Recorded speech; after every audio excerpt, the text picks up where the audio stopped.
kids from kindergarten through 12th grade in varying subjects, up to 7th grade. Okay. I think 9th grade, and then everything. The older kids, it's specifically math and English. Okay. So, so it just kind of depends on what they need. So, but it's through SUNY Potsdam. It's through it's not technically through SUNY Potsdam. It's housed at SUNY Potsdam. But, Okay. it's a state thing. It's grant funded. So. Okay. Yeah.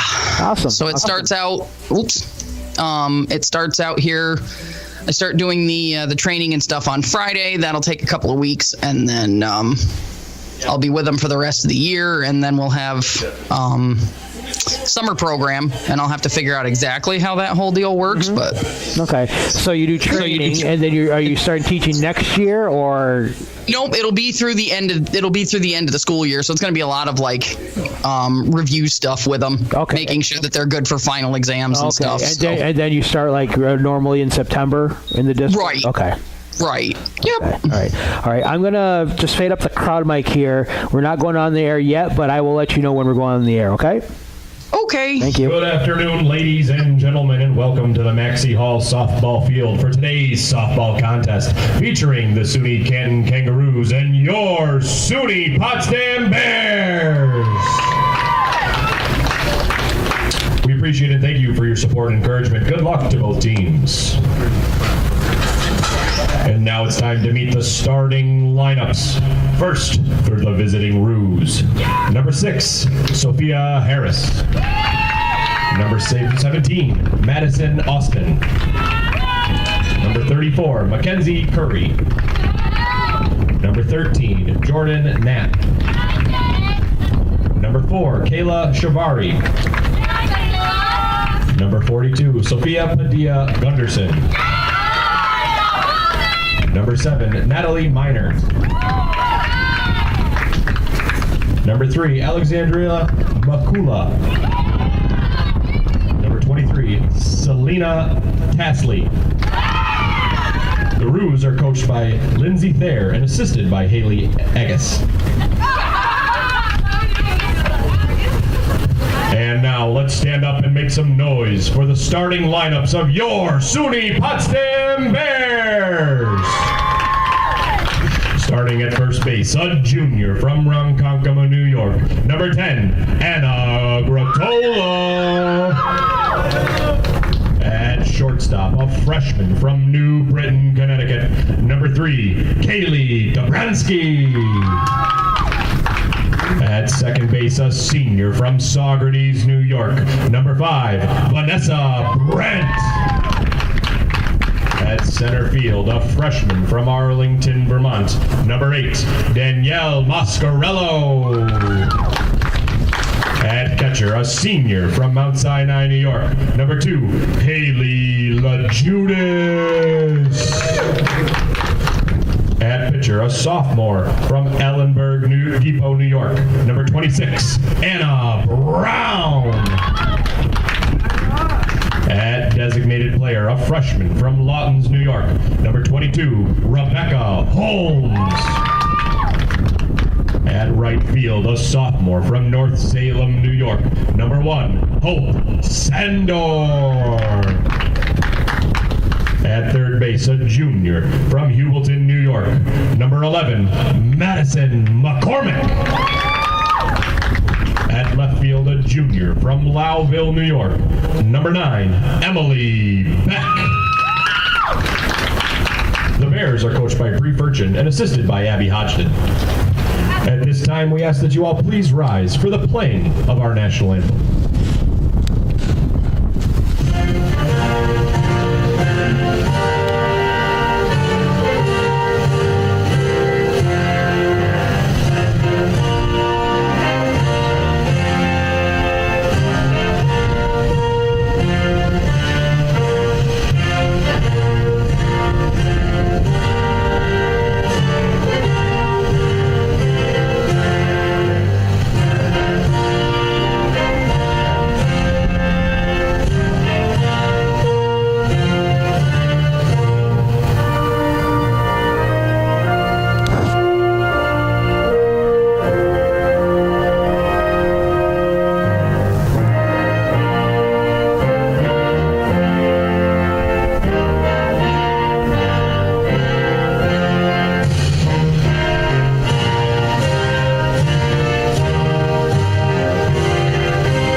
KNG, whenever you're ready, let's get it going, please. Thank you.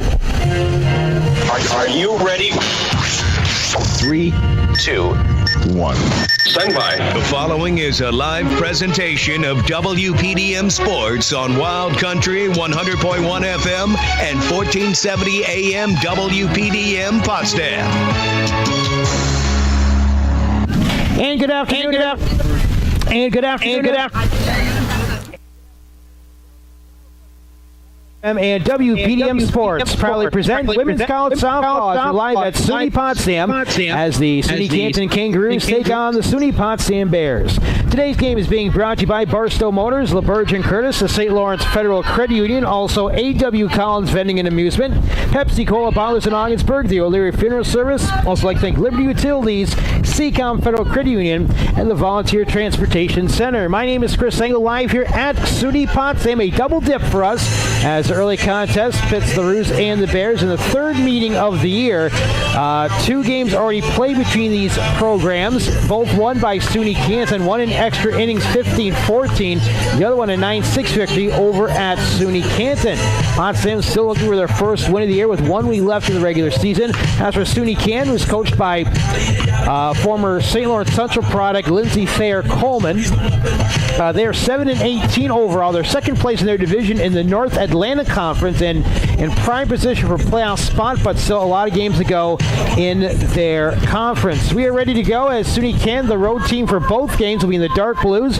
Gold numbers trimmed in white. It will be Sophia Harris, Maddie Austin, and Mackenzie Curry leading things off for SUNY Canton here in the visiting half of the first inning. Anna Brown in the circle today for the SUNY Potsdam Bears, who are in the all whites with the maroon numbers in the back and front and Bears in block letters on the front of their jerseys. Harris, the first batter here to face Brown. The lefty, a ground ball too short. It'll be picked up here by Kayla Dabrowski over to first in time, 1 away after 1 pitch here in the top of the first inning. So I'll bring up Maddie Austin, a St. Regis Falls product. Played high school for the Saints, batting .311 on the season. No home runs, but has driven in 13 runs so far. So 1 away after 1 pitch. Lefty on lefty. Brown rocks and deals, and Austin will look at one outside and a bit high for ball 1. As we mentioned, Mackenzie Curry batting in the 3 spot here for the Roos. Jordan Knapp, the reigning North Atlantic Conference co-player of the week, is in the cleanup position for the Roos. Here's Austin, swings and misses for a strike, 1-1.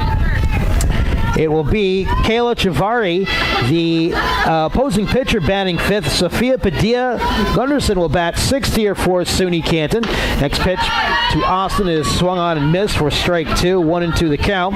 And we Natalie Miner, Alex Bakula, and Selma Tasley, the starting lineup for Coach Thayer Coleman and the Roos. Swing and a miss for strike 3 and quickly 2 away here in the top of the first inning.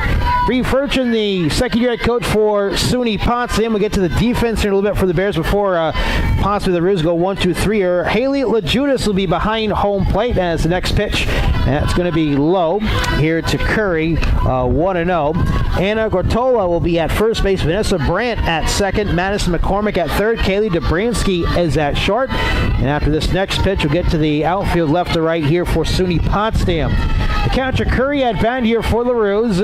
2 outs, no one on base for SUNY Canton. That one will just miss outside and low for a ball, 2-0 here to Curry. So it'll be Emily Beck, the flex player in left. Danielle Moscarello is the center fielder, and Hope Sandor is the right fielder today here for SUNY Potsdam. Next pitch will be in there for a strike, and the count goes at 2-1 here on Curry. Curry on the year, batting .323. 11 runs driven in so far on the year. Next pitch swung on and missed for a strike. Count evens up at 2-2. So 2 balls and 2 strikes here to Curry. Just away here at SUNY Potsdam. We'll bring you both contests of this non-league doubleheader between the Bears and the Roos. 2-2 off-speed delivery, misses high for a ball. And count runs full at 3-2. Welcome those of you also on PotsdamBears.com. I'm doing the video feed audio as well here today. 3 balls and 2 strikes. Brown does. This one's driven right center field, and this one's going to fall in the gap for a base hit.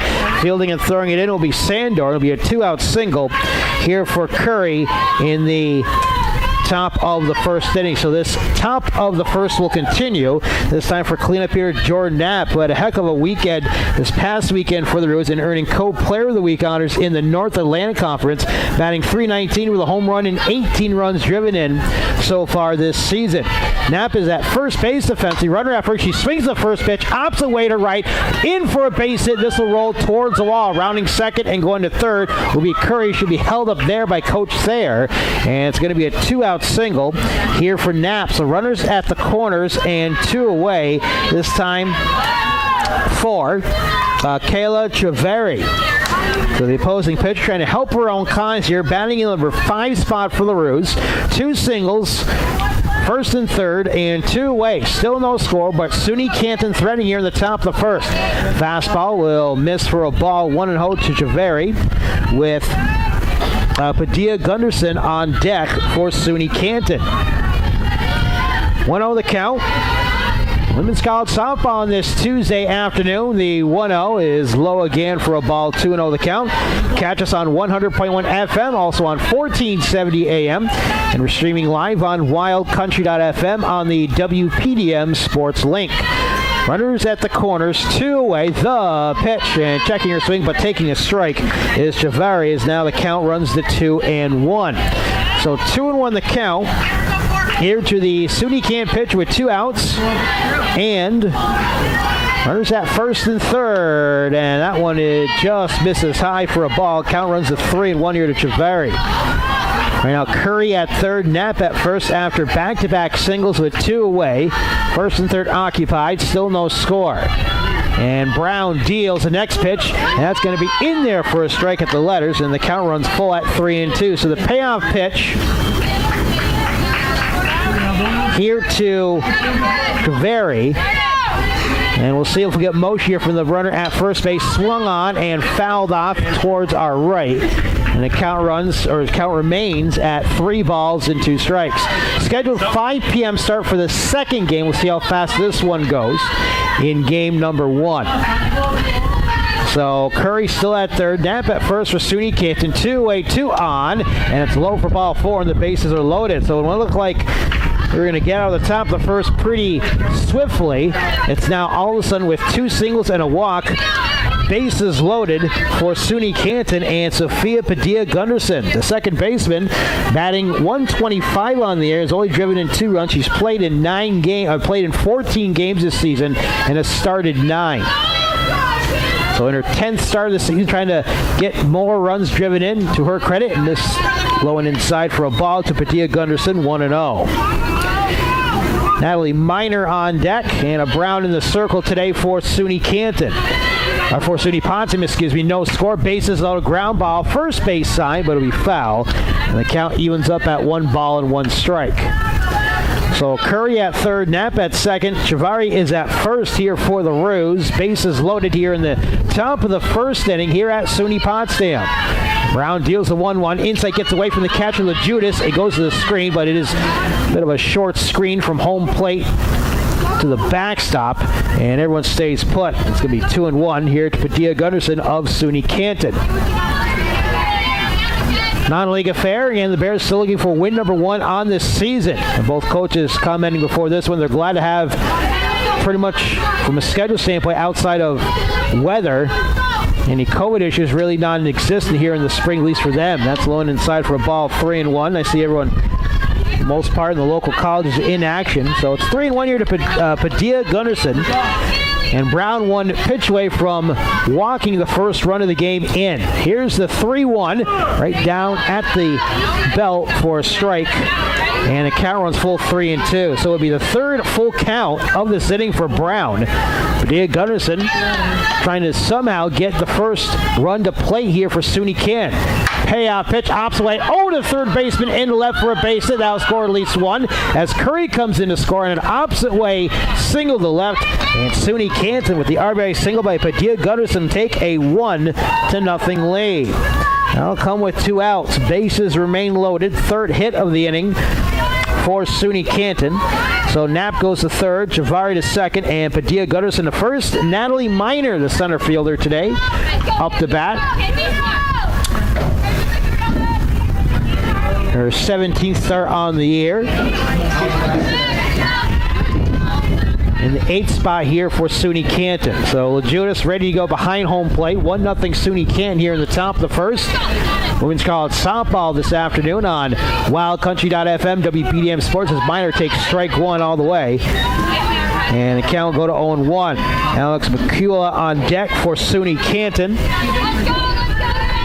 Overcast, about 54 degrees at the start of this one today. Breeze going from first to third, checking her swing, but taking a strike as Minor 0-2. It does cool down the temperature a little bit. We had 76 degrees in Potsdam yesterday. We're about 20 to 25 degrees cooler today. And they're talking about snow tomorrow at some point. So welcome to the North Country. The next pitch will be high for a ball, 1-2. Here to Minor. Bases loaded, 2 away. SUNY Canton's already plated a run on an opposite way single by Padilla Gunnarsson. She stands at first. Bases loaded, Minor at bat. And the 1-2 from Brown is in there for strike 3, and that'll do it for the inning. But SUNY Canton does plate 1 run on the single by Padilla Gunnarsson. So 1 run on 3 hits. Bases left loaded. There are no errors. Let's move to the bottom of the first. On the St. Lawrence Federal Credit Union scoreboard, SUNY Canton 1, SUNY Potsdam coming up to bat. You're listening to Women's College Softball on wildcountry.fm and WPDM Sports, back with the SUNY Potsdam at-bats after these. Are you looking for a new or pre-owned vehicle? Stop by Barstow's on Outer Market Street in Potsdam. Check out the great selection of Chevy, GMC, and double cab trucks. New and used Subaru all-wheel drives are here too. You can find it at Barstow's on Outer Market Street in Potsdam, serving the North Country for over 70 years. Before you work hard, work smart. Go to the LaBerge and Curtis Rental Center for all the tough tools required for the tough jobs. Bobcat machines for rent at LaBerge and Curtis are tough, but the bonds with our customers are even tougher. For jobs big or small, indoors or outdoors, go to the LaBerge and Curtis Rental Center on State Highway 11 between Potsdam and Canton. Open weekdays until 5, Saturdays until noon. Tune in every game online on wildcountry.fm and on the Simple Radio app. Wild Country on 100.1 FM at 1470 AM WPDM Potsdam. Back here at SUNY Potsdam, my name is Chris Engel. Angie Thomas in our studio today, engineering this broadcast. The SUNY Canton Kangaroos on an RBI single lead 1-0. SUNY Potsdam will bat in the home half of the first, and in this first inning will be Anna Gratola, Kaylee Dobransky, and Vanessa Brandt due up. Kayla Chavari is in the circle today for SUNY Canton. So far on the year, Chavari 4-9 with an 8.36 earned run average. Both these teams over the season have given up plenty of runs. Well, it's going to be Gratola trying to get things going here for SUNY Potsdam, leading off the bottom of the first. All of our games are archived and can be listened to at some point the next day on wildcountry.fm. Our 2 lacrosse games for last week, both the Clarks and the St. Lawrence men's and women's games, can be found on our website, wildcountry.fm, on the WPDM Sports Archive link. And overcast skies, the breeze, pretty good one, about 20 miles per hour going from first to third. Here in Potsdam is may play a little havoc, especially if a right-handed batter is going to try to pull one down the third baseline. We get a left-handed batter in Gratola up here to lead things off, the first baseman for SUNY Potsdam. Gratola, third leading hitter, 235 on the season, and Javari, first pitch, is going to be just high for a ball, 1-0. Doubleheader here of women's college softball. SUNY Potsdam still 4 league games remaining, at least on the schedule, and 2 non-leaguers at SUNY Poly coming up tomorrow down in the Utica area. Next pitch is way over the head of Gratola, and that one get away from Chavari. Count goes to 2-0. I think they're still called SUNY Poly. They change their name like every 5 years, so... Anyway, down in the Utica area, apparently Utica University, Utica College changed their name to Utica University in midstream at some point, and might get Division I hockey down there. Over at the Utica Memorial Auditorium, here's the 2-0 pitch from Chavari, and that will sign outside for a ball, 3-0. So Chavari trying to get the first strike down the heart of the plate here to Gratola, the first baseman today for SUNY Potsdam. 1-0 SUNY Canton, bottom of the first. Women's college softball today scheduled 7 for both contests. Gratola squares the butt on 3-0 and takes a strike. And the count goes to 3-1. 1-0 SUNY Canton. A run on 3 hits in the top of the first for the Roos. So Gortola trying to get on base any way she can. Hitters count. And Javari rocks and deals. It's high for ball 4, and there's a leadoff walk here to Gortola. And now at bat for the Bears, number 3, Kelly Dobransky. So Dobransky will come up to bat now here for SUNY Potsdam, left-handed, right-handed batter. Gortola at first base, snowing away. A 15-14 game in extra innings for the Royals way back in early April between these two teams in Canton. The first pitch is low and inside for a ball. Throw down to second, a steal attempt, and in safely is going to be Gortola as the ball goes into short center. But Gortola will stay with the stolen base to second. So it's 1-0 here to Dobransky with Brandt on deck here for SUNY Potsdam. Tying run at second for the Bears. Bottom of the first, 1-0 SUNY Canton. As the batter will get the sign from the third base coach's box. 1-0 to Dobransky. Shortstop today for SUNY Potsdam. Squares the bunt, pulls back, takes a strike now. Path between second and third is the runner. Gortola. She'll be chased back to second. As the catcher, Mackenzie Curry, will come out and give it back to the pitcher. Defensively, we mentioned Jordan Knapp at first. Selma Tasley is at second. Sophia Harris is short. Sophia Padilla Lunderson is at second. She has the lone RBI so far. Here's the 1-1. This one lifted. Short right field. Sailing to the right fielder. Making the catch is McCullough for the out. That'll keep the runner Gortola at second. So fly out to right for Dobransky for out number 1. Unable to push Gortola closer in scoring position. 1 out, 1 on here for Vanessa Brandt, who's the leading hitter this season for SUNY Potsdam, batting at .313. 8 doubles and 3 runs driven in this season. Runner at second, 1 away. Brandt, first pitch is going to catch the corner for a strike inside, 0-1. Brandt crowding the plate a little bit now, steps out of the batter's box, ready to go. Here for the SUNY Potsdam Bears, the senior from Socrates, New York. Here's the 0-1 from Cavari. Ground ball to second, and it's fielded by the second baseman, Vadia Gunderson, over to first in time. Runner will break for home. Here's the throw. She's safe. And Gortola heads up base running as SUNY Canton kind of hesitating getting it back to the pitcher. But Gortola comes around third and scores to tie the game up at 1 on the ground out. Probably don't give an RBI on that. She scores on the throw to second. So it's a 4-3 put out for Brandt. For the second out, Gortola literally steals a run, and the game is tied at 1 on the break from third. First pitch is on the corner for a strike to cleanup hitter Danielle Moscarello. Haley Legitis on deck. Anna Brown bats 6th, by the way. Rebecca Holmes, the DP, bats 7th. Hope Sander 8th. And Madison McCormick bats 9th here for Coach Furchin and the Bears. Next pitch is high off the edge of the glove of Curry as the count evens up at 1-1. So it's 1-1, bottom of the first here at SUNY Potsdam. An overcast, dreary Tuesday afternoon. But most importantly, no moisture falling from the sky. It looks like it's just going to remain cloudy for the remainder of the day, as we did have some mist falling at least until about 12:30, 1 o'clock today. Here's the 1-1. Swung on and missed by Moscarello, and the count goes to 1-2. Game tied at 1, bottom 1 here at SUNY Potsdam.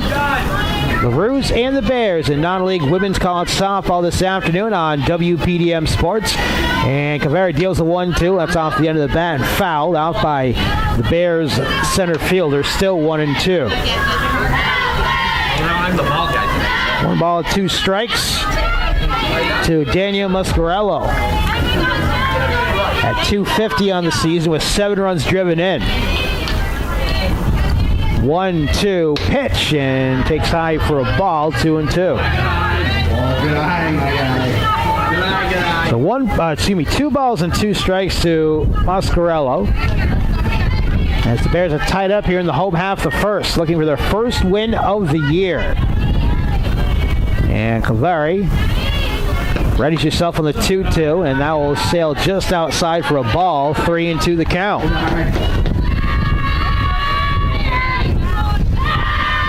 Legitis on deck. She has the shin guards on just in case she doesn't see the dish here in the first. And a payoff pitch with no one out and 2 away from Calvari. And she's able to hold on to her swing is Moscarello. It'll be a punch out here for Calvari for out number 3. But the Bears tied up on the late break by Gortolo from third on a ground out by Brandt. 1 run on no hits, no one left on base, no errors. Let's move to the top of the second. Women's college softball on the St. Lawrence Federal Credit Union scoreboard. SUNY Canton, SUNY Potsdam tied at 1. Back with more here from SUNY Potsdam after these. St. Lawrence Federal Credit Union knows you want more value and convenience for your banking. That's why they're adding new services and products for you. St. Lawrence Federal Credit Union, where people are worth more than money, with locations in Canton, Potsdam, Ogdensburg, and now in Hubleton. Federally insured by the NCUA. A.W. Collins Vending and Amusement supplies and maintains vending machines all over St. Lawrence County and to all local colleges. For more information about their service, call 386-8344 or stop in at 45 Riverside Drive in Canton. A.W. Collins Vending and Amusement, keeping the North Country stocked.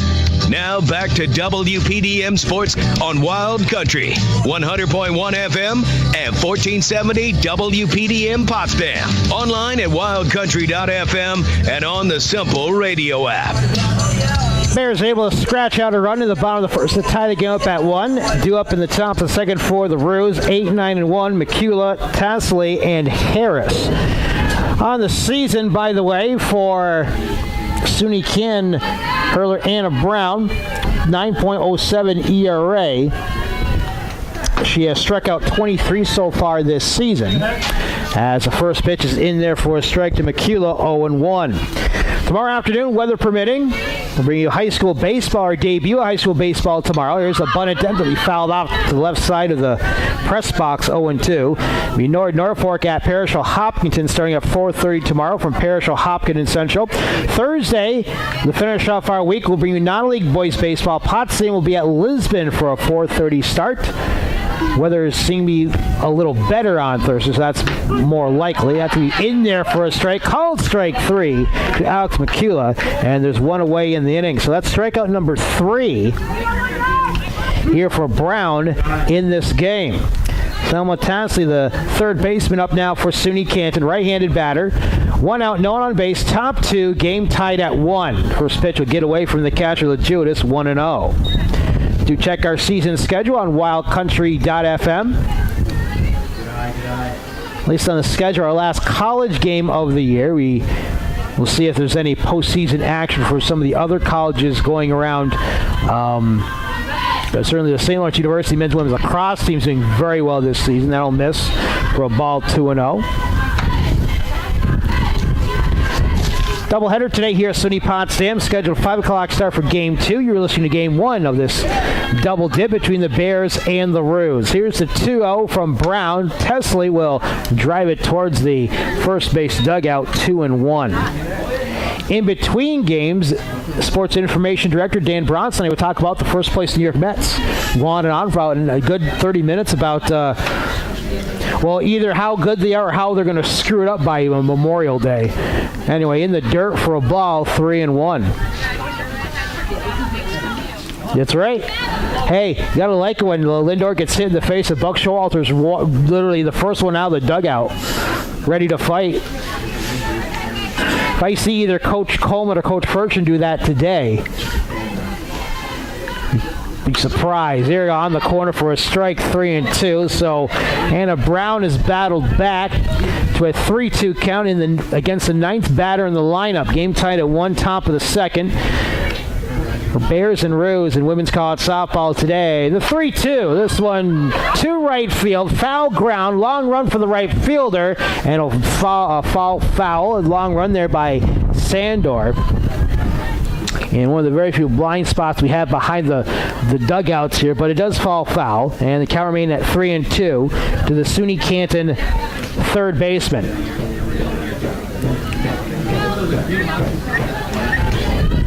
1-1, SUNY Canton, SUNY Potsdam in women's college softball this afternoon. Anna Brown will get ready to go on the rubber now with a 3-2 count coming to Tesley. This one fisted to first in the air, caught by the first baseman Gortola for out number 2.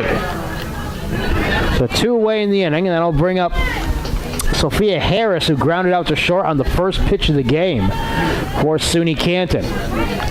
So, like the first inning started, it was 2 quick outs, and then SUNY Canton is able to load the bases a couple times. And this time, Harris will look at the first pitch low and outside for ball 1. 1-1 the score, top 2 here at SUNY Potsdam.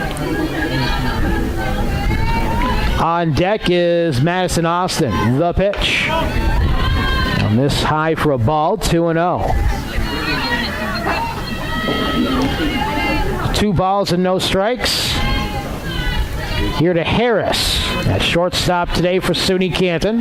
The pitch, opposite way, over the reach of the first baseman into right, and a throw to first for a play, not in time.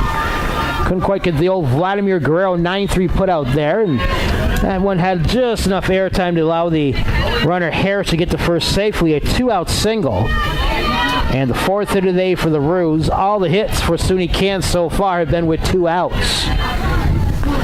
That's going to bring up Maddie Austin, who swung and missed for strike 3 back in the first. She swings a kind of a check swing. Second baseman in on towards the circle, makes the play. Brandt over to first in time to retire Austin. 4-3 put out for out number 3. So a 2-out single by Harris is the only blemish in this inning for SUNY Potsdam's defense. No runs on a hit, 1 left on base, no errors. Middle of the second here at SUNY Potsdam with the scores. Scoreboard brought to you by the St. Lawrence Federal Credit Union. SUNY Canton, SUNY Potsdam tied at 1, back with the bottom of the second after these. Know that sound anywhere. It's the crisp crunch of that first nacho chip. With its perfect cheese to sour cream ratio sitting atop a layer of delicious beans, it's a sip away from perfection. That's what we're looking for. Add a delicious, refreshing Pepsi, and we've achieved absolute nacho nirvana. Because while you can pile those nachos high with every spicy, cheesy, savory topping, there's no topping a cool Pepsi finish. Nachos, better with Pepsi. That's what I like.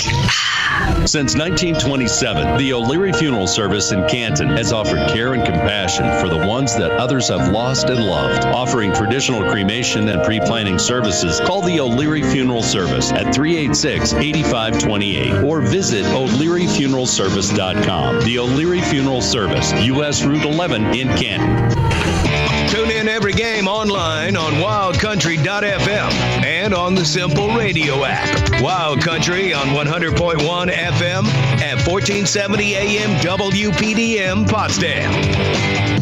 Bottom of the second inning here at SUNY Potsdam. Leading things out for the Bears will be catcher Haley Legitis, followed by Anna Brown and Rebecca Holmes, the designated player. 5, 6, and 7 in the Bears lineup to face Kayla Kavari and the SUNY Canton Roos. 1-1, bottom 2. First pitch Legitis sails outside for a ball, 1-0.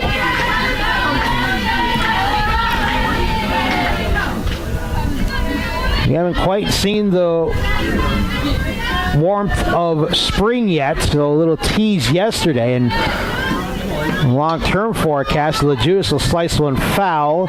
No chance of the right fielder, McCula, as the count goes to 1-1. Talking to somebody that kind of follows the weather a little better than I do, it could be a coldish, rainy May, so we'll see. Hopefully that changes. Soon enough, we'll be having picnics outside, going to the beach or whatnot, enjoying, I should say, some of the warmth North Country has to offer. This one's a chopper to short. Charging is Harris. Fields over to first in time. 1 away. 6-3 put out for the first out in the bottom of the second, retiring Legitis. That's going to bring up opposing pitcher Anna Brown today.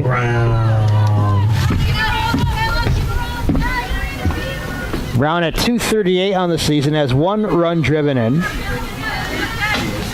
5 hits out of 21 at-bats. And the first pitch here from Kavari is going to be high and outside for a ball, 1-0. 1-1 is the score. 1-0 here to Brown with Rebecca Holmes, the designated player, on deck. Bottom of the second. Women's College softball this afternoon on 100.1 FM and 1470. This one is lifted in behind short and just falls in the left fielder. In front of the left fielder, Austin, for a base hit. So there's the first base hit of the day here for SUNY Potsdam. As Anna Brown is safe at first and designated player Rebecca Holmes due up. You notice every year we are going to get, I think, a courtesy runner here for the pitcher coming in. And we do. You'll see that a lot with pitchers and catchers in high school and college softball. So courtesy runner in for Brown as Holmes is up. And we mentioned some of the terminology here in softball. Instead of a designated hitter, they call it a designated player. And then the person that's in the field and not batting is called the flex player, which Emily Beck is today in left field, not batting, but she could be inserted in the lineup at some point. The very first pitch to Holmes inside for a ball, 1-0. Sandor on deck for SUNY Potsdam. Go ahead run at first here for the Bears. Game tied at 1. Bottom of the second. Kayla Clavari now. Rocks and deals on the 1-0. Ground ball, third base, and foul left side of the bag. Count evens up at 1-1. 1 ball and 1 strike here to Holmes. And the Bears able to punch in their first hit of the day. They were able to score one without producing a hit back in the first inning as Bertola eventually came around to score on a ground out by Vanessa Brandt. Here's the pitch. Number to third, picked up by third base, and Tassley over to first in time. That'll push the courtesy runner to second. 5-3 put out for out number 2. And who is that second, by the way, for SUNY Potsdam? Okay, thank you very much. So Samantha Harrison, number 4, is the courtesy runner here for Brown in this second inning. 2-away, runner in scoring position, and Sandor with a chance to put the Bears in the lead for the first time today. Ground ball to short, knocked down by the shortstop Harris, fires over to first in time, and that does it for the inning. A 6-3 put out for out number 3. Leaving a runner in scoring position for SUNY Potsdam. No runs on a hit. 1 left on base, no errors. 2 complete in game 1 of a doubleheader in women's college softball on the St. Lawrence Federal Credit Union scoreboard. It is after 2. SUNY Potsdam, SUNY Canton tied at 1. Back with the top of the third inning after these. Liberty has installed many gas mains along the streets. If you haven't yet signed up for natural gas, now's the time to convert with incentives up to $6,700. Serving Franklin and St. Lawrence counties. Liberty, bringing new energy to the North Country.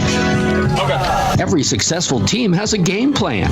Let CCOM provide the tools for your financial game plan. From safe and secure saving and checking accounts with free online and mobile access to low-cost loans and credit cards, CCOM has the products and services necessary for your financial success. Contact us today. We're ready to help. With branches in Messina, Potsdam, Malone, Canton, and Ogdensburg, and online at ccom.org, CCOM is easy to find. We're on Facebook, YouTube, and Twitter. Equal housing lender, federally insured by the NCUA. Now back to WPDM Sports on Wild Country, 100.1 FM and 1470 WPDM Potsdam. Online at wildcountry.fm and on the Simple Radio app. Mackenzie Curry leads things off for SUNY Canton, top of the third. She has scored the only run of the day for the Roos. After singling, she came around to score on an RBI by Sophia Padilla Gunderson. The first pitch from Hannah Brown will miss for a ball, 1-0. So it'll be Curry, Knapp, and Chavari due up for the Roos in the visiting half of the third. A 1-1 tie as we begin inning number 3. Hannah Brown in the circle for SUNY Potsdam. Breaking ball, or off-speed pitch, I should say, misses just a bit high to Curry, 2-0. Curry was able to force a full count before she was able to single to right. And that will miss again, 3-0. Both innings have started with 2 straight Roos out in the beginning of the inning, and then SUNY Canton able to get a runner on base. There's a ball outside. A leadoff walk on 4 straight pitches to Curry to lead off the top of the third. Right now, 4 hits for the Roos. And Brown has walked 2, struck out 3 so far through 2+ innings of work. Breezy day here at SUNY Potsdam. Maybe you'll hear it in our crowd mic today. First pitch fastball over for a strike to Knapp, 0-1. Curry at first base, and Coach there not electing to get a courtesy runner for the catcher, letting Curry run around the base paths here. That will miss for a ball, 1-1. 1 ball and 1 strike here to Knapp. 1-1 the score. Top of the third here at SUNY Potsdam. Softball diamond ops away in between first and second, squeezed into right for a base hit. Throw into second in safely as the runner, so it'll be a single for Knapp, her second hit of the day. First and second, no one out now for opposing pitcher Kayla Chavarri, who walked and was stranded at second back in the first. So the Roos trying to break this tie here in the top of the inning. Game tied at 1. And Anna Brown deals, and fastball misses high for a ball, 1-0. Sophia Padilla Gunnarsson on deck here for the Roos. Game tied at 1. Here on wildcountry.fm, the pitch misses high again, 2-0. Chavarri looking down the third base line to Coach Thayer. At second is Curry. Knapp at first here for SUNY Canton. And the next pitch is driven to right field, and this will slice into foul territory and land foul for a strike, and the count will go to 2-1. 2 balls and a strike here to Chavarri. Padilla Gunnarsson on deck, and SUNY Canton with a go-ahead run at second base in the top of the third. Game tied at 1. 5 hits given up by the Bears today. 2 singles for Knapp. She stands at first. The pitch on the corner for a strike. Count evens at 2-2. Good placement of that pitch by Brown.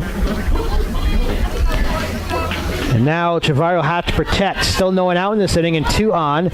A walk and a single will begin this inning for SUNY Canton. This one's driven into left center for a base hit. This could score a run. Curry rounds third. She'll be sent home. On her way to third is Knapp. She'll stay there. It'll be an RBI double for Kayla Chavarri, and it's 2-1 SUNY Canton. So Curry comes in to score her second run of the day. It'll be second and third, no one out. Now for Sophia Padilla Gunnarsson, who singled in a run last time she was up.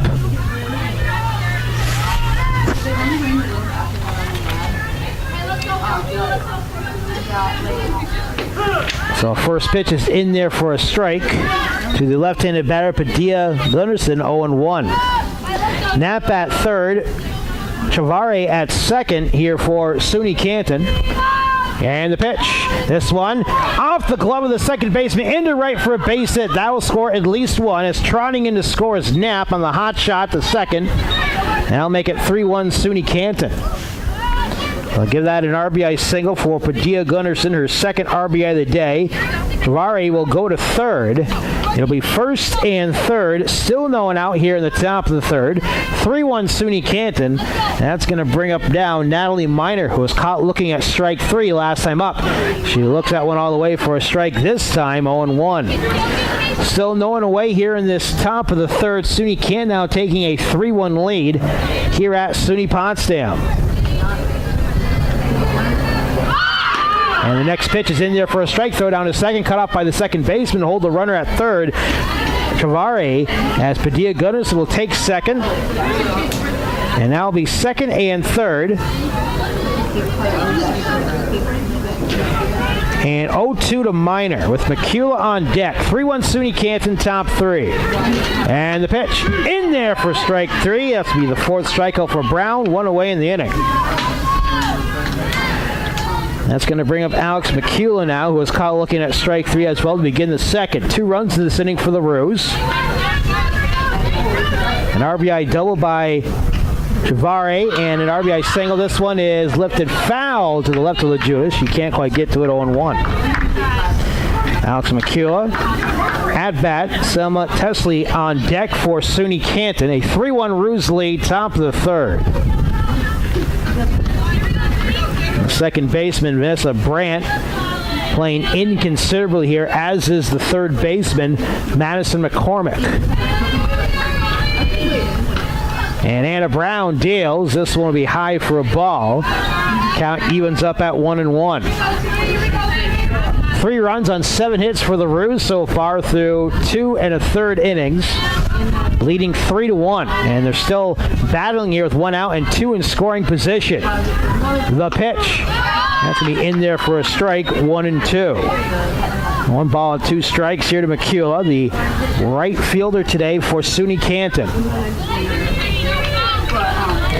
Second and third occupied. 1-2 pitch. This one a little slice back to the pitcher and play to home. She is out. It looked like she got underneath the tag, but a little scoop with the glove by Brown to Legitis to retire Tavare for the second out. So fielder's choice for McCullough on at first. It'll be a 1-2 to retire the runner Tavare for out number 2. Going to third, Patia Gutterson. It's first and third, 2 away for the 9th batter in the lineup, Selma Tesley, who popped out to first her last time up. So quickly 2 away in this inning. 2 runs have already come across for the Roos here in this top of the third, leading 3-1. And Anna Brown deals first pitch. That's going to be over for a strike, 0-1. Couple runs and 3 hits so far through this third for the Roos offensively. First and third occupied, 2 away. Brown deals. Tesley looks all the way for a ball, 1-1.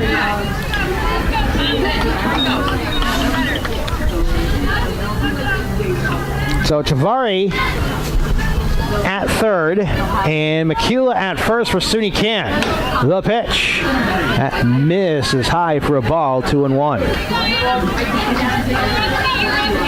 Hear the chatter from both the dugouts here in this third inning. Roos up by a couple after breaking the 1-all tie in this top of the third inning. Here's Brown's next pitch, checking her swing, but over for a strike to Tesley. Count evens up at 2-2. McCullough staying at first, and it is, a Padilla Gunnarsson who's at third. I mentioned it was Tavare, she's in the dugout. Off-speed delivery will miss 3-2. So payoff pitch coming to Tesley. Top of the order on deck in the presence of Sophia Harris here for SUNY Canton. Already leading 3-1 here in the top of the third. And the payoff pitch, this one's lined right off the glove of the pitcher. It goes back to Brandt, no play at all, and everybody's safe, and it's 4-1 as Patia Gunnarsson comes in to score from third on the hot shot back to the pitcher.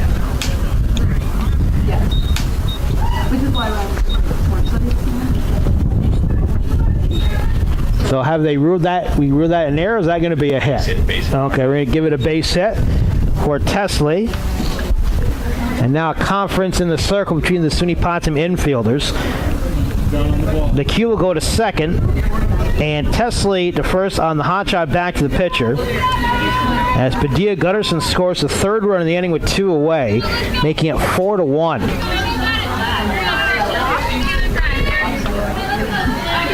So top of the order here for the Roos. It's going to bring up Sophia Harris. Grounded out to short back in the first, single and strained at first in the second. Third time around the batting order already for the Roos here in the top of the third inning, leading 4-1. And Brown's first pitch is going to be a ball low, past Legitis. Everybody will advance a base. McCullough trots into third, and Tasley safe in at second. So it's 1-0 here to Harris with Austin on deck. 4-1 SUNY Canton, top of the third. Here at the SUNY Potsdam Softball Diamond, live on WPDM Sports and WPDM Potsdam. Here's a chopper to short, fielded by Dobransky over to first, in time to retire the side. 6-3 put out to get Harris for the third out of the inning. 8 coming up to bat for SUNY Canton. 3 come across on 4 hits, 2 left on base. No errors to speak of. Let's move to the bottom of the third on the St. Lawrence Federal Credit Union scoreboard. SUNY Canton 4, SUNY Potsdam 1 to women's college softball. Back after these.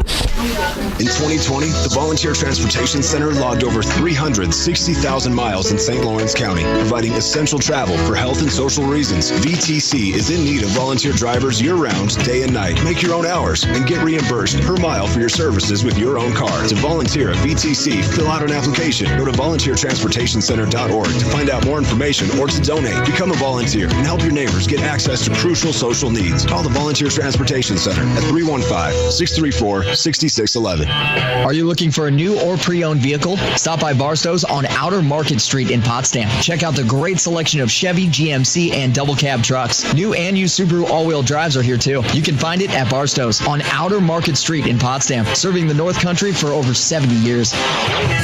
Tune in every game online on wildcountry.fm and on the Simple Radio app. Wild Country on 100.1 FM at 1470 AM WPDM Potsdam.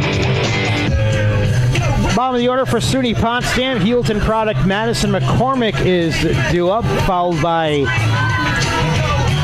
Grotola and Dobransky for SUNY Potsdam in the home half of the third.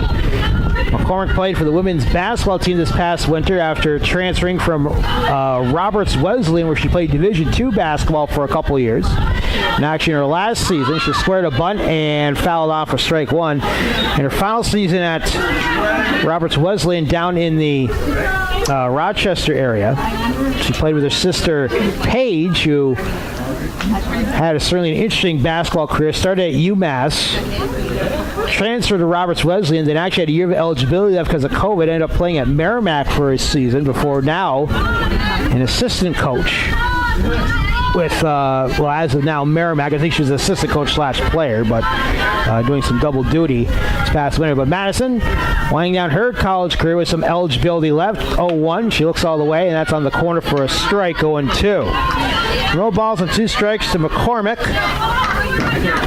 Grotola and Dobransky up here for the SUNY Potsdam Bears in the home half of the third.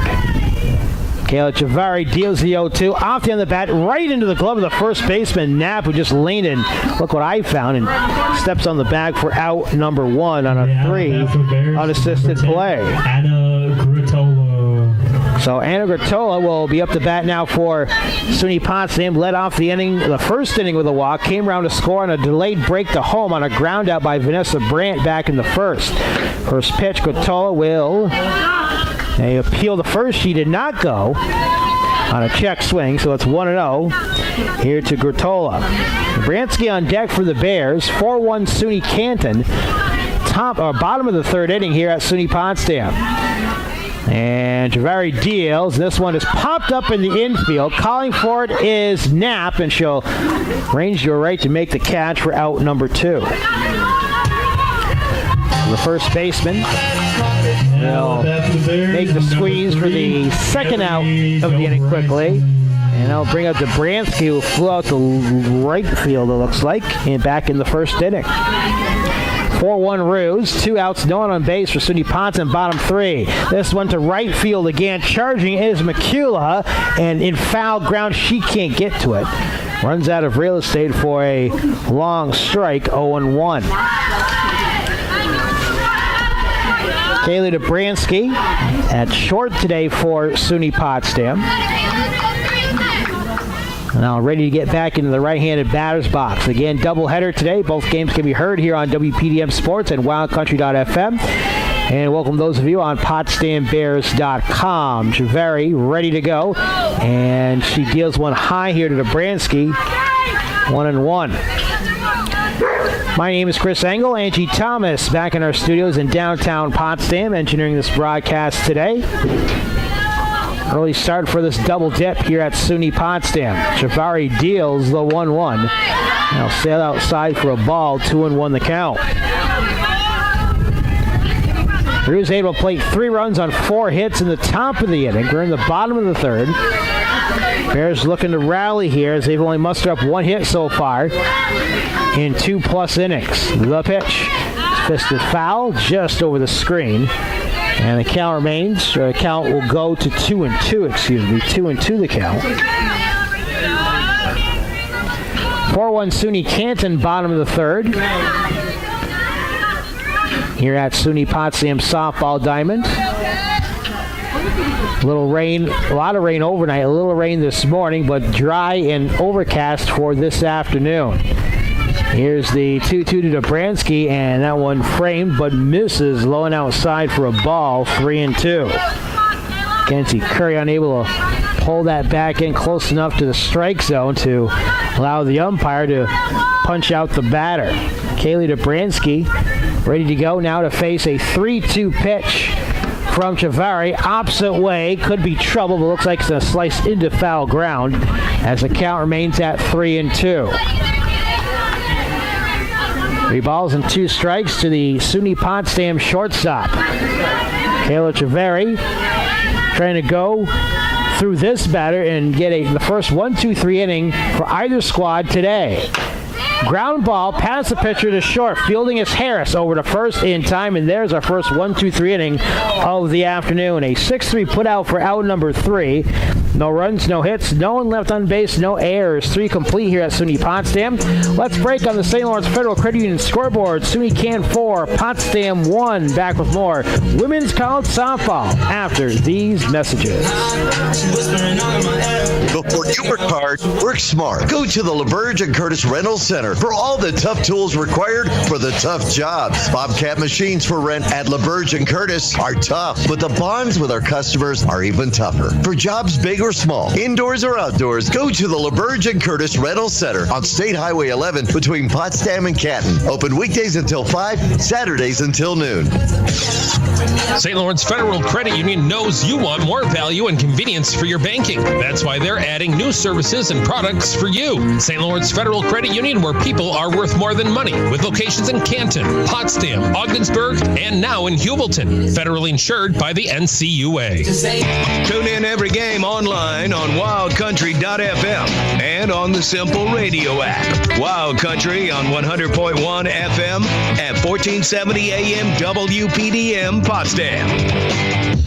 2, 3, and 4 for the SUNY Canton Kangaroos. Austin Curry and Knapp do up as they lead 4-1, top of the 4th. The first of 2 here at SUNY Potsdam today on 100.1 FM, 1470 AM. We're streaming live on wildcountry.fm. And the first pitch by Hannah Brown to Madison Austin is sliced foul, 0-1. Austin 0 for 2 on the day with a ground out to second, back in the second.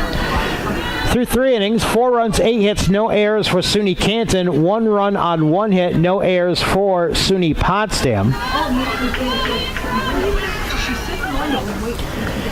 The Roos have left 6 runners on base, 4 of them in scoring position today. For SUNY Potsdam, it could be a lot worse, as SUNY Canton did leave the bases loaded in the first inning and did not score more than 1 run, I should say, as the next pitch will miss for a ball, 1-1 the count. Next pitch to Austin is, again, fouled off, 1-2. Top of the 4th, 4-1 SUNY Canton women's college softball this afternoon. We'll have a shortish intermission between the first and second game. They get ready for game number 2. Once it's ready, once the lines are reached off, miss high, good eye by Austin, 2-2 the count. Curry on deck, Knapp in the hole here for SUNY Canton. They lead by 3, I should say, here in the top of the 4th inning. And Brown rocks and deals. Austin, again, a late swing. It'll be fouled off over the third base dugout. Still 2 balls and 2 strikes. First batter of the inning is Maddie Austin here for SUNY Canton, as they lead 4-1, top of the 4th. And Brown ready to go on the next pitch. It's high outside for a ball, and it's now 3-2. 3 balls and 2 strikes here to Austin.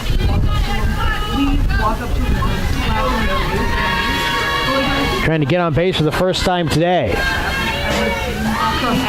And here comes the payoff pitch. Austin swings, and this will land foul down the third base side. And the count remains full at 3-2. So 3 balls and 2 strikes here to Austin with Curry on deck. Knapp in the hole here for the Roos as the ball's retrieved back here by Hannah Brown, the starting pitcher today for SUNY Potsdam. 4 strikeouts for her so far today. And the pitch, ground ball to third. Snagged here by McCormick. Over to first, in time, 1 away. On the 5-3 put out, 1 out here in the top of the 4th. They'll retire Austin. That's going to bring up now Mackenzie Curry, who has singled twice. She has scored twice, singled once, and also walked. Curry led off the 3rd with a walk and came around to score on the RBI double by Kayla Chavari. 1 out, no one on base for the Roos. Curry looks at a fastball in there for a strike, 0-1. Roos 4, Bears 1 here in Women's College Softball Game 1 of a doubleheader, top of the 4th inning. Brown, the lefty hurler, deals, and the fastball missed high and tight for a ball, 1-1 the count. Center fielder Danielle Moscarello playing a little bit towards right center against the righty batter, and that one framed by Legitis, but it misses low, 2-1 the count. 4-1 the lead here for SUNY Canton on the road at SUNY Potsdam. Brown deals a 2-1 on the black for a strike, 2-2 the count. So 2-2 here to Curry, who walked on 4 straight pitches her last time up. And the pitch by Brown sliced straight back and off the roof of the building. And the count remains at 2-2. So 2 balls and 2 strikes to the SUNY Canton catcher here in the top of the 4th inning.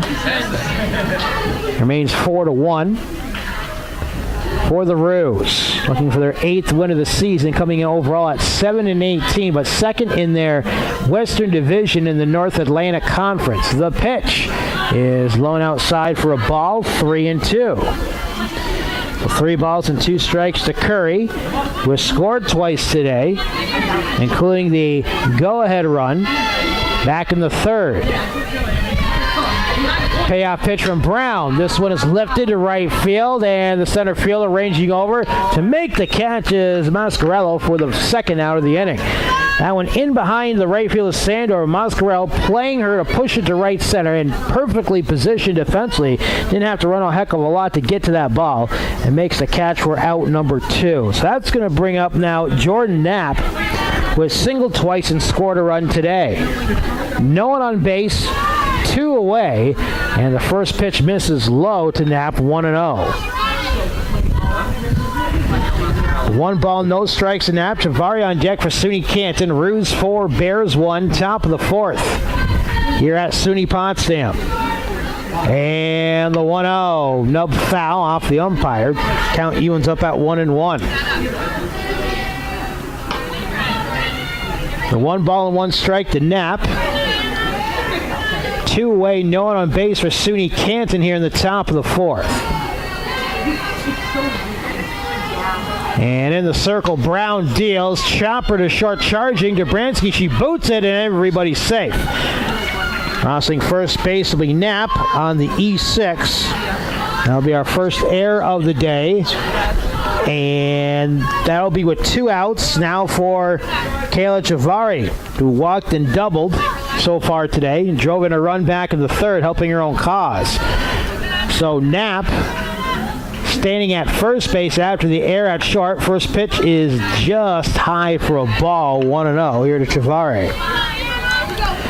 Knapp at first, 2 outs.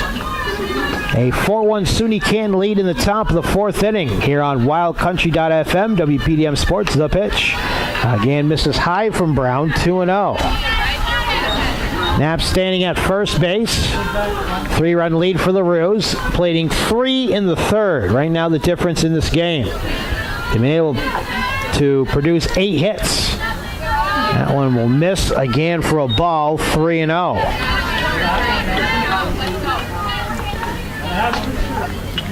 We'll see if Chavari is looking all the way on this. I would think so.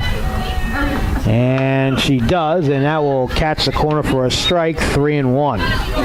So hitters count now for the SUNY Canton pitcher at bat right now for the Roos, facing Anna Brown. Here's the 3-1. Ground ball to short. Dobransky over to second for the force, and that'll do it for the inning. A 6-4 force retired Knapp. Fielder's choice for Chavari, and that'll do it for the inning. No runs on no hits, one left on base, one error as we move to the bottom of the fourth. Women's college softball today on WPDM Potsdam. It's SUNY Canton 4, SUNY Potsdam 1, back with the bottom of the fourth inning after these messages. A.W. Collins Bending and Amusement supplies and maintains vending machines all over St. Lawrence County and to all local colleges. For more information about their service, call 386-8344 or stop in at 45 Riverside Drive in Canton. A.W. Collins Bending and Amusement, keeping the North Country stocked. You know that sound anywhere. It's the crisp crunch of that first nacho chip. With its perfect cheese to sour cream ratio sitting atop a layer of delicious beans, it's a sip away from perfection. That's what we're looking for. Add a delicious, refreshing Pepsi, and we've achieved absolute nacho nirvana. Because while you can pile those nachos high with every spicy, cheesy, savory topping, there's no topping a cool Pepsi finish. Nachos, better with Pepsi. That's what I like. Tune in every game online on wildcountry.fm and on the Simple Radio app. Wild Country on 100.1 FM at 1470 AM WPDM Potsdam. Home half of the fourth inning, the Potsdam Bears trail by 3 to SUNY Canton in women's college softball this afternoon in the first part of a doubleheader. 4-1 bottom four. It'll be Vanessa Brandt, Danielle Moscarello, and Haley Legitis. Meat of the order here for the Bears. Trying to cut into this deficit. Brandt grounded out to second back in the first. On that ground out, Gertola went to third as she was at second, but then broke for home after Brandt was called out on the 4-3 putout. She does get an RBI on that, but does help police score the first run for the Bears. Brandt swings to the first pitch, back to right field, and it's going to be caught. A bit of an adventure out there for right fielder Alex McCullough for out number one. Now batting for the Bears, number 8. A lot of air time, but kind of swirled in the wind a little bit as it's blowing from right to left. So quickly one away after one pitch. Danielle Moscarello up. She struck out swinging back in the first. And Kayla Travari will deal the first pitch, fouled off. No chance for Knapp off of first base, 0-1. 4-1 SUNY Canton, bottom four. Women's college softball today on wildcountry.fm, WPDM Sports on WPDM Potsdam. 100.1 FM, 1470 AM today. So many avenues to listen to this one or even watch it with the audio on PotsdamBears.com. That one on the corner for a strike, 0-2, just barely. Moscarello, the center fielder, back in the right-handed batter's box, facing Kayla Chavari of SUNY Canton. Here's the 0-2. Off speed, will miss high, 1-2 the count. 1 ball and 2 strikes here to Moscarello, who was able to work a full count back in the first, but caught swinging at strike 3. It's now 1-2. Puts this one into play on the halfway side to Padilla Gunnarsson over to first in time, 2 away. 4-3 put out for out number 2. Quickly 2 outs in the bottom of the fourth. As 7 straight Bears have been retired since the middle of the second inning. Haley Legitis, who ground out to short to begin the second, bats here in the fourth for SUNY Potsdam. 4-1 SUNY Canton. Navari, first pitch to Legitis is way outside, but pulled in by the catcher Curry for ball 1. 1-0 the count to the SUNY Potsdam catcher. Roos 4, Bears 1, bottom of the fourth here at SUNY Potsdam. And Travari deals, and this one just high for a ball, 2-0.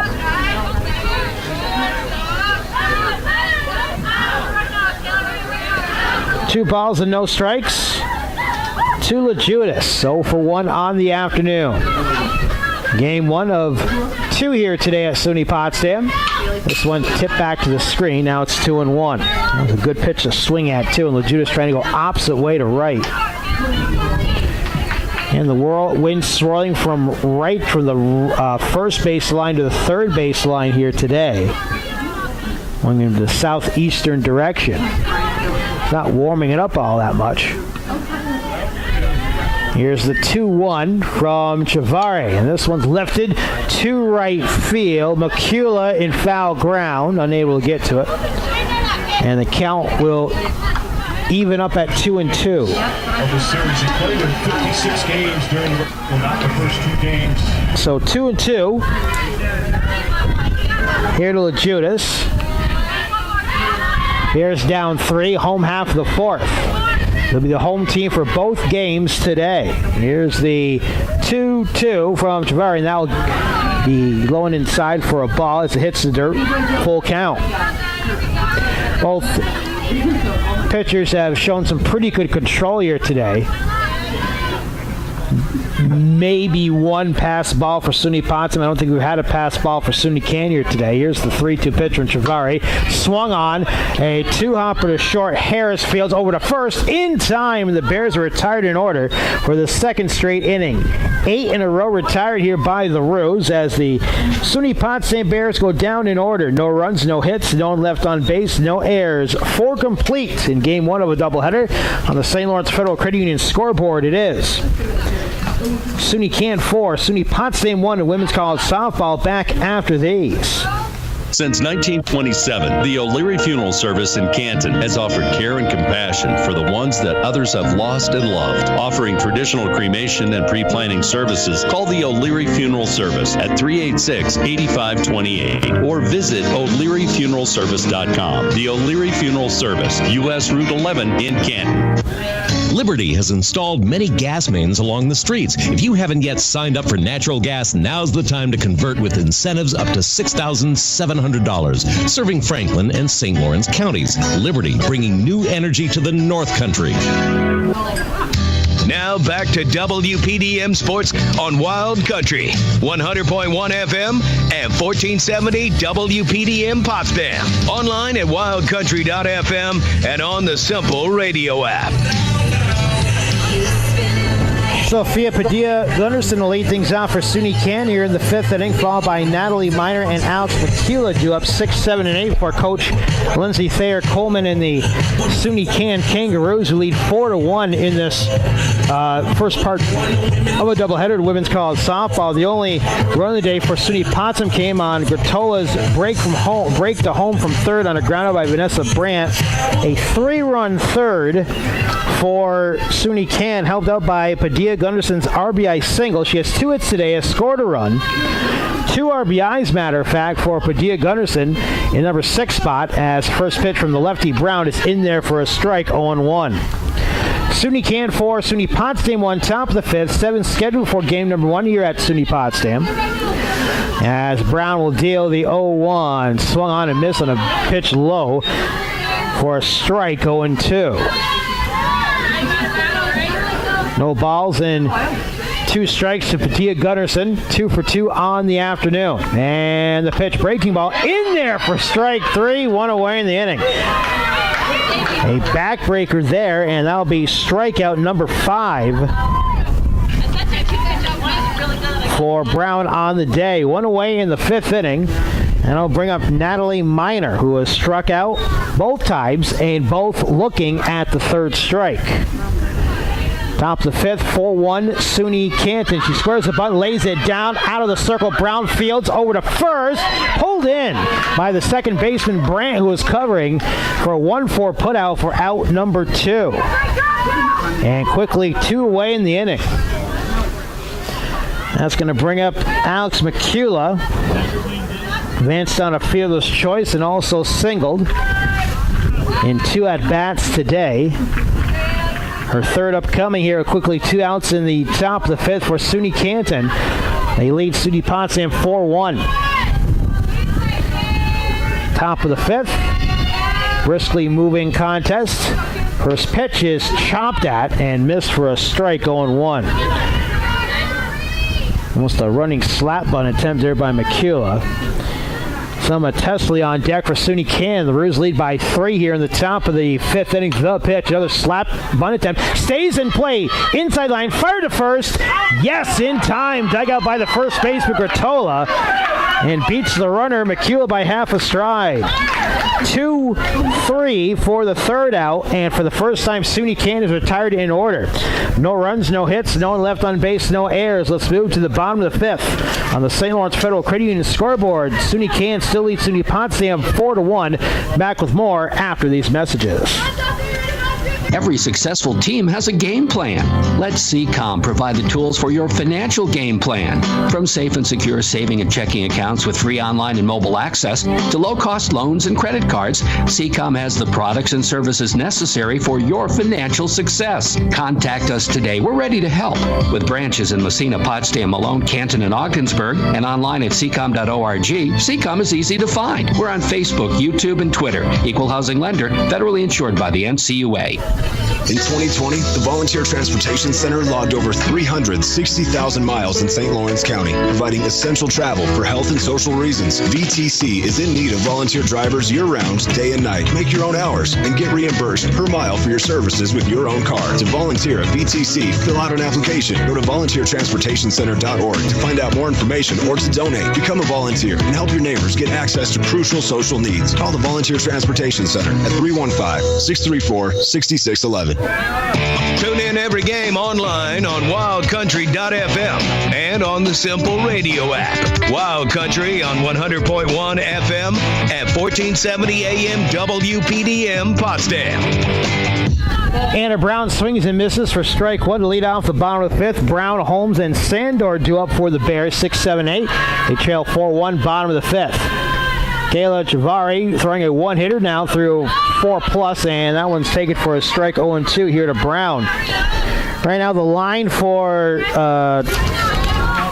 Chavari, 4+ innings. She has struck out 1, only given up 1 hit, and has retired the last 8 she has faced. That next pitch will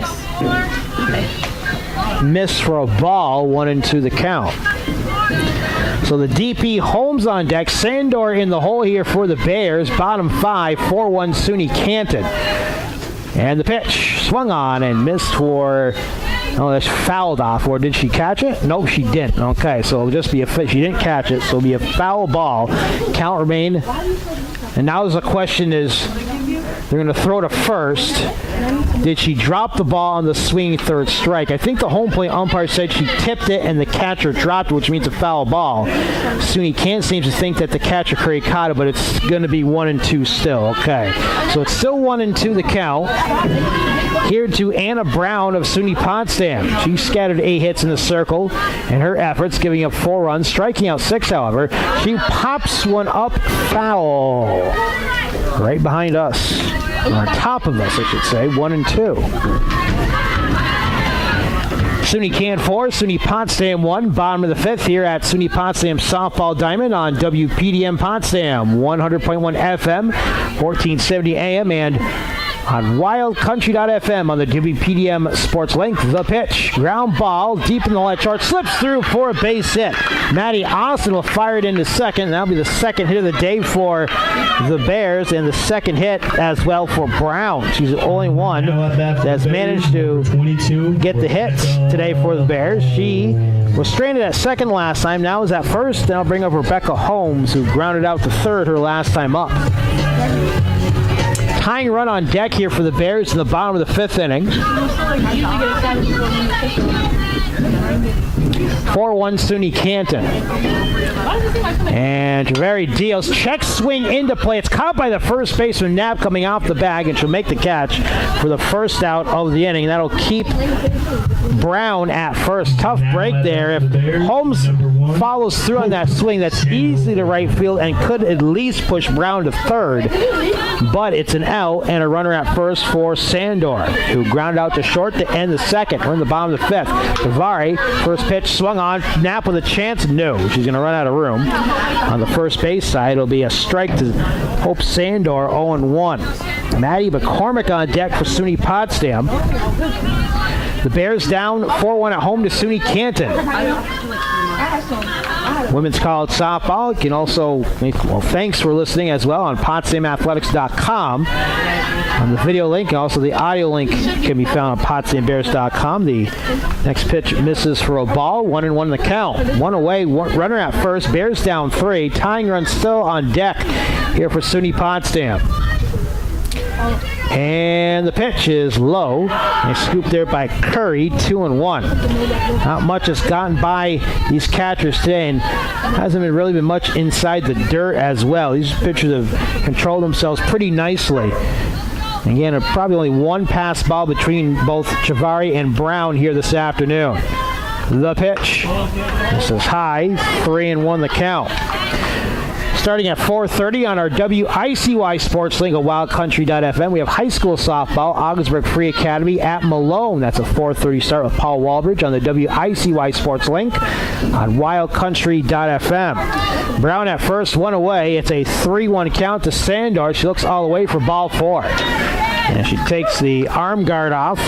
And it'll be first and second, one away. Tying run at bat. In the presence of Maddie McCormick, who grounded out to first her last time up.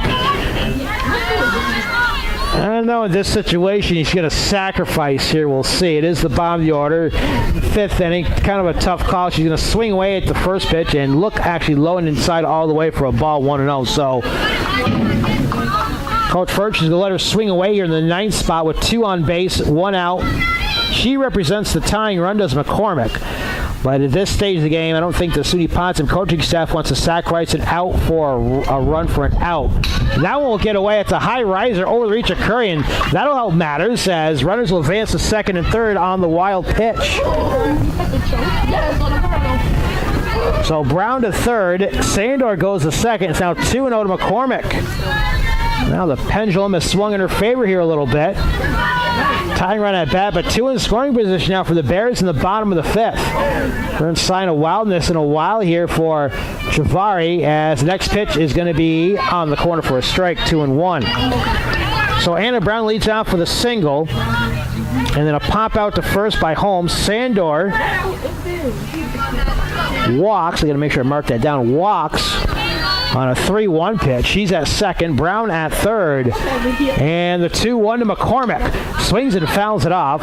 First base side. Count evens up at 2-2. Top of the order on deck as Gratola is ready to go here for SUNY Potsdam in the circle.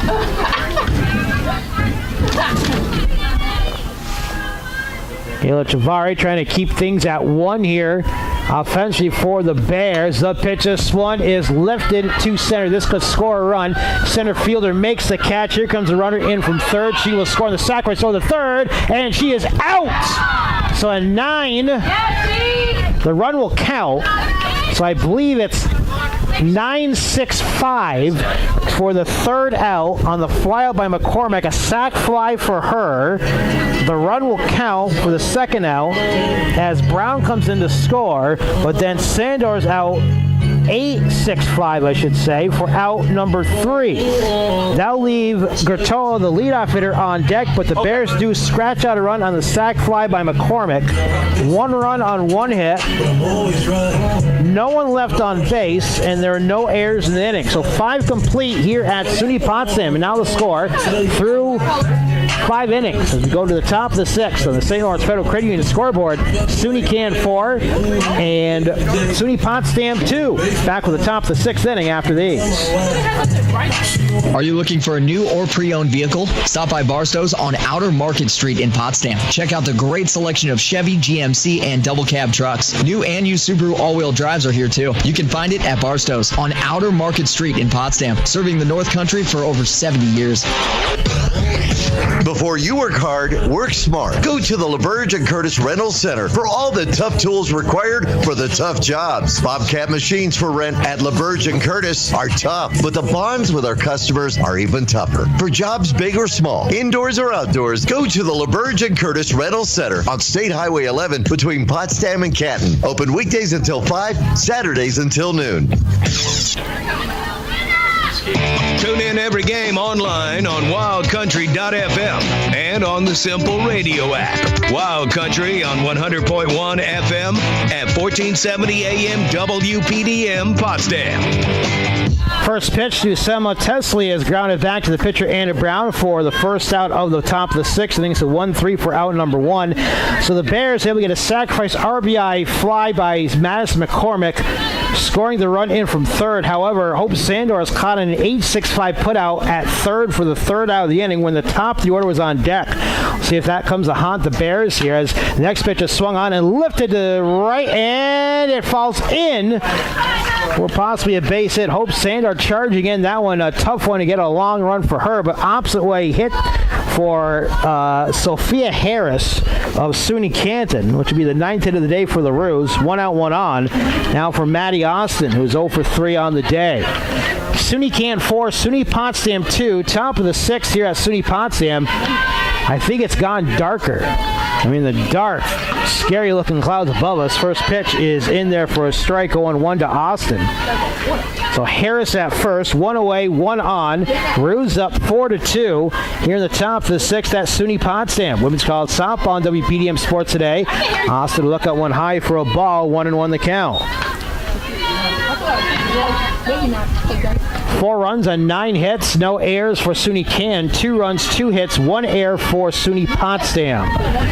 Corner infield in, at least third base is in. Austin will slice it foul, third base side, 1-2. So 1-2 the count here to Austin. Roos up 2. Big inning for them, a 3-run third. When they went up 4-1, Bears come back to make it 4-2. Austin in play, in the air to left field. It's back, ranging back, and she juggles, and it makes the catch for the second out. She had it in her glove, then it popped out, came back, and pulled it back in for an F7 for the second out. That'll keep Harris at first. No chance for her to tag up in advance of base. That's going to bring up SUNY Canton catcher Mackenzie Curry. 2 singles on the day, 2 runs, well, actually a single and a walk. I made the mistake last time. A single and a walk. She has scored twice today, but flew out to center back in the fourth. She looked at the first pitch high for a ball, 1-0. So 1-0 the count here to Curry with Jordan Knapp on deck. One of the Bears would love to keep Knapp here on the on-deck circle. Have her lead off the seventh. The pitch. Outside, and Legitis thought about firing over to first, instead will hold. Count goes to 2-0 here to Curry. Runner at first, 2 away here for SUNY Canton, batting in the visiting half of the sixth. 4-2 Roos over the Bears. Anna Brown deals. High and tight. Misses. 3-0. Nothing really hit here for Curry. And center fielder Moscarello playing her shaded to the right center field spot. Next pitch on the black for a strike, 3-1. 3 balls and a strike here to Curry. So runner at first. That's Harris after the single with 1 out. There's 2 away. Runner at first. The pitch. The comeback pitch by Brown. Catches enough for the plate for strike 2. It's now 3-2. Brown working quickly to try to get the Bears at bat here in the bottom of the sixth as we're still in the top of the sixth. A 2-run SUNY Canton lead. Payoff pitch, and it's going to be ball 4. So the inning will continue as Harris will go to second, Curry to first, 2 outs, 2 on. Now for the cleanup hitter, Jordan Knapp. She has singled twice and scored once today. Advanced on an error at short. She was stranded. Actually, she was forced out at the end of the 4th inning on a 6-4 ground out. First pitch to Knapp. Liner into the glove of the second baseman, Vanessa Brandt, on a liner to end the inning. And Knapp retired for the 3rd out. Now leave 2 on base for the Roos, who've left a bunch on base here today. So no runs on a hit, 2 left on base, no errors. SUNY Canton has left 9 on base through 6 innings. Bears in striking distance within 2. As we go to the scoreboard, brought to you by the St. Lawrence Federal Credit Union. SUNY Canton 4, SUNY Potsdam 2. More women's college softball in the bottom of the 6th inning after these. I get it from my uncle. I told Betty get 22 inches a week tonight. I want to kick a return. You want more value and convenience for your banking. That's why they're adding new services and products for you. St. Lawrence Federal Credit Union, where people are worth more than money, with locations in Canton, Potsdam, Ogdensburg, and now in Hubleton. Federally insured by the NCUA. A.W. Collins Bending and Amusement supplies and maintains vending machines all over St. Lawrence County and to all local colleges. For more information about their service, call 386-8344 or stop in at 45 Riverside Drive in Canton. A.W. Collins Bending and Amusement, keeping the North Country stocked. Now back to WPDM Sports on Wild Country, 100.1 FM and 1470 WPDM Potsdam. Online at wildcountry.fm and on the Simple Radio app. So Anna Gratola to lead things off. Top of the order for the Bears, and a great defensive gem by Vanessa Brandt, catching a liner to end the inning with 2 on base with SUNY Can. Kayla Javari right now, a 2-hitter, giving up 2 runs. She's gotten some help with her defense, and now it'll be Gratola to try to rally here for the Bears. Lead off the 6th inning. SUNY Can 4, SUNY Potsdam 2. Women's College softball today on wildcountry.fm. First pitch to Gratola is on the outside corner to left-handed batter for strike 1. Gratola walked and scored in the first. She popped out to first back in the third. 4-2, SUNY Can, bottom of the 6th. The pitch. That's going to be low for a ball. 1-1 the count.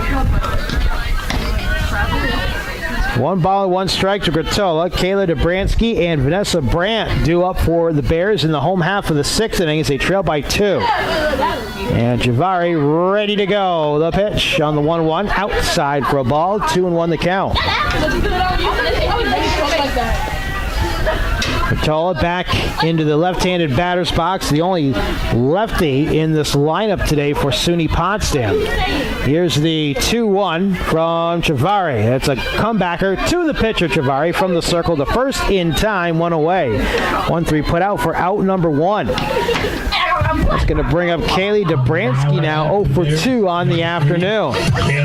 And in between games 1 and 2, we'll have a short break, go back to music, and prepare for game 2 of this double dip between the SUNY Potsdam Bears and the SUNY Can Kangaroos, scheduled 5 o'clock start. It really depends how long this one will go. We're about 20 minutes past 4 right now, so the pitch. This is outside for a ball. 1-0 the count to Dobransky. Don't forget, on our WICY Sports League at 4:30, OFA and Malone girls softball. The boys game over Malone got rained out. The girls softball still on board. And Dobransky looks all the way for a strike. 1-1 the count. We'll have high school baseball tomorrow afternoon. Norfolk at Parashville Hopkinton, 4:30 from Parashville Hopkinton Central. Then on Thursday, non-league boys baseball, Potsdam at Lisbon from Richardson Field, starting at 4:30. Javari deals, opts away to second, and that will slip into right and drop in for Dobransky. So that'll be a hit opposite way. And the first person other than Anna Brown to get a hit here for the Bears, 1 out, 1 on. Vanessa Brandt. And Vanessa Brandt, batting over 300 this season, will be up. She's 0 for 2 and represents the tying run here for SUNY Potsdam in the bottom of the 6th. 4-2 SUNY Can, bottom 6. They're in the field. Bears at bat here at SUNY Potsdam. First pitch to Brandt will be low for a ball, 1-0.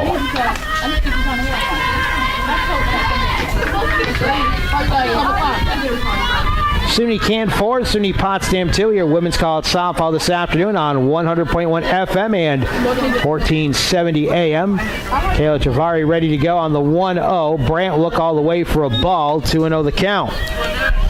Danielle Moscarello on deck here for the Potsdam Bears. Brandt ready to go in the batter's box. Her team trails by 2 as they bat in the bottom of the 6th inning. Kayla Javari ready to go for SUNY Can in the circle. 2-0, chopper to third, and it's out of the reach of the third baseman, and the count will go to 2-1. Selma Tulsi ready to field that, but out of her reach, didn't have to make too much of an effort as it did bounce foul.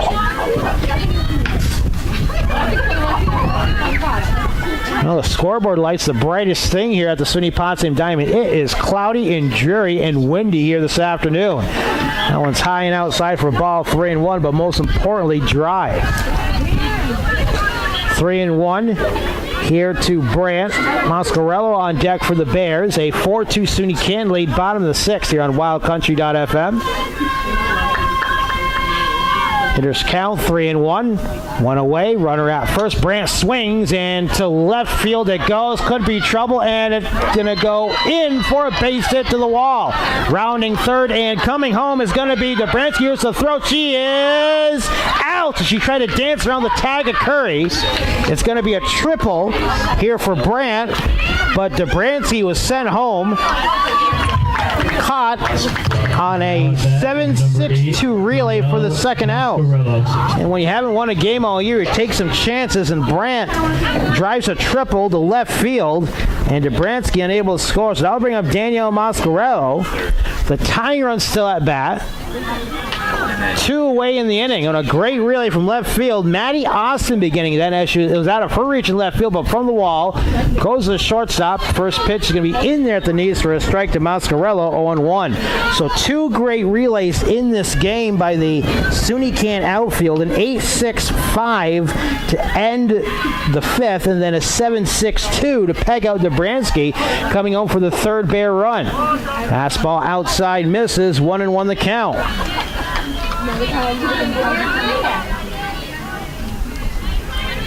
Bears have 4 hits on the day. That's their first extra base hit of the afternoon on the Brandt triple. 1 ball, 1 strike. This one lifted infield. It falls in foul ground for a strike, 1-2. That's Brandt's third triple of the season, by the way. Hey, Legitis on deck. 1-2 to Moscarello. Brandt stands at third after the triple. And Chavari deals. This one is lifted. Center field. Charging is the center fielder, Natalie Miner, to make the catcher out, number 3. And that'll do it for the inning. But the Bears being aggressive, but running themselves out of the inning a little bit. No runs in that inning on 2 hits, 1 left on base, no errors. Let's move to the top of the 7th. SUNY Canton nursing a 4-2 lead on the St. Lawrence Federal Credit Union scoreboard, back for the top of the 7th inning after these.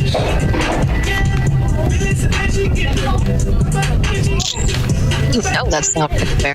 It's the crisp crunch of that first nacho chip. With its perfect cheese to sour cream ratio sitting atop a layer of delicious beans, it's a sip away from perfection. That's what we're looking for. Add a delicious, refreshing Pepsi, and we've achieved absolute nacho nirvana. Because while you can pile those nachos high with every spicy, cheesy, savory topping, there's no topping a cool Pepsi finish. Nachos, better with Pepsi. That's what I like. Since 1927, the O'Leary Funeral Service in Canton has offered care and compassion for the ones that others have lost and loved. Offering traditional cremation and pre-planning services, call the O'Leary Funeral Service at 386-8528 or visit o'learyfuneralservice.com. The O'Leary Funeral Service, U.S. Route 11 in Canton. Now back to WPDM Sports on Wild Country, 100.1 FM and 1470 WPDM Potsdam. Online at wildcountry.fm and on the Simple Radio app. First pitch is fouled off by Kayla Chavari. It'll be Padilla, Gunderson, and Minor duo for SUNY Canton. 0-1 to Chavari, the opposing pitcher for SUNY Canton. SUNY Potsdam's Anna Brown trying to keep it a 2-run deficit for her team as the Roos bat in the top of the 7th. SUNY Canton 4, SUNY Potsdam 2, women's college softball this afternoon. First of a double dip here from SUNY Potsdam. So Anna Brown ready to go here on the 1-1, and this one's lifted foul, first base side, 1-2. 4 runs, 9 hits, no errors for the Roos. 2 runs, 4 hits, an error for Potsdam. 2 big outfield relays helping the Roos keep it a 2-run lead. Easily this game could be tied at 4. Off speed, just misses outside. 2-2 the count here to Chavari.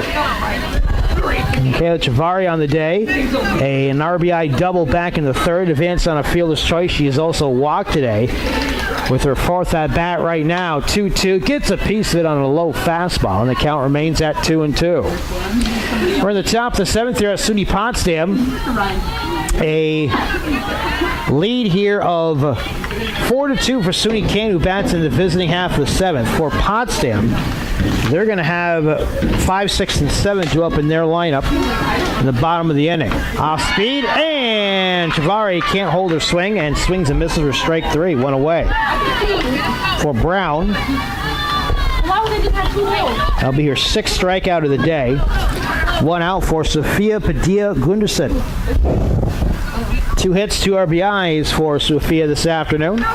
Left-handed batter for Coach Thayer Coleman and SUNY Canton.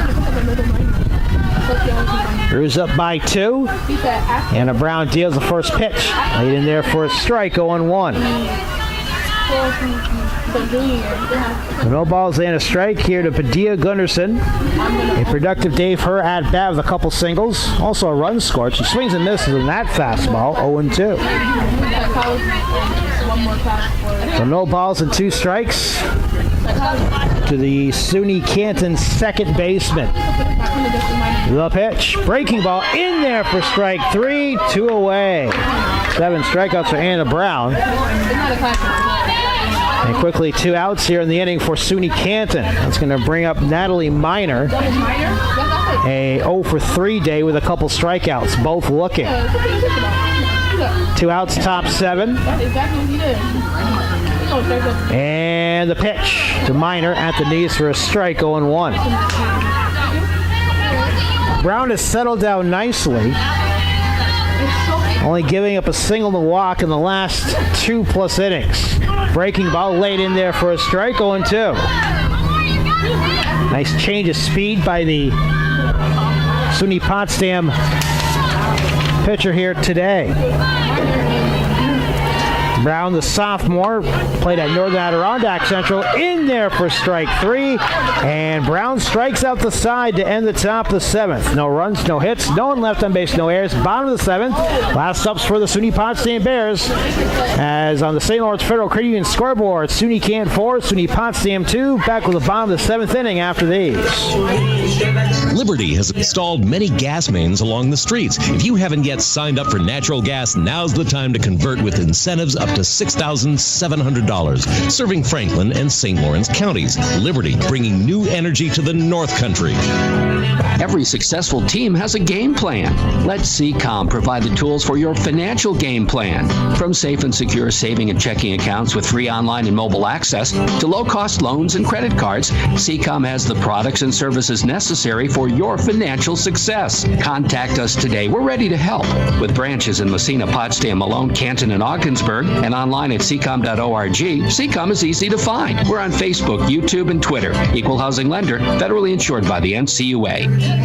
Tune in every game online on wildcountry.fm and on the Simple Radio app. Wild Country on 100.1 FM at 1470 AM WPDM Potsdam. Haley Legitis, Anna Brown, and Rebecca Holmes due up. 5, 6, and 7. The Potsdam lineup down 2. And Kayla Chavari trying to go the distance. First pitch by Legitis is fouled off, 0-1. 2 runs and 4 hits for the Bears. They scored in the first inning, and they scored in the 5th. A late break to home by Anna Gratola in the first, and then a Madison McCormick sacrifice fly RBI in the 5th. Legitis trying to get on base. Tying run on deck. Next pitch is swung on and missed for strike 2. So it's no balls and 2 strikes here to Legitis. 0-for-2 on the day. Brown on deck. Holmes in the hole here for SUNY Potsdam. And Javari deals an opposite way, and it's off the glove of Knapp in fair territory. She has a tough time getting to it, but she goes the bag, glove first, makes the play for out number 1. Oh, what a heck of a play there by Knapp to keep at least to her side. As the Jewess try to use a cue shot down the first baseline, 3 unassisted for out number 1. And I'll bring up Anna Brown, who has singled twice today and scored a run. So 1 away. Still the tying run on deck here for SUNY Potsdam. They trail 4-2 at home here to SUNY Canton. Women's College softball, the first of our doubleheader today. Here on WPDM Sports, Brown swings the first pitch and lifts it in behind short, falls into short left for a base hit. And the third hit of the day here for Anna Brown. Now up next, number 22, Rebecca. I'll bring up Rebecca Holmes, a designated player. A ground out to short in the second. She popped out to first back in the fifth. So tying run at bat now for SUNY Potsdam. No courtesy runner here for the pitcher. So Brown will run, and the first pitch is fouled off here by Holmes, 0-1.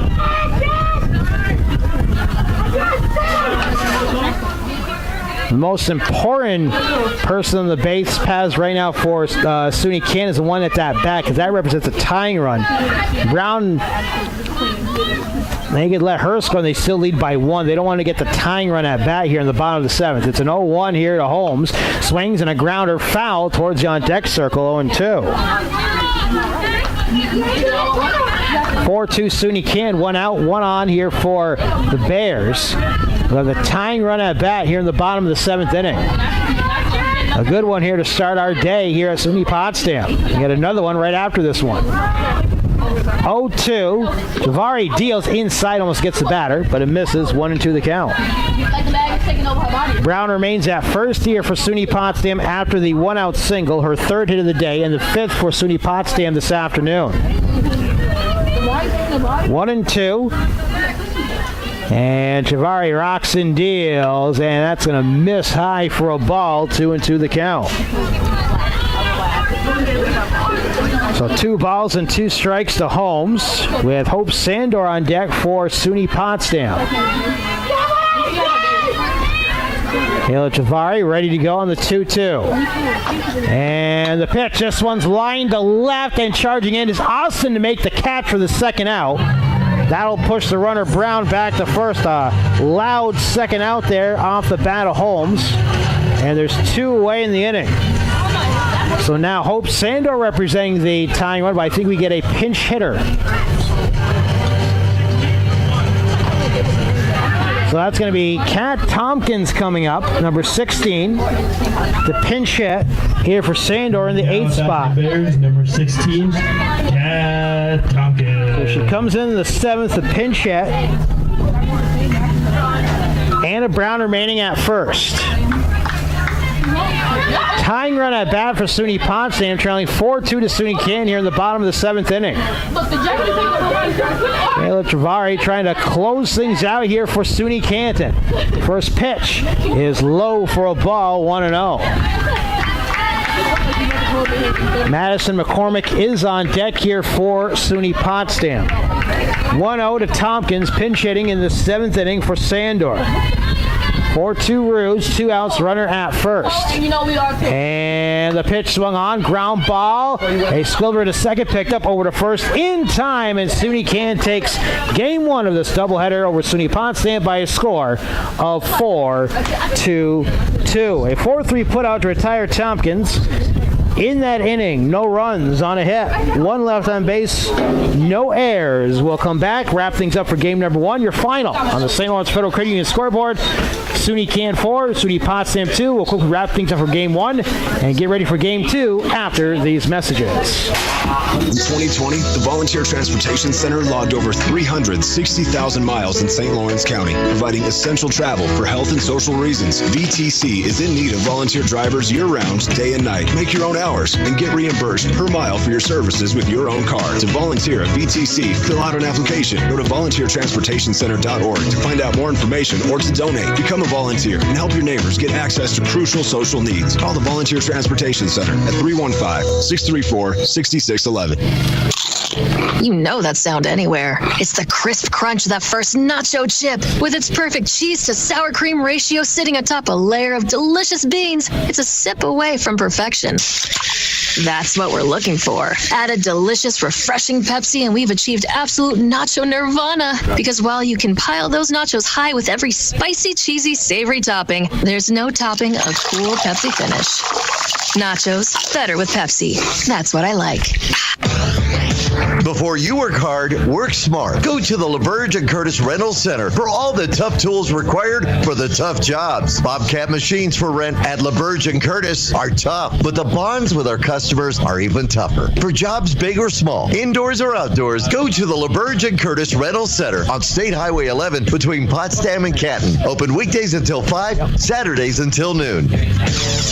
Since 1927, the O'Leary Funeral Service in Canton has offered care and compassion for the ones that others have lost and loved. Offering traditional cremation and pre-planning services, call the O'Leary Funeral Service at 386-8528 or visit o'learyfuneralservice.com. The O'Leary Funeral Service, U.S. Route 11 in Canton. Tune in every game online on wildcountry.fm and on the Simple Radio app. Wild Country on 100.1 FM at 1470 AM WPDM Potsdam. In a game that took an hour and 36 minutes to play, the SUNY Canton Kangaroos prevail over SUNY Potsdam 4-2 in a game one of a doubleheader in women's college softball today here at SUNY Potsdam. Roos would jump on top 1-0 after Mackenzie Curry would single. She would come around to score on a Sophia Padilla Gunderson RBI single, make it 1-0. And then Anna Grotola would take home third on a ground out by Vanessa Brandt to tie the game at 1.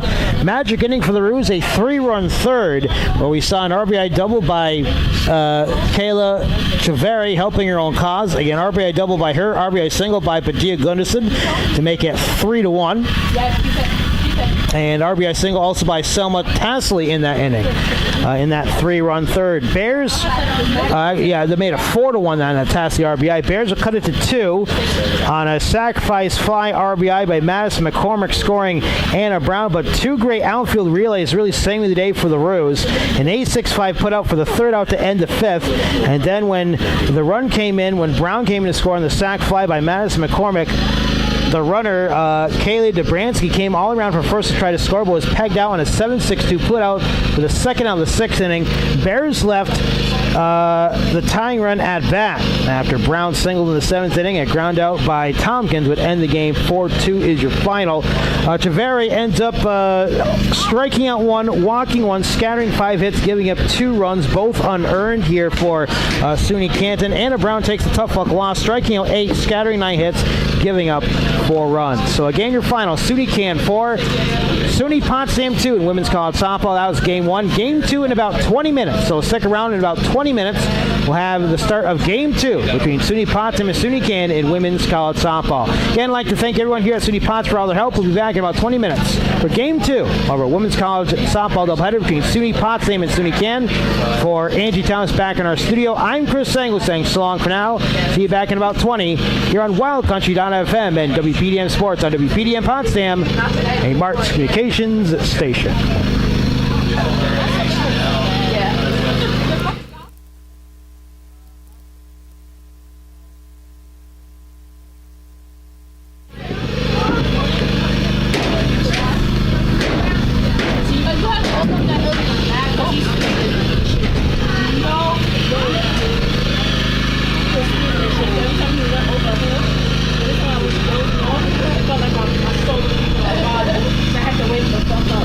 Hey!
what the fuck? And me just like I said, excuse me. I said, no.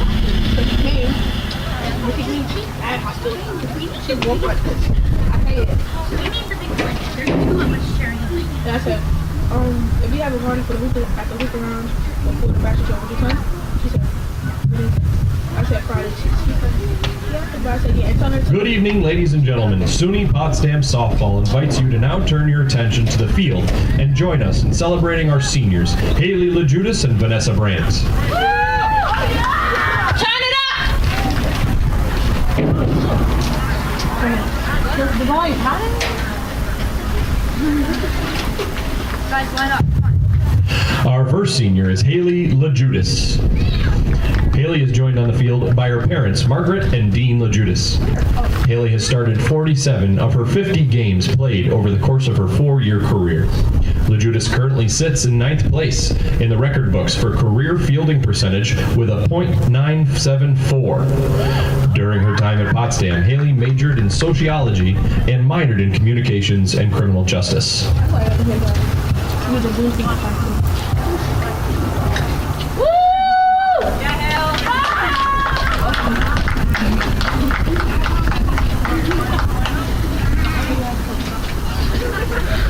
All on the thing that he just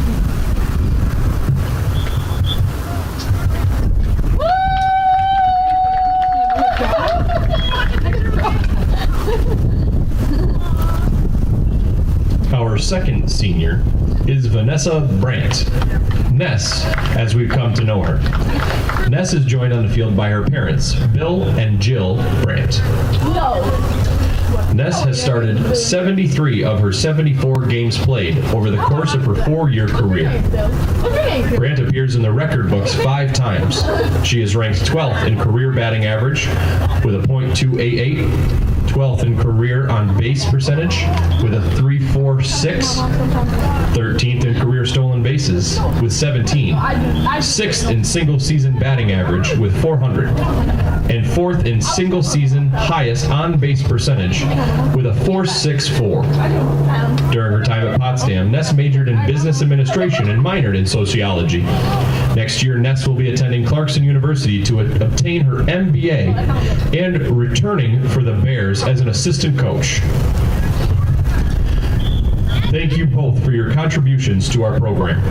Your resiliency and heart over the course of the last 4 years have truly set an example of what it means to be a Potsdam Bear. We wish you both the best of luck with your futures. And remember, once a Bear, always a Bear. The last time playing global for Potsdam.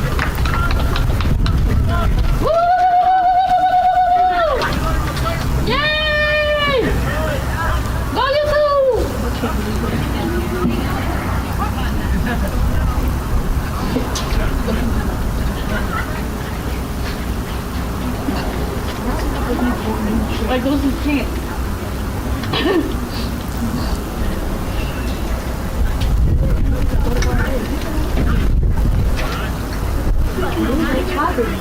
Like what's going on? It was loud for biscuit. Sure was. God, that is so tight. Feel the elbows. Woo! You're the only one. They made it good.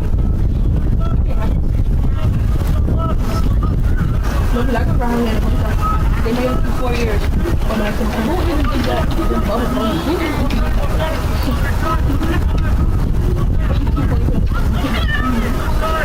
Okay, man. Sorry. No. Hold up. Good.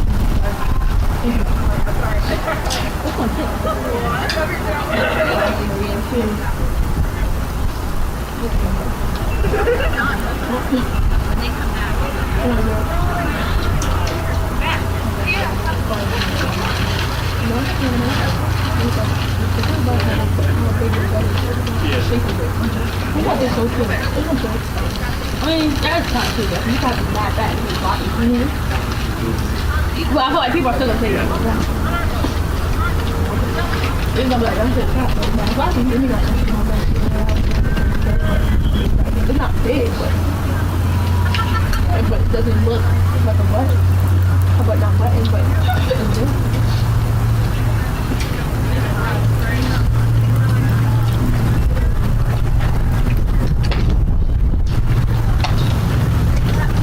Stop holding you up these.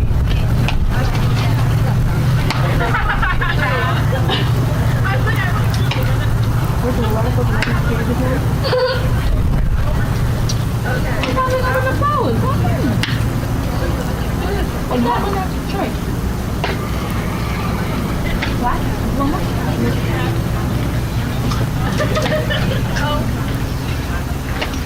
Oh, they had candy. Oh, that's a can. I'm not going to put them on. I'm going to try. I can't really feel my other finger. This hurts. They walk over to you. Anna!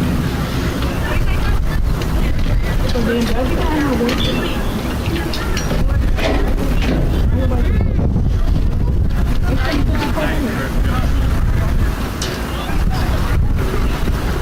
Oh, it's cold.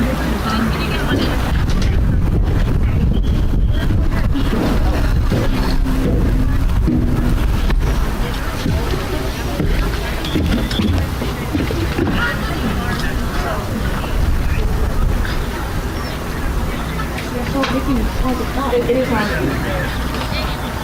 Then your mouth by turning after a while. I'm just gonna be right now. But you want to do that? Yeah. Even though you didn't say hand sanitizer, yeah. He's not reading the things at the paper's fine. They don't ever make sense to me. Look up here, allergies. I was just so hot this day. I'm freezing. Like, I'm still in my heart.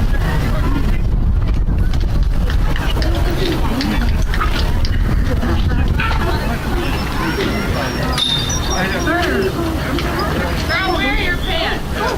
Not really dragging on the ground like that. It's always cool. Oh my god, I'm taller than you are.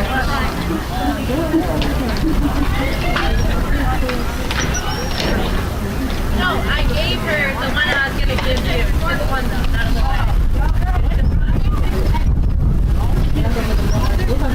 How about I get you some black?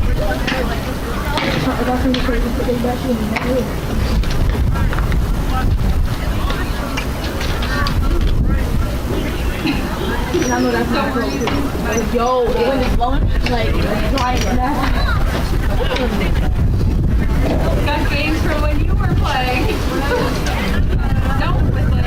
I should do this in high school. You would like Go with the fish. Okay.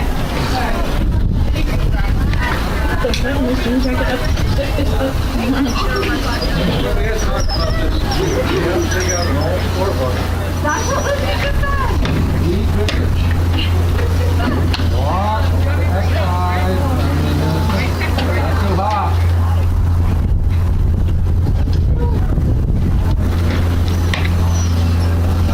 Where's that? I'm not reaching up with the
And it's so in.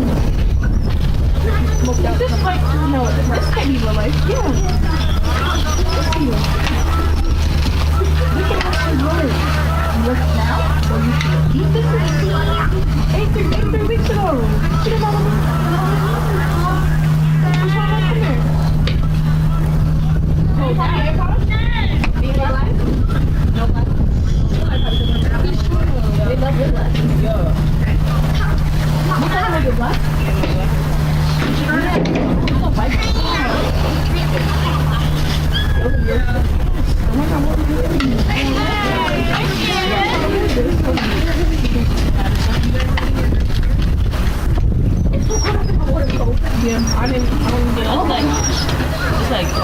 You sitting on a whole bunch of skis.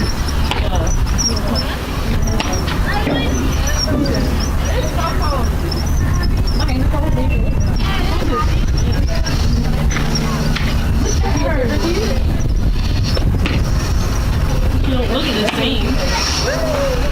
What was different? Her lips, like she fucking did them or something. Her lips look back home.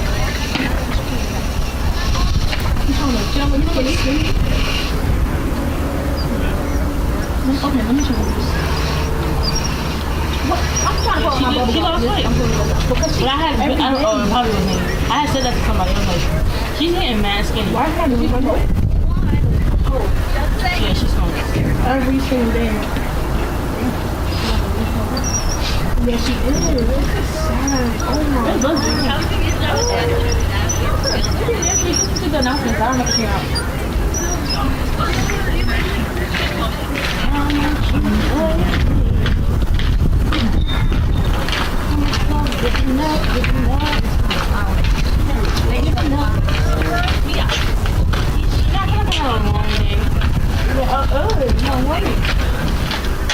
My hair's being put in my pocket. And on top of that, we was running from the What's up? So Johnny on me? No, like he was cutting through shit and JD had his pants and they were trying to pull him over and they were showing like we were going like 120. You gotta go silent mode? Yeah. And he was on our tail. But then we got this was in Governor, and we got out of Governor.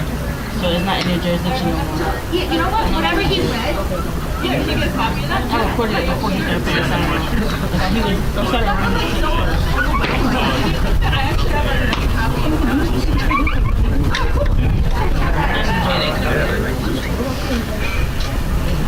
He said, and he stepped on it.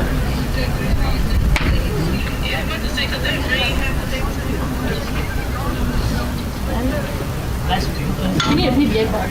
But Ray had his girlfriend. She had something wrong with her eyes, so she went to the doctor and made them like a lie, technically saying that she needs to be in a car that has tints. No, but he can have it even when she's not in the car because like, he can't take off the tints. But he's allowed to have tints because she's a regular passenger in his car. Because it's on the paper, like it's like a whole court order. Yeah, it's a whole court order where he is allowed to have tints.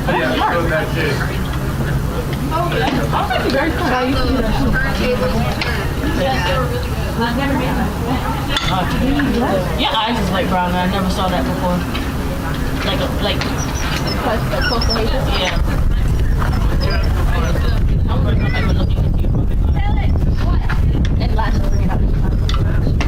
Like just not that you and like I don't know. Yeah, like it was just glowing.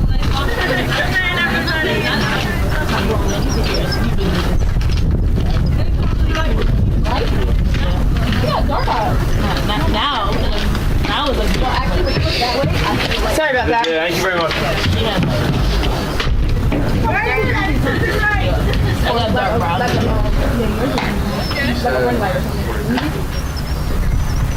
Mine is, can you not do that? Stop! I can't. And then like, oh, you only got my eye water. I'm only looking into her eyes, but I can see her fucking face. Like come on. Why are you, and then you staring deep into her eyes like so? Yeah.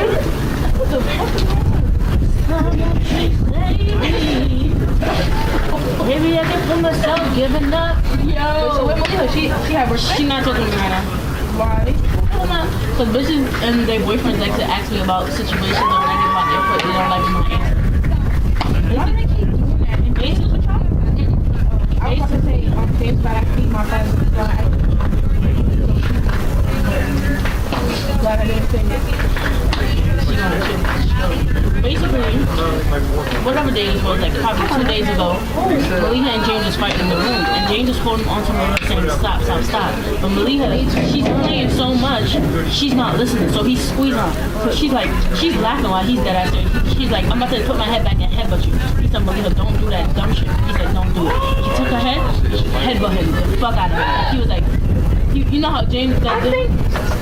Remember I was there because I went to his room. That was the day when I gave him the cake. That was Sunday. I think so, yeah. Because I said, oh, where's James? Is he see me? She said, no, his head is hurting right now. And he had his glasses on, and he was face down in the bed like this with his glasses on. I was about to ask him, why the fuck do you have those glasses on? But I didn't. What is going on? So then he wasn't talking to her because he was like, his first instinct was to knock her fucking head off. Like, he always wants to hit her, but he has to keep his composure because he said, like, sometimes we can just be doing the most. One day he really gonna do it, and she's gonna be devastated. She's gonna yell abuse. Yeah. So he wasn't talking to her. He wasn't talking to her because he wanted to. I told you so.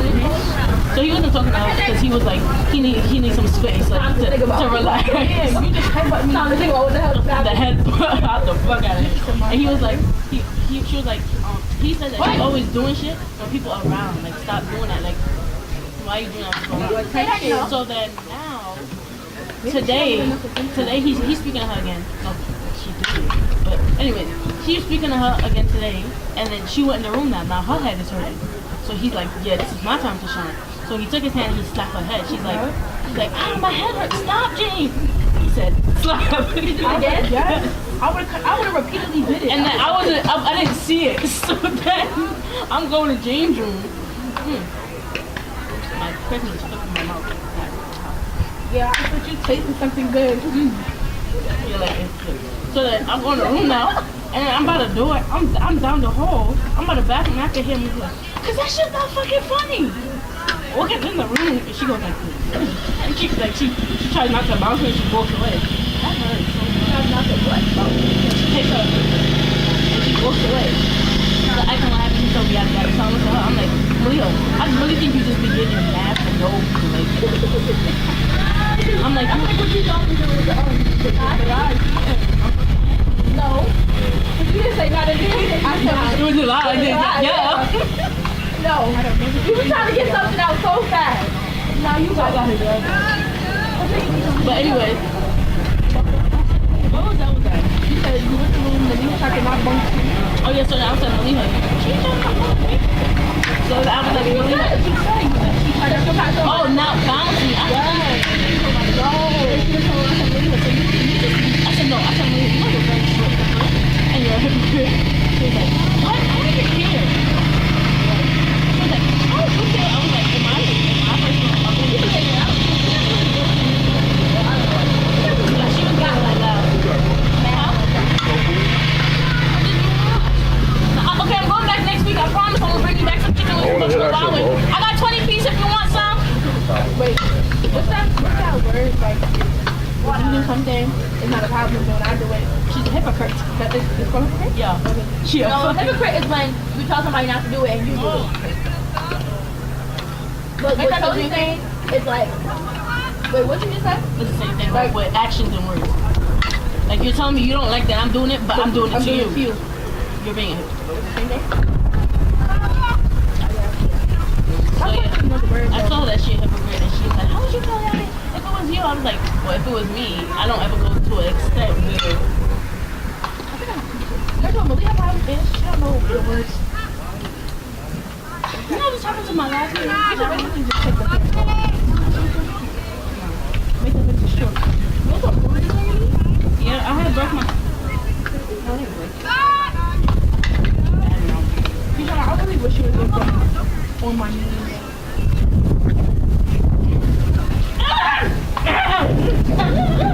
Your practice is pull that up.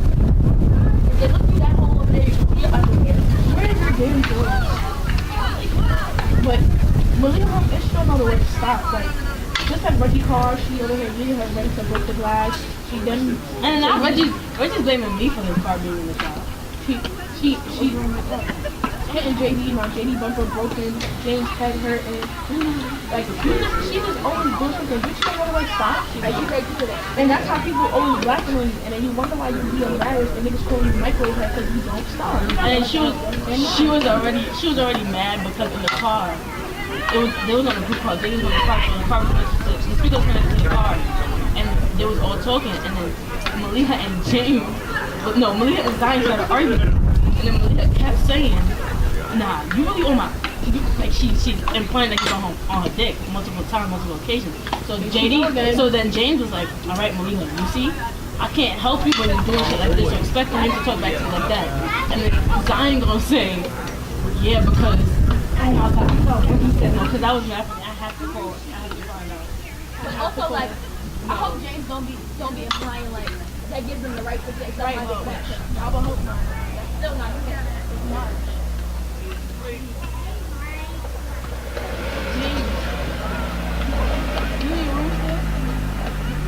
What was the thing that Zion said in the car and that was nasty?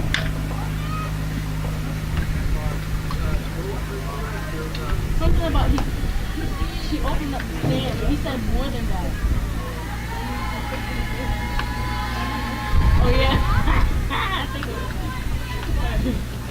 He said, calm down. You opening up the Frank stand right now. I'm about to give you the key. Wow, he said it. He probably said it mad calm too. Yeah. He said, Leo, calm down because you're opening up the Frank stand now. I was so weak. And then she was like that because everybody was laughing. And JD was gasping. JD was like, Nigga, you don't like that like that? So then they in the car started bombing her now, like James and Zion, because they was like, oh, you was on Zion's ass when he was instigating, but you're not saying nothing to JD only because he just got you so rude. And then she just got mad. What they got to do with you? I was playing. No, you was weak, so that's why she's not talking to you? No, she was talking to me because of the whole. Because you didn't finish that story, you started talking about that story. Oh, she wasn't talking to me because I said that she was wrong. I was like, Malia, in my opinion, I feel like you're wrong. Like, yeah. Like she don't ever know. Malia never thinks she's wrong. So she starts talking about, he doesn't tell me when he plays with me. Like she sounds like a kid. When he plays with me, I be forgiving him right away because I know it's a joke. I'm like, okay, that's where you can't really compare. Because just because you have a different way of going about something, don't mean he has to go away about it. Just because you want to forgive him in 2.5 seconds, don't mean he has to give you 1.5 seconds. You can't expect him to do the same shit that you do. You guys are two different people in a relationship. Right. Like she don't like that. She just stopped looking at each other. But that was yesterday. That was today. This was just not fucking him. So he smacked her head before he came here? Yeah, he smacked her head like today. Like the fuck, she's mad, and then on top of that, she start using the my head hurt. I didn't get sick. You know what's wrong with that? Don't feel Ramadan as an excuse now. You can Ramadan it for constant time. Also, she's trying to say she can't drink that. Yeah, she can't take no pills to help her headache. She said she said she had it because I asked her something. Do you have coffee today? She was like, no. I'm like, stop lying. You a lie. Because when I was with her, I saw you with a coffee. She was like, no, I just bought the coffee. I was putting in my fridge. She always doing that. She bought it in the fridge. So she brought we don't eat for a long period of time. Everybody gets getting headache. Now we're going but one day you're going to use Ramadan as an excuse. Like, I never heard that. For the rest of the month, you didn't have a headache. Right. The one that he slapped your head, you got the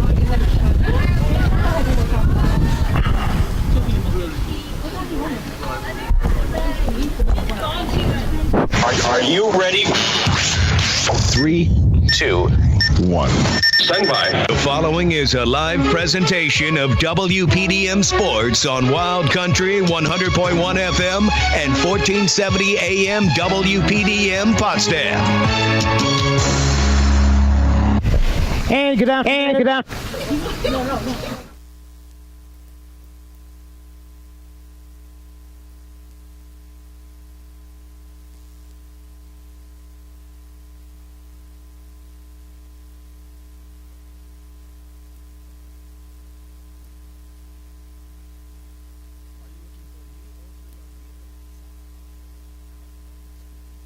Check out the great selection. Chevy, GMC, and double cab trucks. New and used Subaru all-wheel drives are here too. You can find it at Barstow's on Outer Market Street in Potsdam, serving the North Country for over 70 years. Tune in every game online on wildcountry.fm and on the Simple Radio app. Wild Country on 100.1 FM at 1470 AM WPDM Potsdam. And welcome back to Potsdam. My name is Chris Engel, and game 2 of our softball doubleheader between the SUNY Potsdam Bears and Kangaroos. My name is Chris Engel alongside Angie Thomas in our studio. Game 1 went to SUNY Canton 4-2, and we're about ready to start Game 2 here at SUNY Potsdam. It'll be Lisbon product Sierra Ashley getting a start for SUNY Potsdam today. Ashley looking for her first collegiate win, 10.74 ERA. She has 24 strikeouts on the season. And it'll face pretty much the same lineup as we saw in Game 1 for SUNY Canton. As the first pitch from Ashley is swung on and fouled off the leg of Selma Harris for strike 1. So Selma Harris, Maddie Austin, and Mackenzie Curry do up for SUNY Canton, the visiting half of the first inning. Again, the SUNY Canton Kangaroos winning 4-2 in game number 1. So the Brews are looking for the season sweep over the Bears in non-league play. Rest of the lineup, Jordan Knapp, who was at first base, will be the designated player in the cleanup position, followed by Kayla Chavari and Sophia Padilla. Gunderson, thank you very much. So 0-2 now to Harris as we begin Game 2 of this doubleheader between SUNY Canton and SUNY Potsdam, live on 1470 AM, 100.1 FM, and streaming live on wildcountry.fm. Next pitch we fouled off 0-2 here to Harris. So we are just underway here for game number 2 as it started right around 5:12. First game took an hour and 36 minutes play. They honored 2 seniors between games for SUNY Potsdam as well. Here's a liner down the third baseline and foul. And the count remained at 0-2 to Harris. So game 2 of our doubleheader. SUNY Canton won the first one 4-2. We're just away in game 2 here at SUNY Potsdam with the Brews and the Bears scoreless. First batter of the game will be, once again, Harris here for SUNY Canton. I don't know. But there's nobody else up. And the next pitch will be to right field and it'll drop in for a base hit. So it'll be a leadoff single here for Harris to start things off for SUNY Canton in game number 2. So Sophia Harris at first base for St. Regis Falls product. Madison Austin back in left field, wearing number 17, a left-handed batter here for the Roos. Next pitch from Sierra Ashley is over the head of Austin for ball 1. So 1-0 the count with Mackenzie Curry on deck for SUNY Canton. No score, already a single to begin game number 2 here for Sophia Harris. She's at first base. Next pitch is Austin going to slice it foul. And behind everybody, count evens up at 1-1. Roos were able to use a 3-run third inning in the victory. And some good relays from the outfield. SUNY Potsdam looking for their first win of the year, trying to take some chances or peg down a couple good outfield relays. Next pitch is low and outside for a ball, 2-1. Pretty much the same defense as game 2. Haley Legitis is behind home plate. Anna Gratola at first. Vanessa Brandt at second. Mass McCormick at third. Kaylee Drabanski is at short. Austin fouls it off again. And the count, once again, will be evened up at 2 balls and 2 strikes. Runner at first, no one out, top of the first in game 2 of this women's softball doubleheader. Out of town was the Crosstown scoring high school soccer, by the way. The high school lacrosse is St. Louis Central leading Potsdam by a score 6-2. So now 1 out here in the inning as Austin goes down. And it's going to bring up Curry. So 1 out, 1 on here for SUNY Canton. And the first pitch is going to be in there for a strike, 0-1 to the catcher, Mackenzie Curry. No score, 1 out, and a runner at first here for the Roos. Top of the first is a pitch. It's going to be in between third and short for a base hit. On one knee will be Emily Beck, who was the flex player, back in left field. She'll bat this time in game 2, and she'll throw it into the infield. And it'll be a 1-out single here for Curry. So 2 hits. Runners at first and second, 1 away for Jordan Knapp, the designated player. Ruse threatening the top of the first in game 2 of this women's softball doubleheader. Knapp will take strike 1 at the belt. Javari on deck for SUNY Canton. Lena Bean will be the opposing pitcher today for the Ruse. And the next one is going to be fisted into left center for a base hit. This could score a run. Harris rounding third. She'll be sent home by Coach Thayer. Relay in to short. Knocked down to the circle it goes. And everybody else is safe. An RBI single for Jordan Knapp. And just like that, SUNY Canton has a 1-0 lead here at SUNY Potsdam. Curry goes to third. And Knapp goes to first. So it's 1-0 for the Ruse. Inning will continue here with Javari, the first baseman, who was in the circle in game 1, picked up the win. And now we'll be playing first base. First pitch is in the dirt. Legitis will block it. Runner will go to second. Knapp on the pass ball as Curry remain at third. 1-0 SUNY Canton here in the top of the first. Women's college softball today. Game 2 of the doubleheader is SUNY Canton won game 1 4-2. And Sierra Ashley deals the next pitch. This one is laced to left center, right center, into the gap for a base hit. That's going to score 2. Curry and Knapp will come in to score, and Javari goes to third, relay in, she's out. Oh, what a great relay in from right field. Tag made by Madison McCormick. It's a 2-run double, but there's 2 away in the inning. So a 2-run double here for Javari. The drive-in 2 to make it 3-0, but she's out on a 9.65 putout for out number 2. So 3-0 SUNY Canton already top of the first. That'll bring up Sophia Padilla. And this one will be out of play for a strike 1 as it's fouled off. Padilla Gutterson, who had a big day in game number 1 at bat, I should say. That second base today. 3-0, 2-way. No one on base, and the pitch is high for a ball. Count evens up at 1-1. 1 ball and 1 strike here to Padilla Gunnarsson. A 3-0 start for SUNY Canton. This one is popped up in left center, and coming in as a left fielder, Emily Beck to make the catch for out number 3. That'll do it for the inning, but quickly, SUNY Canton jumps on Sierra Ashley, scoring 3 runs on 4 hits. No one left on base, no errors to speak of. We'll go to the bottom of the first as SUNY Canton leads SUNY Potsdam 3-0. And women's college softball back with more after these.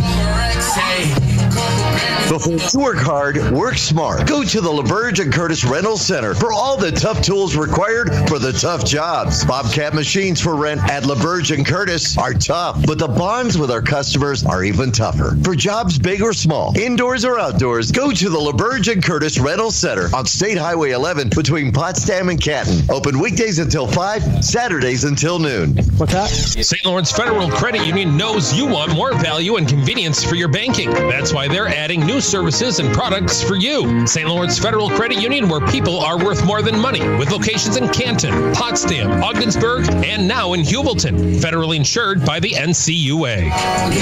Tune in every game online on wildcountry.fm and on the Simple Radio app. Wild Country on 100.1 FM at 1470 AM WPDM Potsdam.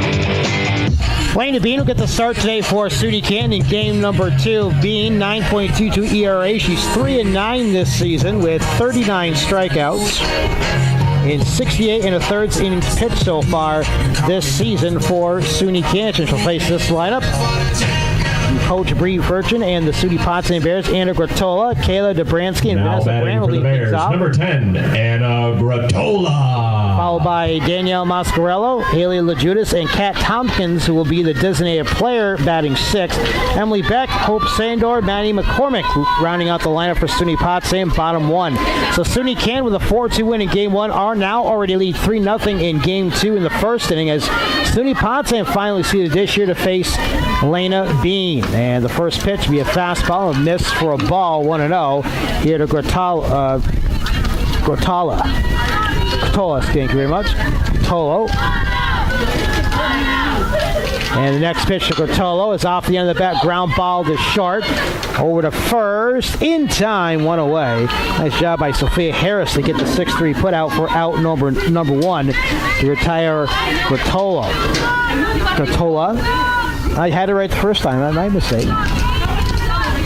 Forget things when you go in between games, I guess. So, what's that? Next pitch. Now batting for the Bears, number 3, Kaylee Dobransky. Kaylee Dobransky will take high for ball 1. 3-0 SUNY Canton, bottom of the first. And next pitch is high from Bean, 2-0. Sierra Ashley is the flex player in the circle. She will not bat, but just will be pitching today here for SUNY Potsdam in Game 2. Lena Bean in the circle for the Roos in Game 2. And get the sweep opposite way to the right side, and the right fielder, McCullough, will run out of room as the count will go to 1-1. 2-1, excuse me. Here to Dobransky. So 2 balls and a strike with Brandt on deck, one of the seniors honored before Game 2. There's a liner up the middle for a base hit. As the center fielder, Miner, will pick it up. She'll toss it into second, and it'll be a 1-out single here for Dobransky in this bottom of the first for SUNY Potsdam. Bears fell 4-2 in Game 1. Now batting for the Bears, number 5, Vanessa Brandt. Haley Legitis, the other senior honored before Game 2 here at the SUNY Potsdam Softball Diamond. So Bean ready to go to face Brandt. Runner at first, 1 away. First pitch is inside for a ball, 1-0. Being a senior from Munnsville, New York, played at Stockbridge Valley. Moscarello on deck. And the next pitch is in there for a strike. Throw down to second, a steal attempt, and it's going to be Dobransky in safely with the stolen base. Count evens up at 1-1. Runner in scoring position now for SUNY Potsdam as they lead once again by SUNY Can leads by a score 3-0. The 1 ball and 1 strike to Vanessa Brandt at second base for Game 2 as well. Bean deals, and this one's off way to second, pushes the runner to the third, over to first in time as Padilla Gunderson on a 4-3 put out for out number 2. That'll push Dobransky now over to third. For the Bears, number 8, Danielle Moscarello. So Moscarello, the center fielder, up now for SUNY Potsdam with 2 away and a runner at third. 3-0 SUNY Canton, bottom of the first in Game 2 of our college softball doubleheader. The pitch is going to miss for a ball, 1-0. Haley Legitis on deck for SUNY Potsdam. We're in the bottom of the first. Overcast and a little chillier than yesterday, Tuesday afternoon. Bit breezy too. Put into play, Squibbler to the first baseman, over to first, and Padilla Gunderson will cover it for a 3-4 put out for out number 3 to retire Moscarello. So the Bears leave a runner in scoring position after 1 inning. No runs on a hit. 1 left on base, no errors. Top of the second coming up. It's SUNY Can 3, SUNY Potsdam 0. Women's college softball on the St. Lawrence Federal Credit Union scoreboard. 3-0 Roos. Back with the top of the second after these. Vending and amusement supplies and maintains vending machines all over St. Lawrence County and to all local colleges. For more information about their service, call 386-8344 or stop in at 45 Riverside Drive in Canton. A.W. Collins Vending and Amusement, keeping the North Country stocked. You know that sound anywhere. It's the crisp crunch of that first nacho chip. With its perfect cheese to sour cream ratio sitting atop a layer of delicious beans, it's a sip away from perfection. That's what we're looking for. Add a delicious, refreshing Pepsi and we've achieved absolute nacho nirvana. Because while you can pile those nachos high with every spicy, cheesy, savory topping, there's no topping a cool Pepsi finish. Nachos, better with Pepsi. That's what I like. Tune in every game online on wildcountry.fm and on the Simple Radio app. Wild Country on 100.1 FM at 1470 AM WPDM Potsdam. Lena Bean will lead things off for SUNY Canton at the top of the second inning, facing Sierra Ashley, and a big cut and a miss by Bean for strike one. It'll be Alex McCullough and Selena Tassily due up for SUNY Canton, the bottom of the order. They lead 3-0, top of the second here at SUNY Potsdam. Bean will pop one foul. That'll play for everybody, 0-2. So you're listening to WPDM Sports on WPDM Potsdam. My name is Chris Engel. Angie Thomas in our studio today for the Women's College Softball doubleheader at SUNY Potsdam non-league play. And the Roos have won 3 in a row against the Bears this season. Popped up in behind McCormick at third, but the shortstop, DeBrancy, come over to help her out and make the catch for out number 1. So one away here in the top of the second inning. And that's going to bring up now Alex McCullough, the right fielder. Sierra Ashley trying to settle down after 3 of the first 4 batters reached and scored. First pitch in there for a strike to McCullough, 0-1. The big blow came on a 2-run double by Kayla Chavari. Then she was pegged out at third on the 9-6-5 put out. Trying to stretch a double into a triple. Nice scoop by McCormick. Charging in. Throw low to first and not in time. It was dropped, but then trying to tag the runner was Gortolo on first as she turned towards second. She gets back to the bag in time. So it's going to be E5 to advance McCullough onto first base. We had a total of 1 error between the two teams in game number 1. Right now, a runner at first and 1 away. 3-0 SUNY Canton here in the top of the second. First pitch high and outside for a ball, 1-0. Here to Selena Tassily, the third baseman for SUNY Canton. 3-0 Roos. Runner at first, 1 away. Here at SUNY Potsdam. Welcome those of you also on PotsdamAthletics.com. That one's going to be a bit inside for a ball, 1-1 the count. 3 runs on 4 hits, or actually 5 hits right now.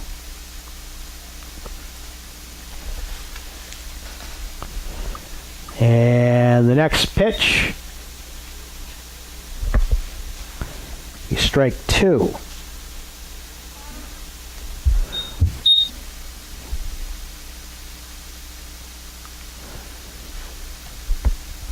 So Tasley digs back in here against Sierra Ashley, and that one will miss high for a ball. As we have the top of the order on deck here for SUNY Canton.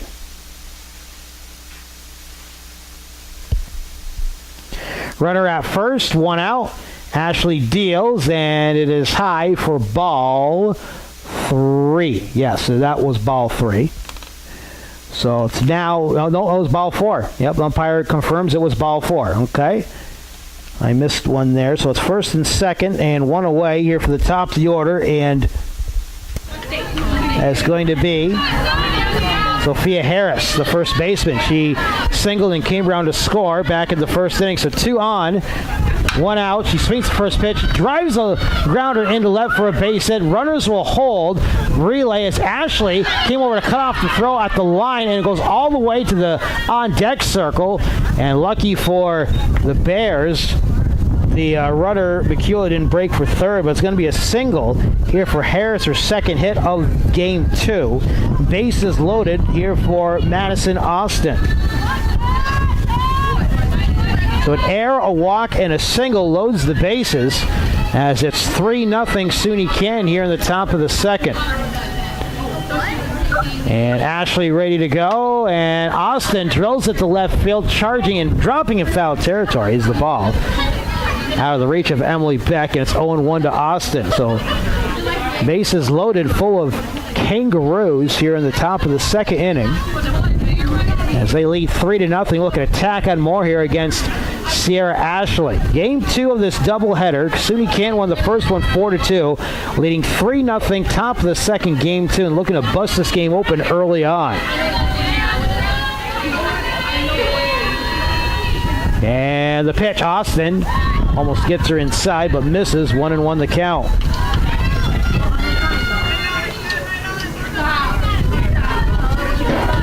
One ball and 1 strike. And the pitch opposite way to left. Beck is there. She makes the catch. Tagging is the runner from third. She will score to make it 4-0. So Beck, a fly out and a sacrifice RBI. for the second out. Coming in to score from third is McCullough, make it 4-0. Tasley will stay at second. Harris at first. I'll bring up Mackenzie Curry now, who singled and scored back in the first. 4-0 SUNY Canton. And now are they going to appeal? Did she leave the bag early at third, I wonder? They're going to confer here with the umpires. And we'll see what the call is. I wonder if SUNY Potsdam is asking if she left the bag. Nope, she's safe. Okay, she did stay on the bag enough after the catch by Beck. She did not leave early, did the runner McCullough. So it's 4-0 SUNY Canton. 2 away. Runners at first and second for Curry. She swings at the next pitch. A liner to center and goes right into the glove of Moscarello for out number 3. Positioned well in the outfield to retire the Roos. But they get 1 run on the sacrifice RBI by Austin. 1 run on 1 hit. 2 left on base. There was 1 error. We'll move to the bottom of the second. Briskly moving game 2. In the middle of the second on the St. Lawrence Federal Credit Union scoreboard, it's 4-0 SUNY Canton leading SUNY Potsdam. Back with more women's college softball after these. Since 1927, the O'Leary Funeral Service in Canton has offered care and compassion for the ones that others have lost and loved. Offering traditional cremation and pre-planning services, call the O'Leary Funeral Service at 386-8528 or visit o'learyfuneralservice.com. The O'Leary Funeral Service, U.S. Route 11 in Canton. Liberty has installed many gas mains along the streets. If you haven't yet signed up for natural gas, now's the time to convert with incentives up to $6,700. Serving Franklin and St. Lawrence counties. Liberty, bringing new energy to the North Country. Now back to WPDM Sports on Wild Country, 100.1 FM and 1470 WPDM Potsdam. Online at wildcountry.fm and on the Simple Radio app. An inning and a half in, and it's 4-0 SUNY Canton over SUNY Potsdam. Women's college softball. The Bears will bring up senior Legitis along with Kat Tompkins and Emily Beck. 5, 6, and 7 in the lineup. Haley Legitis. Lena Bean in the circle in game 2 here for the Roos and Coach Lindsay Thayer-Coleman. With the win, SUNY Canton improved to 8-18 on the year. They're back in conference play this weekend. So 4-0 Roos, a good head start here for Elena Bean and SUNY Canton. Bean to face Legitis. Fifth batter in the lineup, and first pitch is high and outside for a ball, 1-0. Tompkins on deck. Beck waiting her turn as well here in the second for SUNY Potsdam, who trail 4-0 here at home. And the next pitch, that's going to just miss high for a ball, 2-0. Tomorrow afternoon, weather permitting, high school baseball. Norfolk at Parishville Hopkinton starting at 4:30 from Parishville Hopkinton Central. The 2-0. This one's fisted foul towards the first base side, 2-1. So 2 balls and a strike to Legitis. Back in the right-handed batter's box. And the count 2-1 Bean deals. It's low in the dirt for a ball, 3-1.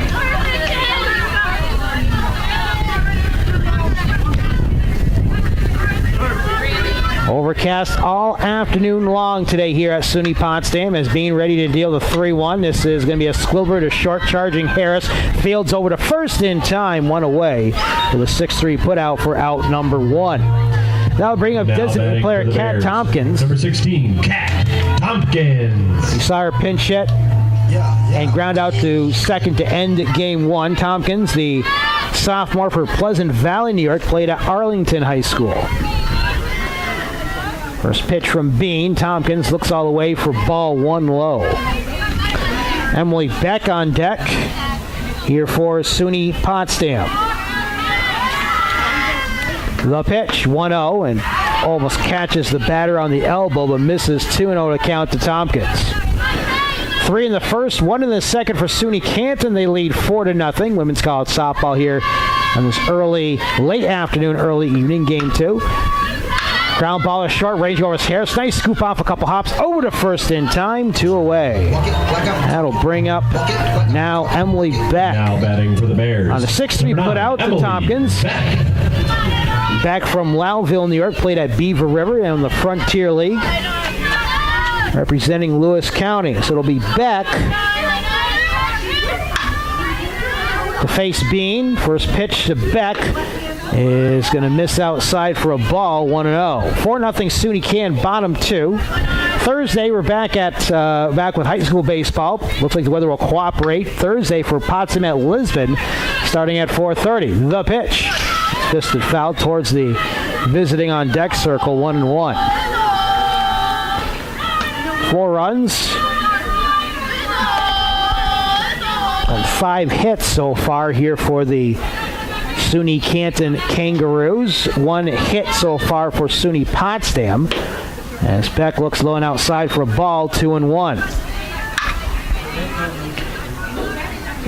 Kayla Chavari, able to go the distance for the Roos in game 1, scattering 5 hits, only struck out 1 and walked 1, giving up 2 runs, both unearned. That's fouled off again, 2-2. 4-0 SUNY Canton, bottom 2. Elena Bean trying to keep the Bears off the scoreboard. Try to get her first 1-2-3 inning of the afternoon. Bean deals, and just staying alive is Beck. She reaches out of the strike zone, just gets a piece of it. Still 2-2. 4-0 Roos, looking for the season sweep against their rivals down Route 11. 2 balls, 2 strikes. Wind still swirling a bit from right to left. Inside, and swung on a miss for strike 3. And that'll do it for the inning. That'll be the first strikeout for Bean. Bears go down in order. No runs, no hits. No one left on base, no errors. Let's quickly move to the top of the 3rd on the St. Lawrence Federal Credit Union scoreboard. SUNY Canton 4, SUNY Potsdam 0. Back more women's college softball after this.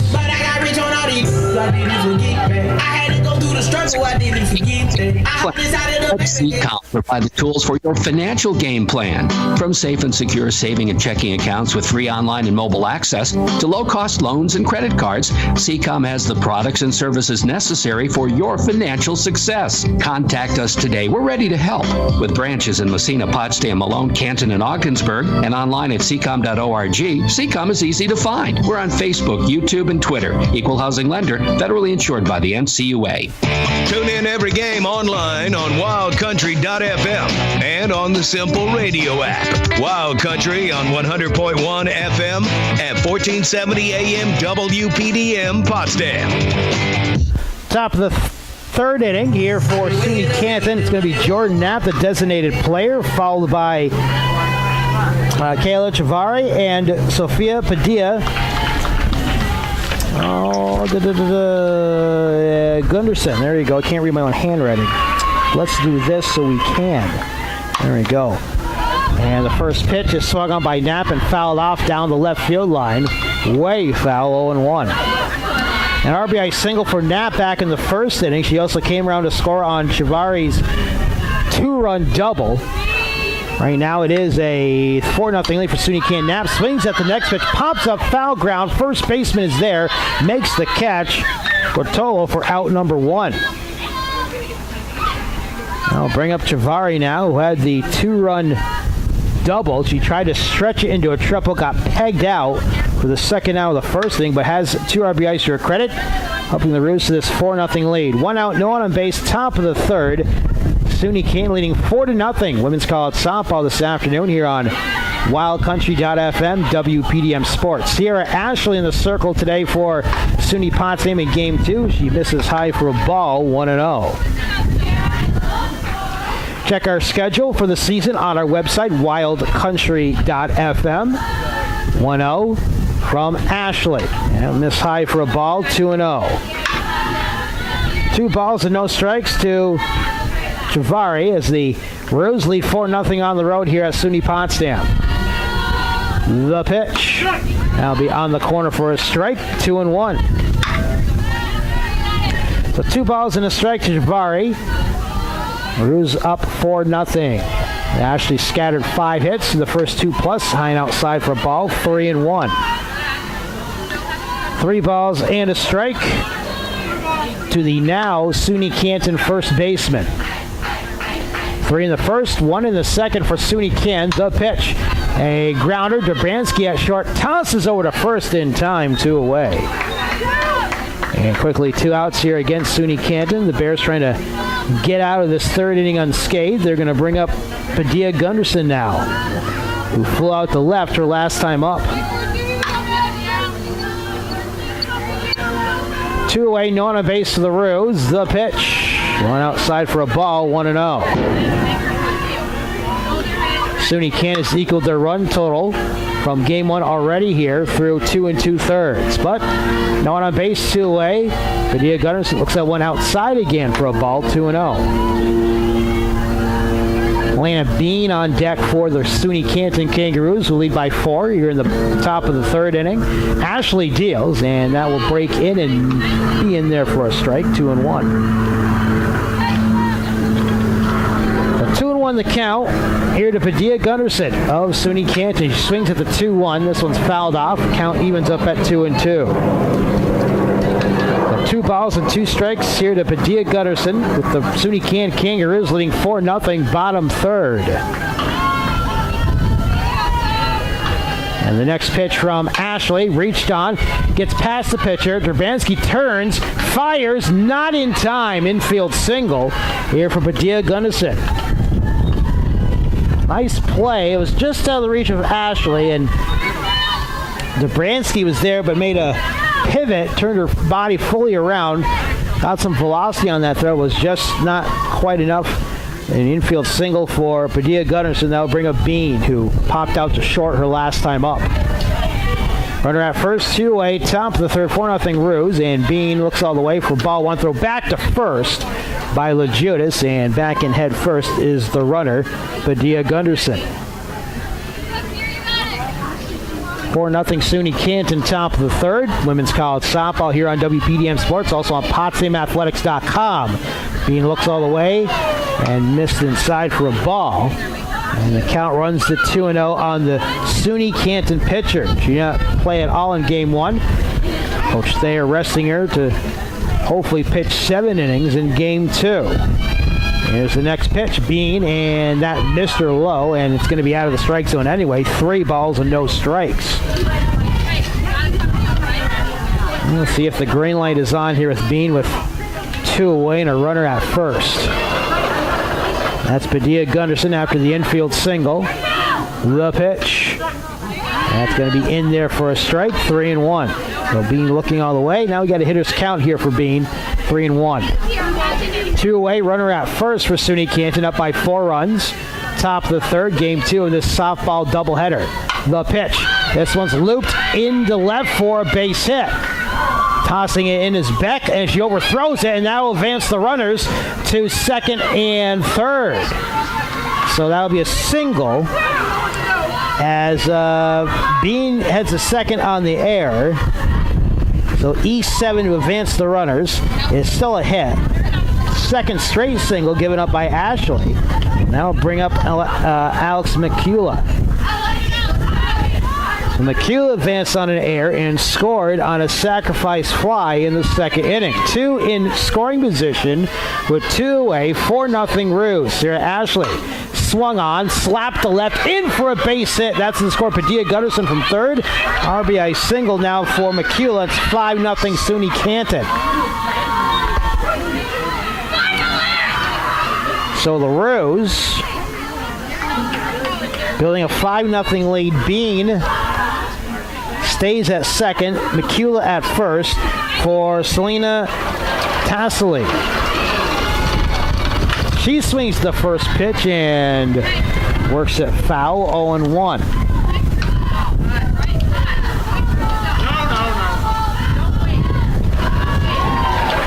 So Tassily walked and was stranded at 2nd, back in the 2nd. She's down the count, 0-1. So the next 0-1 pitch from Sierra Ashley misses inside for a ball, 1-1 the count. Top of the order on deck, Sophia Harris ready to go for the Roos if she can get there. First two retired by Potsdam. A single, actually 3 straight singles have produced 1 run. The pitch. This one is lifted left center field, chasing the center field back, drops in for a base hit. That's going to score Bean all the way from second. McCullough will be held up at third. RBI double by Tesley, and it's 6-0 SUNY Canton. McCullough at third, Tesley with the RBI double. And that is 4 straight hits given up by Sarah Ashley after she retired the first 2. And now we get a little conference here in the circle. Try to calm things down here a little bit. 6-0 SUNY Canton here in the top of the 3rd inning.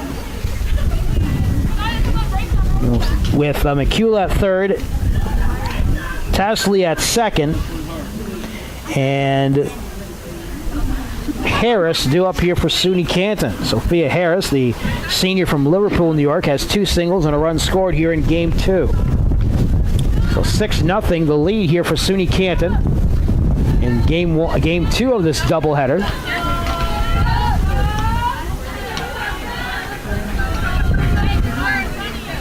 Third time around the batting order.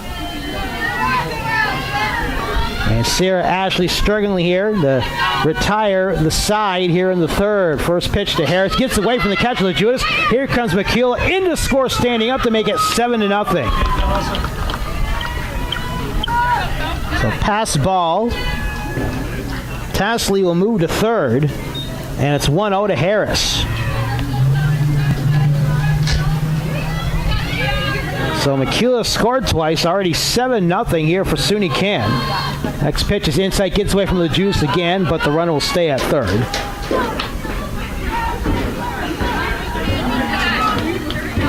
A 7-0 lead here for SUNY Canton, leading SUNY Potsdam in Game 2 of this doubleheader. And the next pitch to Harris, missed low for another ball. 2-0.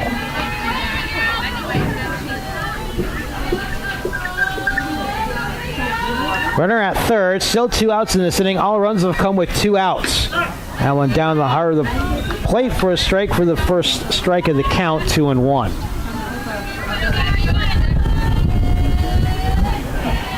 Tesley at 3rd here for SUNY Can. That one is ball 4. Yeah, so it's 3-1.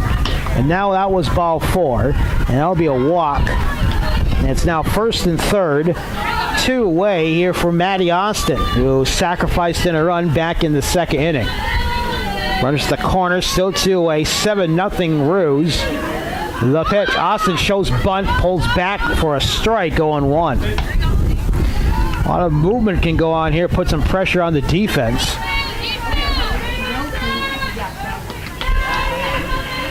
It's now ready for the 0-1. Austin looks at one and gets away from Legitis. Here comes the runner from 3rd. Tesley, she is out.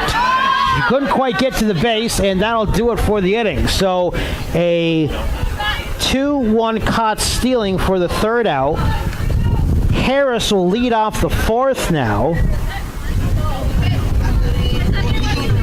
as the inning is over, but not before 3 runs come across for SUNY Canton. 3 runs on 4 hits.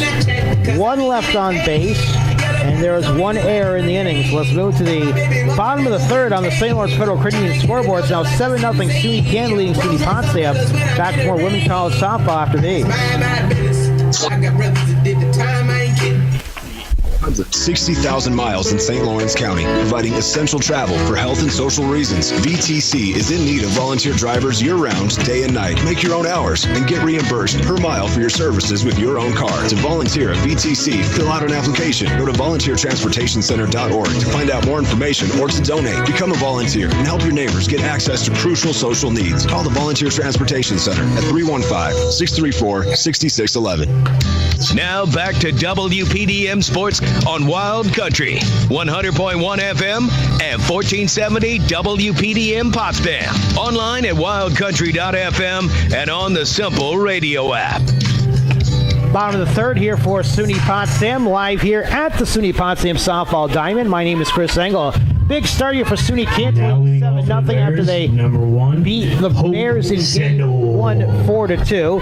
Hope Sandor, Maddie McCormick, and Anna Gortolo do up 8-9-1 in the Bears line to face Elena Bean. And the first pitch will be on the inside corner for a strike, 0-1. Sandor in right field all day long today for coach for the SUNY Potsdam coaching staff here this afternoon. Bean deals the 0-1, and that'll be outside for a ball, 1-1 the count. Also, Coach Bree Furchin, a 2015 graduate of Brockport, came over from the SUNY Plattsburgh softball program. Ground ball chopped to third, knocked down as Tasley fires over to first in time, one away on a 5-3 putout to Tyler Sandor here in the bottom of the third inning. Bat for the Bears, number 11, Madison McCormick. So Hewlton native Madison McCormick up. She had a sacrifice RBI in game 1, and she finally getting at bat here in game 2 in the bottom of the third. 7-0 SUNY Canton. The pitch, he shows Bud, lays it down, fouls it off through the batter's box, 0-1. Trying to get something going here against Elena Bean, who's been, for the most part, in control. She only gave up a one-out single to Dobransky back in the first. SUNY Canton 7, SUNY Potsdam 0 here in game 2 of this doubleheader. The pitch. McCormick swings and misses for strike 2, 0-2 the count.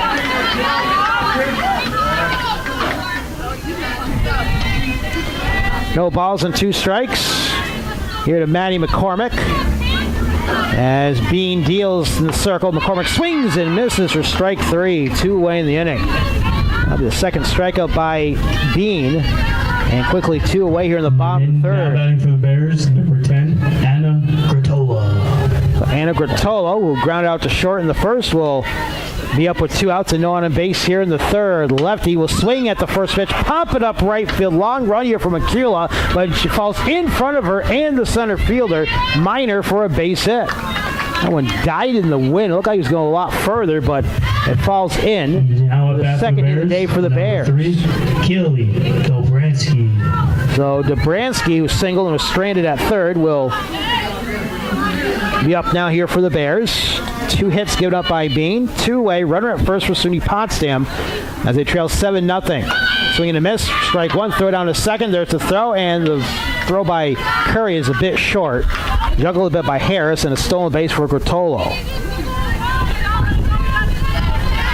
So 0-1 here to Dobransky. Vanessa Brandt on deck for SUNY Potsdam. An 0-1 count. Here to the batter.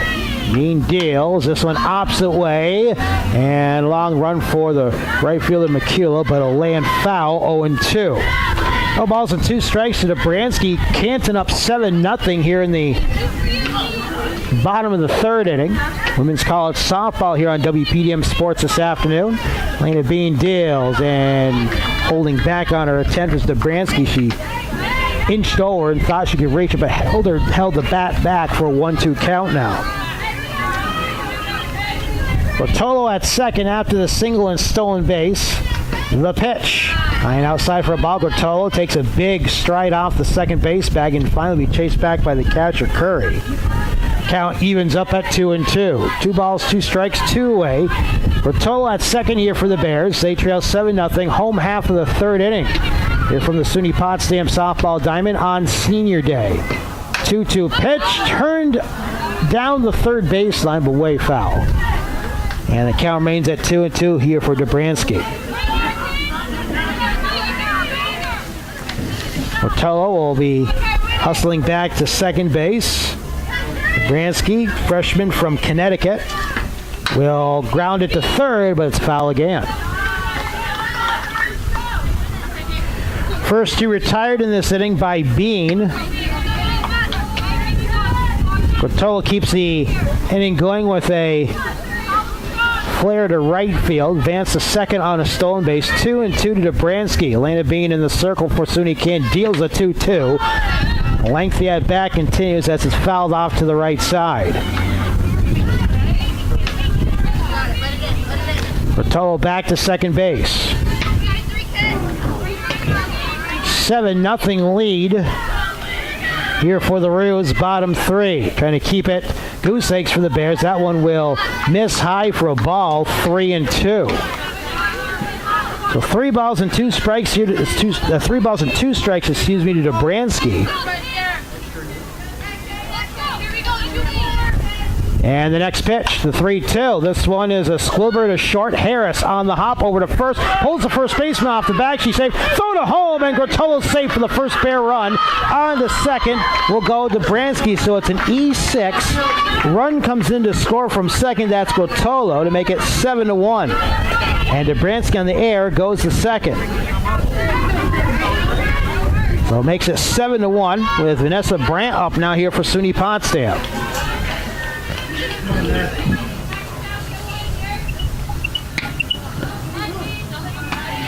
And the home plate umpire ready to go, and now has everyone else ready. Number 5, Vanessa Brandt. And Vanessa drills one down to third. Nice scoop up by Tassley over to first, dugout by the first baseman. In time for the third out of the inning. So a 5-3 put out to retire Brad. But the Bears get on the board on the air. 1 run on 1 hit, 1 left on base, 1 error. Let's go to the top of the 4th. On the St. Lawrence Federal Credit Union scoreboard, it's now SUNY Canton 7, SUNY Potsdam 1, women's college softball. Back with more after these. Are you looking for a new or pre-owned vehicle? Stop by Barstow's on Outer Market Street in Potsdam. Check out the great selection of Chevy, GMC, and double cab trucks. New and used Subaru all-wheel drives are here too. You can find it at Barstow's on Outer Market Street in Potsdam, serving the North Country for over 70 years. Before you work hard, work smart. Go to the LaBerge and Curtis Rental Center for all the tough tools required for the tough jobs. Bobcat machines for rent at LaBerge and Curtis are tough, but the bonds with our customers are even tougher. For jobs big or small, indoors or outdoors, go to the LaBerge and Curtis Rental Center on State Highway 11 between Potsdam and Canton. Open weekdays until 5, Saturdays until noon. Tune in every game online on wildcountry.fm and on the Simple Radio app. Wild Country on 100.1 FM at 1470 AM WPDM Potsdam. Top of the 4th inning, and for SUNY Canton, it will be Sophia Harris left at bat after a caught stealing by Tesley to end the 3rd, and the first pitch will be ball 1 here to Harris. Top of the order, Austin and Curry to follow here for the Roos, leading 7-1, top of the 4th here at SUNY Potsdam. The pitch, high and tight for a ball, 2-0. So the Roos will be back in North Atlantic Conference play after today. The Potsdam Bears have a couple against SUNY Poly, then back to SUNYAC play versus Buff State and Fredonia later this week. This one will be sliced foul, 2-1. At least last remaining on the schedule are all road games for SUNY Potsdam. That could change. We don't know. It is the spring season. That one's in the dirt for ball 3. So 3-1 here to Harris. 2 singles for her on the day. She also scored back in the first. A 3-run first, a singleton in the second, 3 more in the third for the Roos, tallying their 7 runs as they lead by 6. There's the 3-1. Reached on, and this one is a slow roller. Foul. Yep.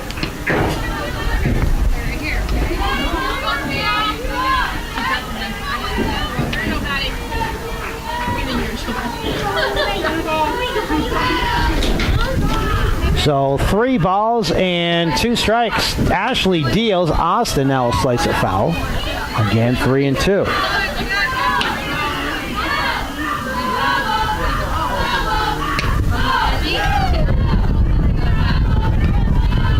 Curry and Knapp to follow. And the pitch, Austin stays alive, reaching for it. That was way out of the strike zone. Could have been ball 4. Austin trying to keep it between the lines. It remains full at 3-2. 3 balls and 2 strikes here to the SUNY Canton left fielder. Sierra Ashley in the circle for SUNY Potsdam. This one's a low one to Dobransky over to first. Not in time. Probably give that a hit.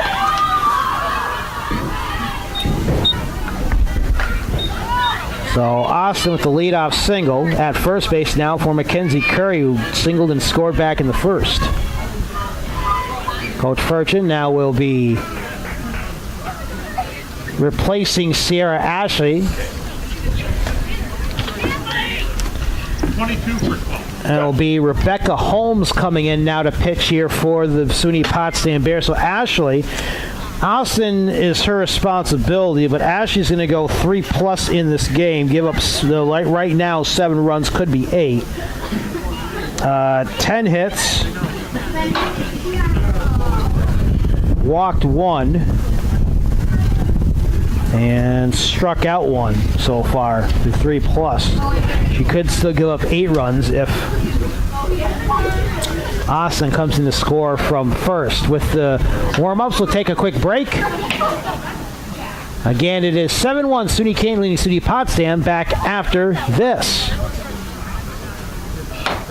A.W. Collins Bending and Amusement supplies and maintains vending machines all over St. Lawrence County and to all local colleges. For more information about their service, call 386-8344 or stop in at 45 Riverside Drive in Canton. A.W. Collins Bending and Amusement, keeping the North Country stocked. St. Lawrence Federal Credit Union knows you want more value and convenience for your banking. That's why they're adding new services and products for you. St. Lawrence Federal Credit Union, where people are worth more than money, with locations in Canton, Potsdam, Ogdensburg, and now in Hubleton. Federally insured by the NCUA. Tune in every game online on wildcountry.fm and on the Simple Radio app. Wild Country on 100.1 FM at 1470 AM WPDM Potsdam. New pitcher here for SUNY Potsdam. It is Rebecca Holmes, who was the DP in Game 1 from Lawrence, New York. Played at North Collins High School. And it's 1-0 here to Mackenzie Curry. Next pitch to Curry is going to be in there for a strike, 1-1. So Austin at first base after the single, as she battled Sierra Ashley and drove her out of the game. That one's going to be on the corner for a strike, 1-2. Top of the fourth, 7-1 SUNY Canton here at SUNY Potsdam Softball Diamond on 100.1 FM, 1470 AM, streaming live, wildcountry.fm. A breaking ball misses way high, throw back to first, and in standing up is the runner Austin. So the count evens up at 2-2.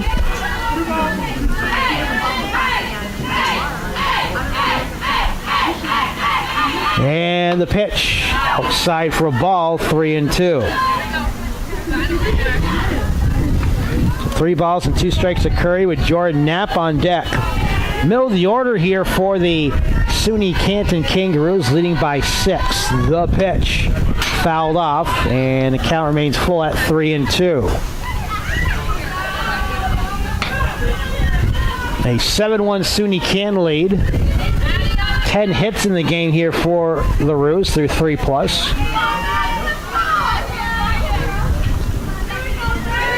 And it'll be Holmes. Swing and a miss for strike 3 as Curry goes chasing for the first out of the inning. That one sailed away from the batter. Now bring up Knapp. Runner at first, 1 away. 6-run lead for SUNY Canton, leading 7-1 top 4. They won game 1 4-2. And Holmes ready in the circle. And first pitch will be framed in there for a strike, 0-1. 0-1 the count here to Knapp. And Holmes ready to deal again, and that will miss for a ball, 1-1 the count. 1 ball and 1 strike here to Knapp. 7-1 SUNY Canton lead, 3 in the first, 3 in the third. A single run between those in the second. There's a good pitch, and that'll be in there for a strike, 1-2. 1 ball and 2 strikes here to Knapp.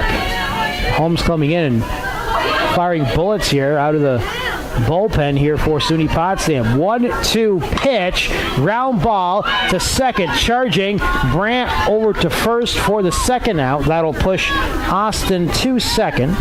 4-3 put out to Tyra Knapp for the second out. And I'll bring up Kayla Chavari, who had the 2-run double in the first and then grounded out to short in the third. 7-1 Roos. top of the fourth inning. And the pitch. And this, nope, that does catch the corner for a strike, 0-1. 0-1 the count. Here to Travari with Padilla Gunderson on deck. That was fouled back to the screen, 0-2. Now the Bears are one strike away from getting out of the fourth.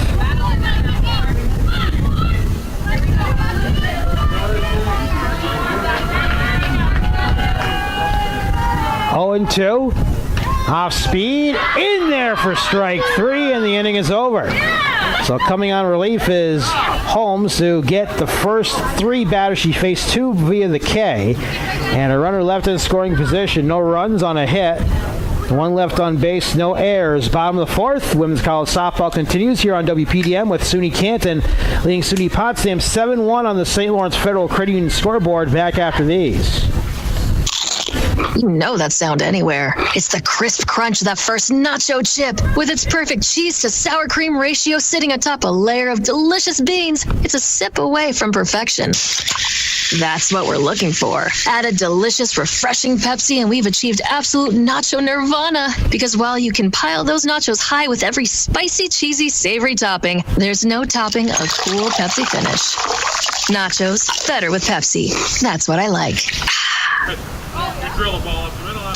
Now back to WPDM Sports on Wild Country, 100.1 FM and 1470 WPDM Potsdam. Online at wildcountry.fm and on the Simple Radio app. Ready to go here to lead off the fourth inning for SUNY Potsdam, which trails by 6. Danielle Moscarello, followed by Haley Legitis and Kat Tompkins.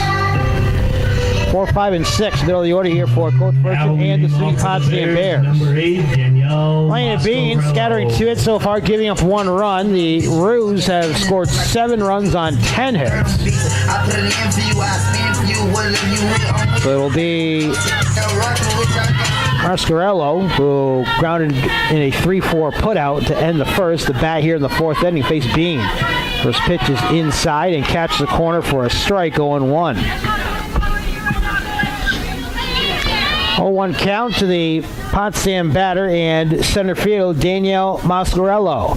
And she lines one to second, reaching for it is second baseman Padilla Gunderson.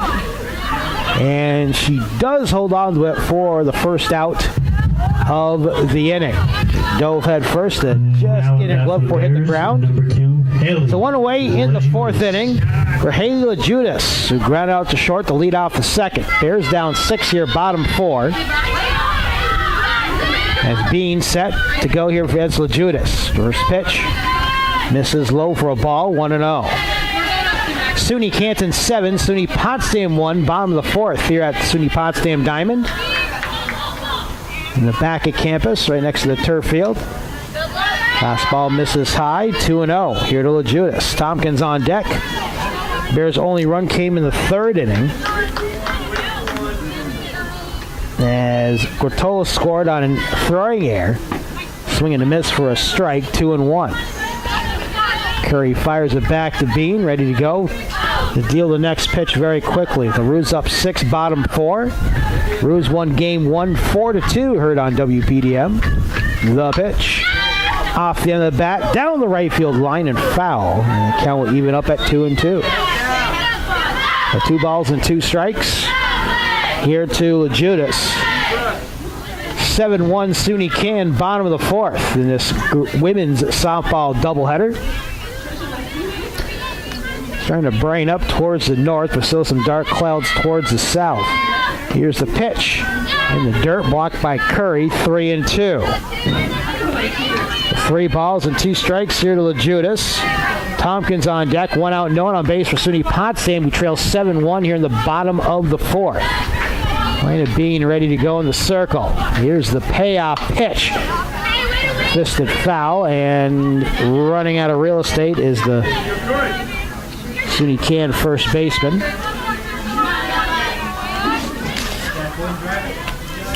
So it remains 3-2. Vari at first after she pitched a pretty good one in game 1. She only gave up 2 runs, 5 hits, And got some help with her defense. Here's the payoff pitch to Legitis, and she sliced that foul again. This one goes out of play over the fence.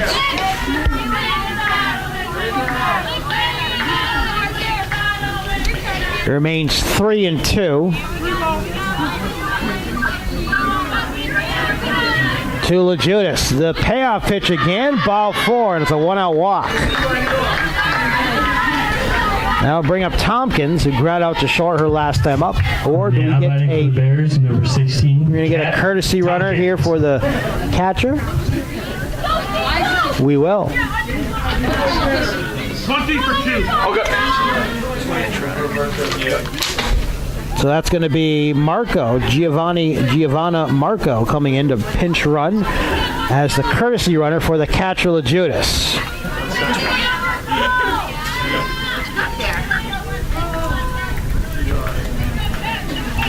So Marco on base, Tompkins at bat as the DP. First pitch low for a ball, 1-0. We're in the bottom of the fourth inning, a 7-1 SUNY Canton lead here from the SUNY Potsdam Softball Diamond on 100.1 FM, 1470 AM. Bean deals the 1-0. That will catch the black for a strike, 1-1. Bears trying to close the gap a little bit with 1 out, 1 on. Emily Beck is on deck. 1-1 fouled off by Tompkins, 1-2. Straight back to the screen. Curry will chase it down, throw it back to Bean right in front of the circle.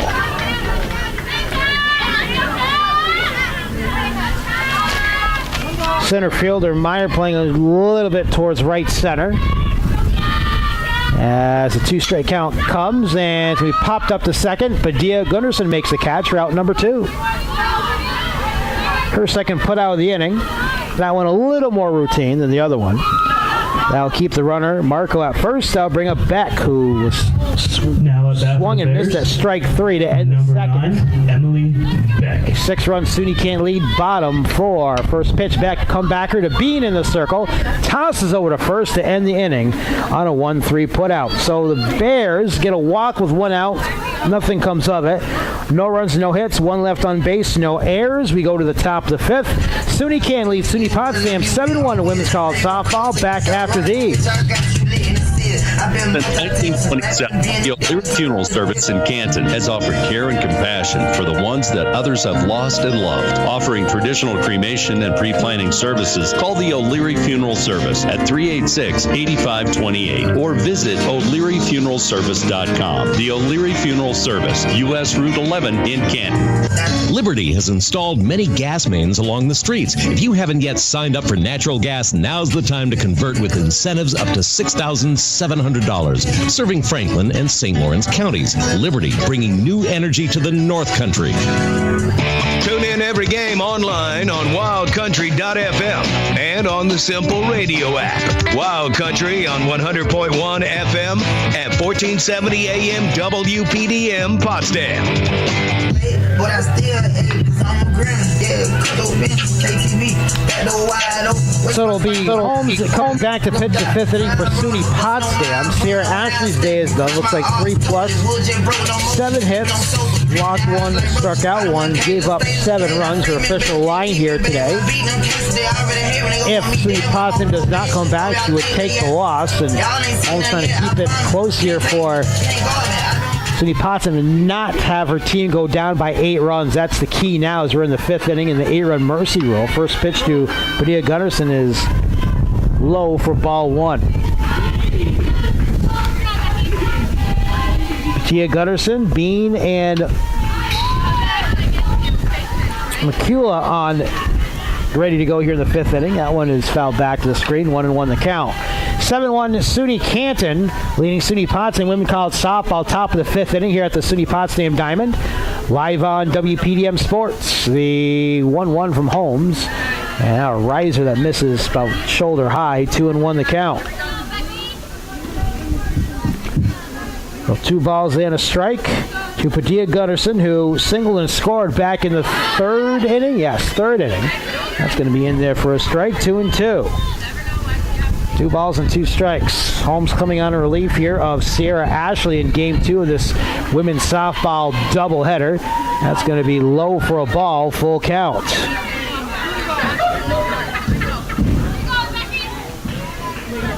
Three and 2 again to Padilla Gunnarsson. And the pitch, she swings, and this one is a looper to center, charging over and making the catch left center field is Moscarello for the first out of the inning. So that'll bring up Leda Bean, who popped out to short, singled and scored back in the 3-run third. We're in the top of the 5th. The SUNY Canton Kangaroos leading here 7-1. Trying to sweep the doubleheader here on the road at SUNY Potsdam. Holmes deals the first pitch to Bean, and that will miss low for a ball, 1-0. 1-0 to count to Bean. McCullough on deck.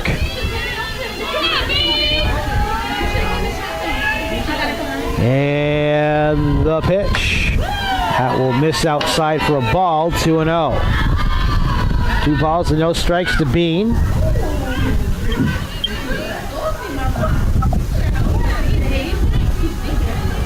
As Holmes ready to deal, the 2-0 off the end of the bat towards second, and it's going to be Brandt over to first in time for the 4-3 put out for out number 2. I'll bring up Alex McCullough, who has reached and scored twice today. Quickly 2 outs here in the inning. SUNY Canton's had a knack for doing some damage with 2 outs here today. In both first and second game. And reaching on a slap bunt attempt and missing is McCullough, 0-1.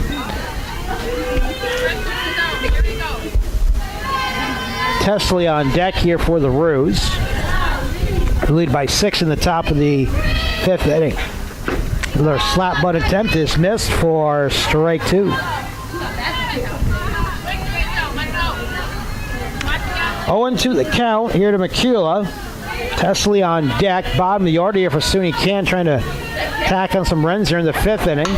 Ground ball to third. Leaning over is McCormick over to first in time, and the Roos retired in order for the first time in game 2. A 5-3 put out for out number 3.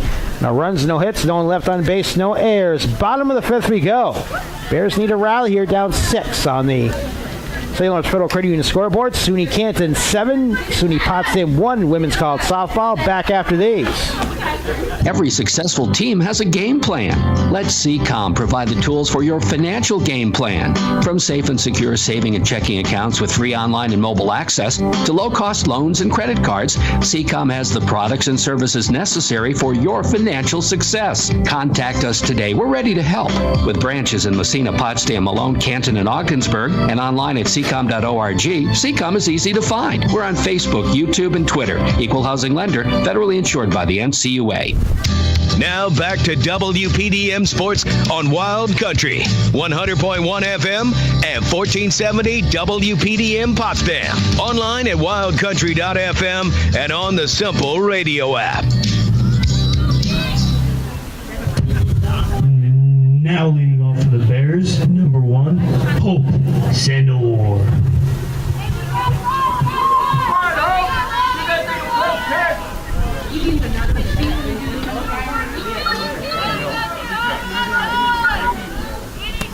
It's for the SUNY Canton Kangaroos trying to complete the sweep here. And the first pitch, Sandor, comebacker through the hole, knocked down by Harris at short. Tough play, to first, and the ball's dropped. And that'll be an infield single here for Sandor. Lead things off here for the Bears in the 5th inning. Madison McCormick. That's going to bring up Maddie McCormick. We'll see if she'll be swinging away here or decide to go with the sacrifice. Down 6 this inning, maybe not, so let her swing away in the 9th hole. She squares the bunt, lays down the butt, a beauty. Bean the field over to first, not in time. McCormick's pretty speedy, and it'll be an infield bunt single. So 2 singles to begin the inning here for the Potsdam Bears. That's going to bring up Anna Cortola. Number 10, Anna Cortola. Single and a run scored for Anna in the 3rd inning. No one on base, 2 on. And Cortola will look at the first pitch, miss for ball 1. Bransky on deck for SUNY Potsdam. 2 on base and no one out here in the bottom of the 5th for Potsdam. They trail 7-1 here to SUNY Canton. The pitch. That's going to be outside for a ball. 2-0. 4 hits in game 2 here for Potsdam. They managed 5 in game 1. Here's the next one for Grottolo. She slices it foul. 2-1.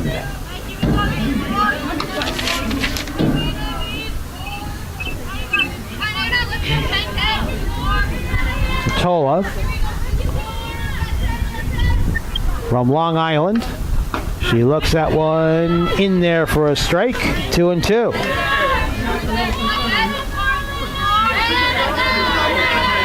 Grottolo digs in the left-handed batter's box. 2 on. 2 balls, 2 strikes. Bean deals. Comebacker through the middle. Into center for a base hit. Rounding third and coming home is Snow. She's going to stay there. Looked like Coach Virtue was going to send her, but now it's going to be bases loaded. 3 singles to begin the inning. And that's going to be Kaylee Dobransky to try to drive some runs home. Dobransky. So bases loaded here for Dobransky against Bean. 7-1 Ruse. The pitch. Dobransky into left for a base hit. That's going to score at least once. Sano to score. McCormick comes in to score. Throw to third. Not in time. 2-run double for Kaylee Dobransky. It's 7-3.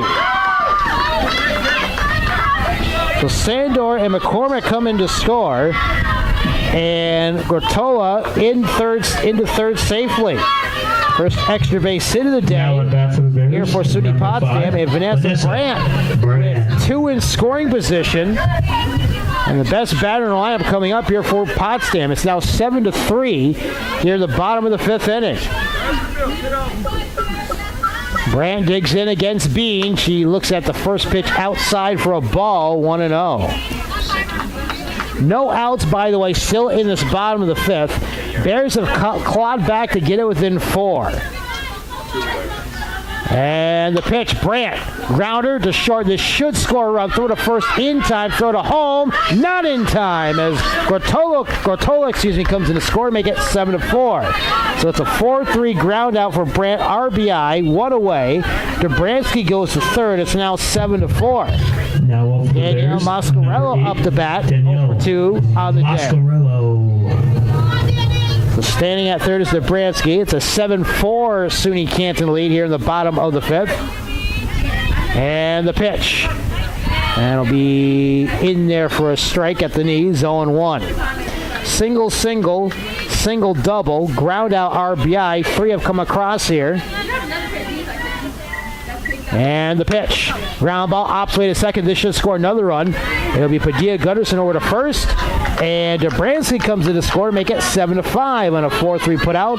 And RBI for Moscarello. So productive out here for the Bears. Cut it to 2. Tying run on deck all of a sudden here for SUNY Potsdam. It's a 7-5 game. So Haley Legitis, who walked in the 4th inning, will get some instruction down the line where she faces B. The base is empty and 2 outs, a 4-run rally for the Bears, and the first pitch is outside for a ball. So 1-0 the count here to Legitis with Kat Tompkins on deck. 7-5 now SUNY Canton, bottom of the 5th. The pitch. Opposite way, fisted foul, 1-1 the count.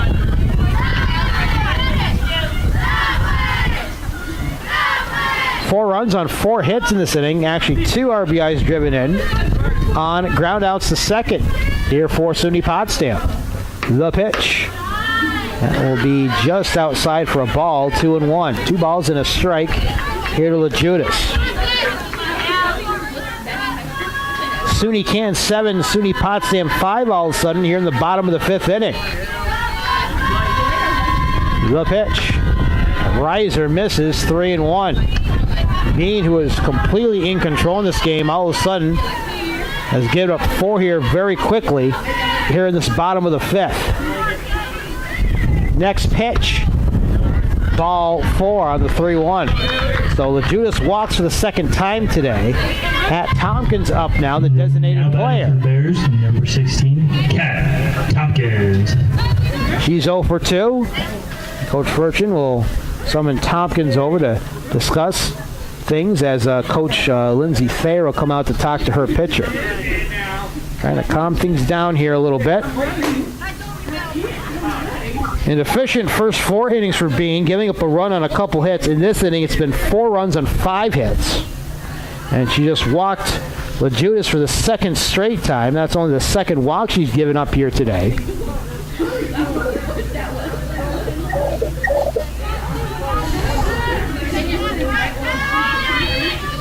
Back in the batter's box comes Tompkins. A 7-5 Rue lead now. A 4-run rally in this inning. Tompkins high and tight for ball, 1-0.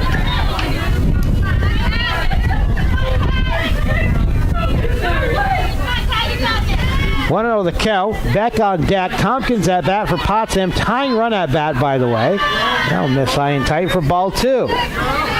This is the 8th batter of the inning for SUNY Potsdam, who played at 4 runs in a 5th inning rally to cut the deficit to 2 at 7-5. Laying a Bean in the circle here for SUNY Can. The pitch.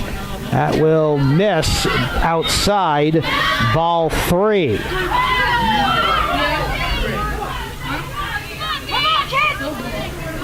Runner at first, 2 away. Outside. Ball 4. So it'll be first and second.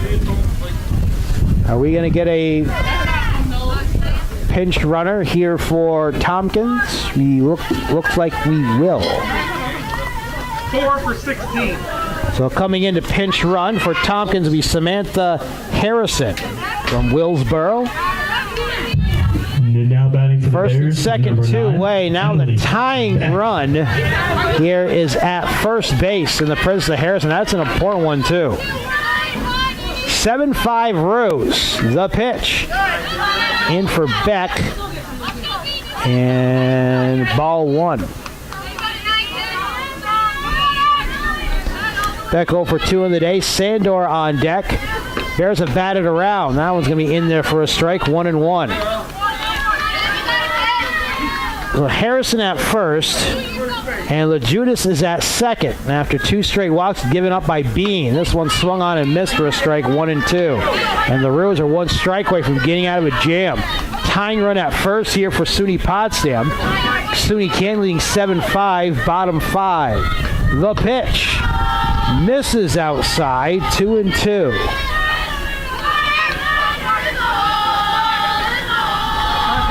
Back in the batter's box, 2 on, 2 away. The 2-2 outside for ball 3. It's 3-2.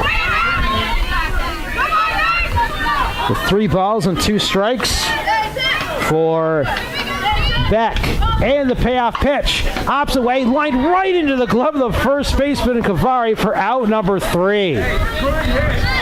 Couldn't hit it any better opposite ways. Exactly what she did, but it's a line out to the first baseman to retire the side. But the Bears rally to cut it to 2. They bat around in the inning. 4 runs on 4 hits to leave 2 on base. No errors. Top of the 6th coming up. We got a ball game here in game 2 of our doubleheader. SUNY Can now leads SUNY Potsdam 7-5 on the St. Lawrence Federal Credit Union scoreboard. Back after these. In 2020, the Volunteer Transportation Center logged over 360,000 miles in St. Lawrence County, providing essential travel for health and social reasons. VTC is in need of volunteer drivers year-round, day and night. Make your own hours and get reimbursed per mile for your services with your own car. To volunteer at VTC, fill out an application. Go to volunteertransportationcenter.org to find out more information or to donate. Become a volunteer and help your neighbors get access to crucial social needs. Call the Volunteer Transportation Center at 315-634-6611. Tune in every game online on wildcountry.fm and on the Simple Radio app. Wild Country on 100.1 FM at 1470 AM WPDM Potsdam. So the Roos have the bottom of the order come up as they give up 4 in the bottom of the 5th, top of the 6th.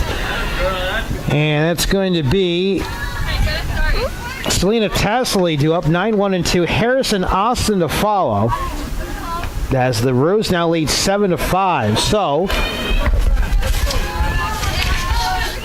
Rebecca Holmes, the relief pitcher, has done what she has been able to do, keep the Roos at 7, while her team is clawing their way back. First pitch to Tesley is in there for a strike, 0-1. An RBI double for Tesley in the 3rd inning. I went high and outside for a ball, 1-1 the count. SUNY Canton 7, SUNY Potsdam 5 here in the top of the 6th inning. Bears again looking for their first win of the season. Here's the 1-1. Tesley will look at one for a ball, 2-1. Right now 7 runs, 10 hits, 1 error for the Roos. 5 runs, 6 hits, 2 errors for the Bears. A 2-run cushion for SUNY Canton. Tesley looks at one outside for ball 3, 3-1. Holmes trying to a little help with her defense. Maybe try to see if Tesley can put it into play here. It's a 9th batter in the lineup. She does not want the last batter in the lineup to get on base. 3-1 outside, ball 4. That's exactly what happens. So leadoff walk to Tesley here to lead off the 6th inning for SUNY Canton. That's going to bring up now Harris. She has singled twice and walked in this game. 4th at bat for her. The senior from Liverpool, Syracuse area. Runner at first, no one out. Holmes ready to deal from the circle. Fastball over for a strike, 0-1.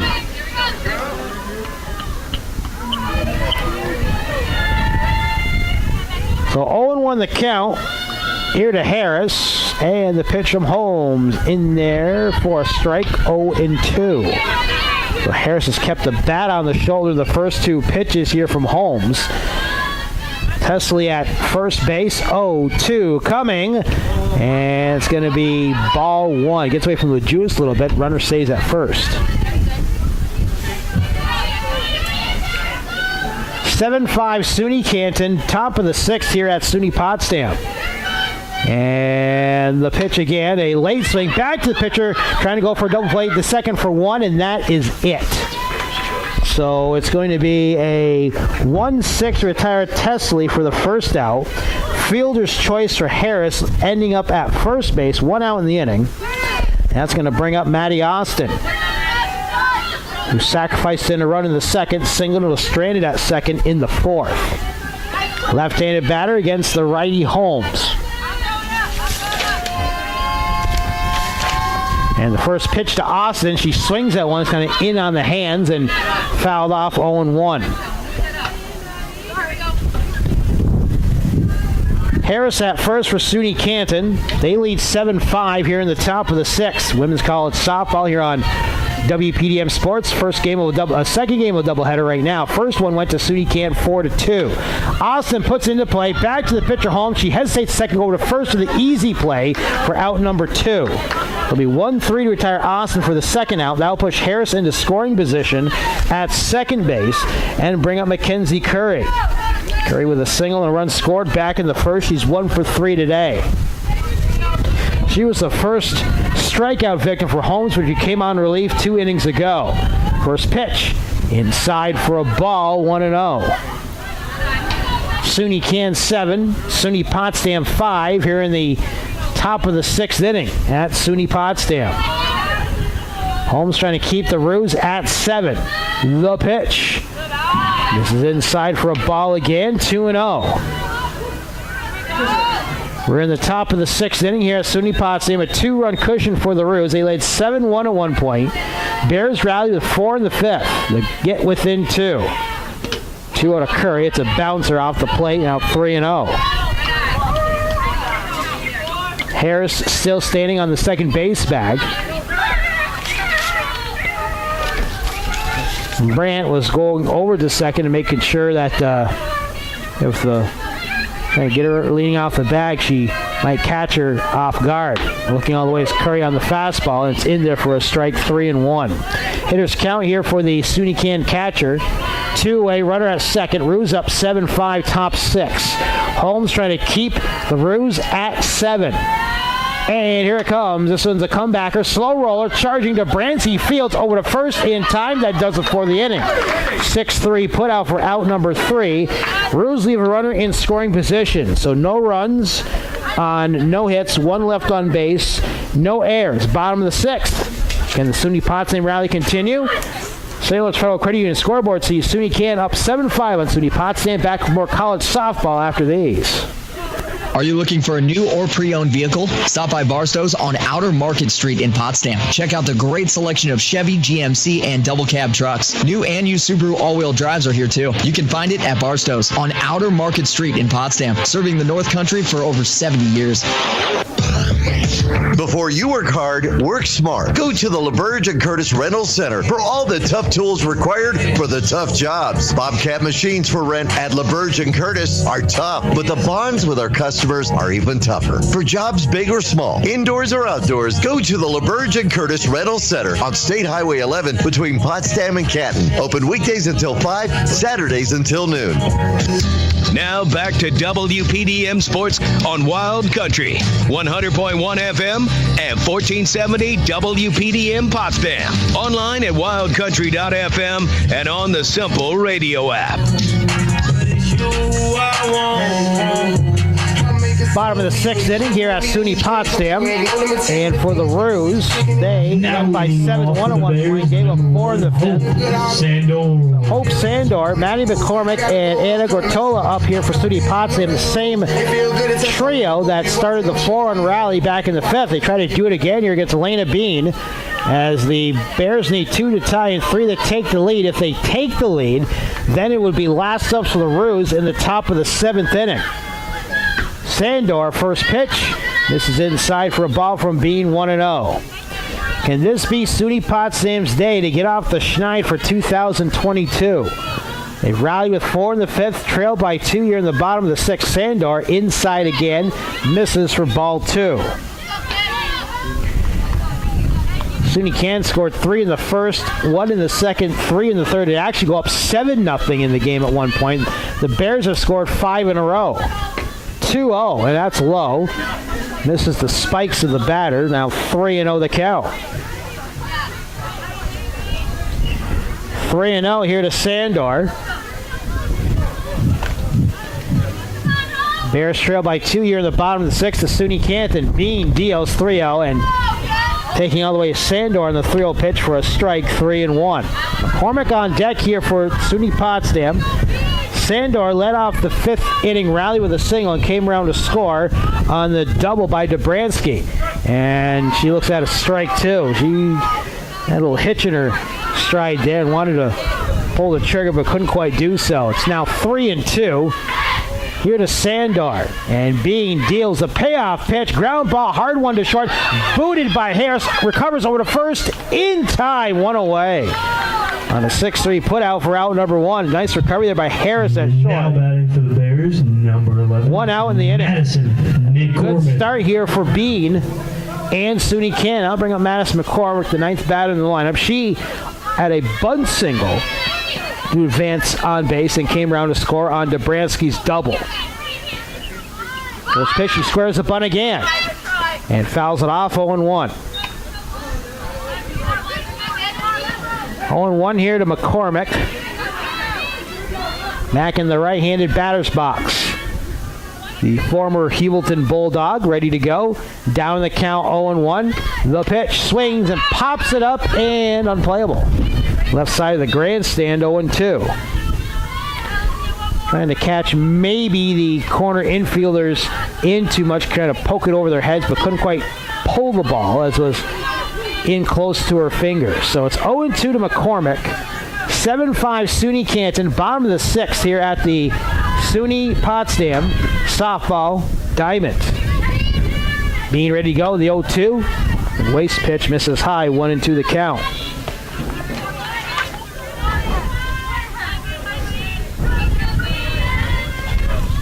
Lena Bean trying to get the second out of the inning, 1-2, and holding back, and good eye by McCormick just outside, 2-2.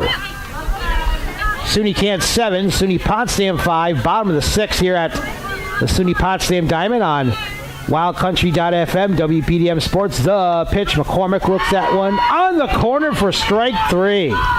2 away in the inning. And for Bean, that'll be her. Now batting for the Bears. First strikeout. No, excuse me. That'll be her 3rd strikeout of the day. 2 away now. Top of the order, Anna Gortola. And the first pitch will miss high for a ball, 1-0. 2 away, bottom 6, SUNY Canton 7, SUNY Potsdam 5.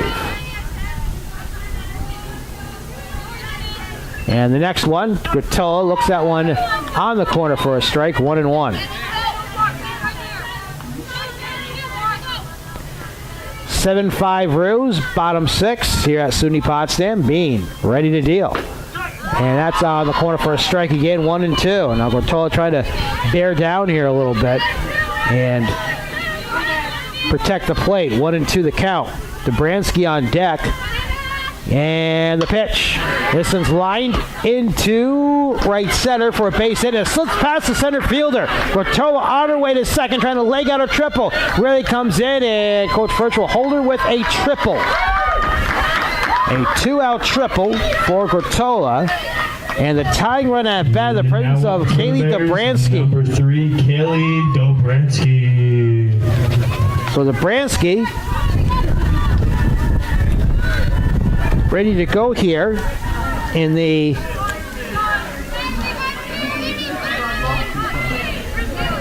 sixth inning. Tying run at bat, and first pitch is fouled straight back. If there was no screen, that was going right to my head.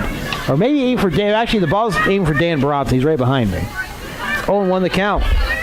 He may be able to move a little quicker than I can. Vanessa Brandt on deck. A triple, 2-out triple here by Gortola. Tying run at bat. Next pitch be in there for a strike. It's now 0-2 here to Dobransky. She had the 2-run double back in the 5th inning. We're in the bottom of the 6th. Tying run at bat for the Bears. Trailing 7-5 here to SUNY Canton home. 0-2. Fastball outside misses. 1-2.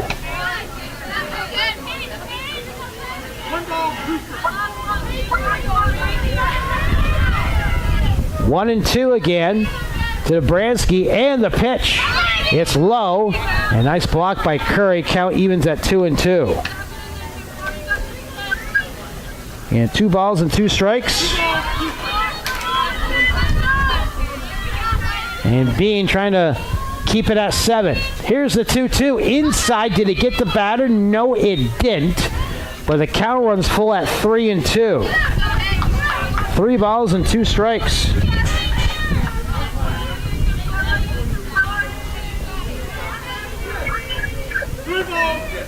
Payoff pitch, runner at third.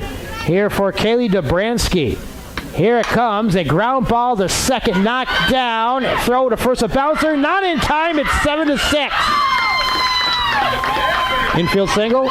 Okay, infield single for Dobransky, RBI, her 3rd of the day. Gortola comes in to score to make it 7-6. Tying run at first for Vanessa Brandt. So a shot to the fence. Well, you got your 3 and 4 batters up now. A shot to the fence could possibly tie this.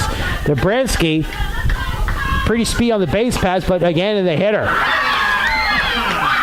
She crowded the play and they hit her. At first hit by pitch of the day. Now it's 1st and 2nd with 2 away here for Danielle Moscarello. Now that the go-ahead run is at first. Tying run at second for Moscarello, who is 0 for 3 today but has an RBI. She hasn't gotten one into the outfield in this game, too. Bean. First pitch, Moscarello swings and pops it up. Tough play, right field, charging in. It falls just foul, just to the right of the chalk. And that's about 2 feet to the left. That puts the Bears in the lead. 0-1 to Moscarello. The right fielder, McCullough, was playing back. She could not get there in time. 0-1 here to Moscarello. 7-6 SUNY Canton, bottom of the 6th. Go-ahead run at first for SUNY Potsdam. The pitch by Bean is outside for a ball, 1-1. SUNY Canton had a 7-0 lead at one point. Bears have rallied with 6 in a row. including on an infield hit by Dobransky, who stands at second. The pitch, right field again, foul territory, unplayable, 1-2. SUNY Can 7, SUNY Potsdam 6, bottom of the 6th here at the SUNY Potsdam Diamond. And Bean trying to close out the inning. Outside for ball 3, 3-2. So payoff pitch, 2 on base. Go ahead run at first here for the Bears. At home in the bottom of the 6th. Here's Beans 3-2. Ground ball to third, played in foul territory. If that was played in fair territory, that would have been an easy force at third, but the inning stays alive, 3-2. Dobransky at second, Brandt at first. 2-2? Sorry, yep, thank you very much. It's a 2-2 count. Here's the pitch, popped up, unplayable. And it's still 2-2. 2 balls and 2 strikes to Moscarello with Legitis on deck. Go ahead run at first here for Potsdam. And the pitch swung on and missed for strike 3, and the catcher will tag her out for the third out. So the Bears leave the go-ahead run at first on the strikeout by Moscarello. And that'll do it for the inning, but the Bears cut it to 1 on the infield single RBI by Kaylee Dobransky. 1 run in the inning on 2 hits, 2 left on base, no errors. Top of the 7th. SUNY Can trying to get some insurance, leading 7-6 as we go to the top of the 7th inning here on wildcountry.fm. WPDM Sports, back after this. Before you work hard, work smart. Go to the LaBerge and Curtis Rental Center for all the tough tools required for the tough jobs. Bobcat machines for rent at LaBerge and Curtis are tough, but the bonds with our customers are even tougher. For jobs big or small, indoors or outdoors, go to the LaBerge and Curtis Rental Center on State Highway 11 between Potsdam and Canton. Open weekdays until 5, Saturdays until noon. Tune in every game online on wildcountry.fm and on the Simple Radio app. Wild Country on 100.1 FM at 1470 AM WPDM Potsdam. Well, Jordan Knapp will lead things off for SUNY Canton here in the top of the 7th inning as SUNY Canton holding on to a 7-6 lead. Top of the 7th. Knapp, Chavari, and that is Sophia Padilla-Gunderson due up. And the first pitch from Holmes misses for ball 1. So Holmes has done her job from the bullpen. She came in with her team down 7-0. She's held the Roos scoreless through 3+ innings. And now beginning her 4th inning of work. Knapp will look at one just outside. Good eye by her, 2-0. So 2 balls and no strikes here to Jordan Knapp. SUNY Canton 7, SUNY Potsdam 6. Women's softball top of the 7th inning. Holmes deals. Knapp will pop it up short right field, and a collision is a caught, yes, by the second baseman, it looks like. Brandt for out number 1. So they pop out to Brandt for the first out of the inning. I'll bring up Kayla Chavari, who is 1 for 3 with a double and 2 RBI. So 1 away, and they check and see if Brandt and the right fielder Sandor are okay. They kind of collide with one another, but Brandt will come up with the ball going into short right to make the catch. 1 away in the inning. Now for Kayla Chavari. First pitch, she swings at it to right center field, and Sandor makes the catch, route number 2. Center field getting out of the way of that one. All right field, and quickly 2 outs here in the top of the 7th. That's going to bring up Padilla-Gunderson, who singled and scored back in the 3rd. Again, the Roos scored the first 7, the Bears the next 6. First pitch going to be at the belt for a strike, 0-1.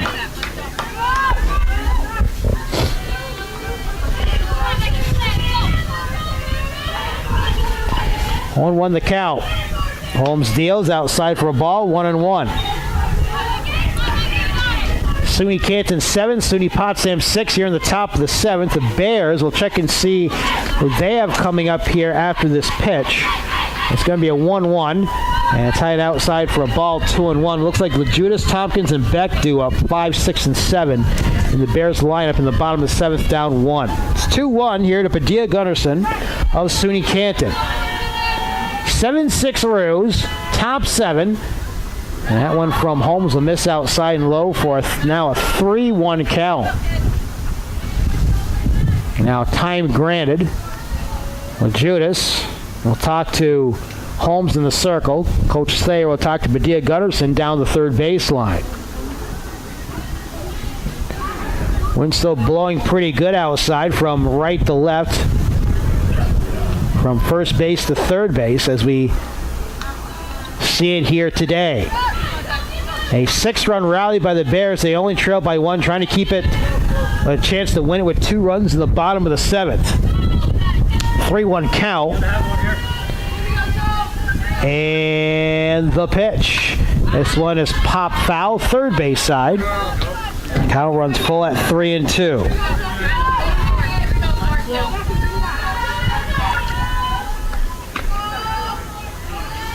And Holmes asks for a new ball and will get it from the umpire. 3 balls and 2 strikes, 2 outs, no one on base. Holmes trying to get her second 1-2-3 inning of the game in relief. It could be a brilliant 4 innings of relief. 3-2, swung on and missed for strike 3. And that gives the Bears a chance to win it in the bottom of the 7th. What a 4-inning relief effort here. If this game does end, no matter what, win or lose for Rebecca Holmes, keeping her team in it. Bottom of the 7th coming up. It's SUNY Canton 7, SUNY Potsdam 6. Back with the bottom of the 7th inning after these. St. Lawrence Federal Credit Union knows you want more value and convenience for your banking. That's why they're adding new services and products for you. St. Lawrence Federal Credit Union, where people are worth more than money, with locations in Canton, Potsdam, Ogdensburg, and now in Hubleton. Federally insured by the NCUA. A.W. Collins Bending and Amusement supplies and maintains vending machines all over St. Lawrence County and to all local colleges. For more information about their service, call 386-8344 or stop in at 45 Riverside Drive in Canton. A.W. Collins Bending and Amusement, keeping the North Country stocked. Tune in every game online on wildcountry.fm and on the Simple Radio app. Wild Country on 100.1 FM at 1470 AM WPDM Potsdam. Some adjustments defensively for SUNY Canton. We'll get to those in a little bit, but we do know Legitis, Tompkins, and Beck do up for SUNY Potsdam, who have rallied with 6 runs in the last 2 innings. Okay. Or scored 6 in a row.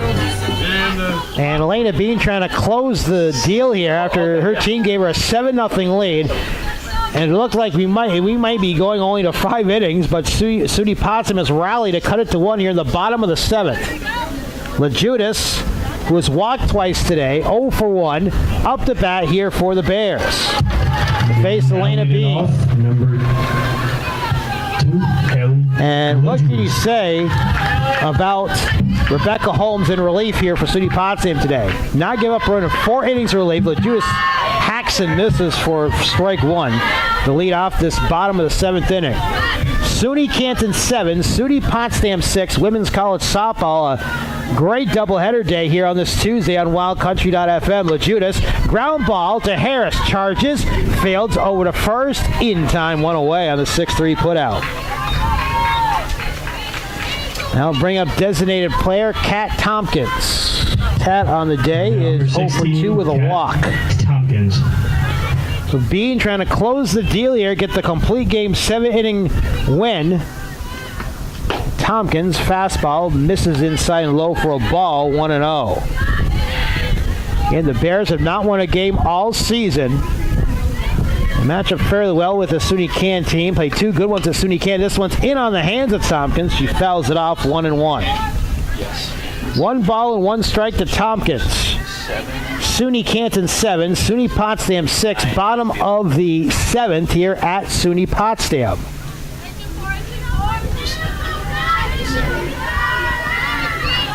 One and 1 the count. The pitch misses, 2-1. With 2-1 the count here to Tompkins. Live here on WPDM Sports. A great finish to this one. Tompkins into dirt. Misses her foot. It's now 3-1. So good patience here by Tompkins. Emily Beck on deck for the Bears.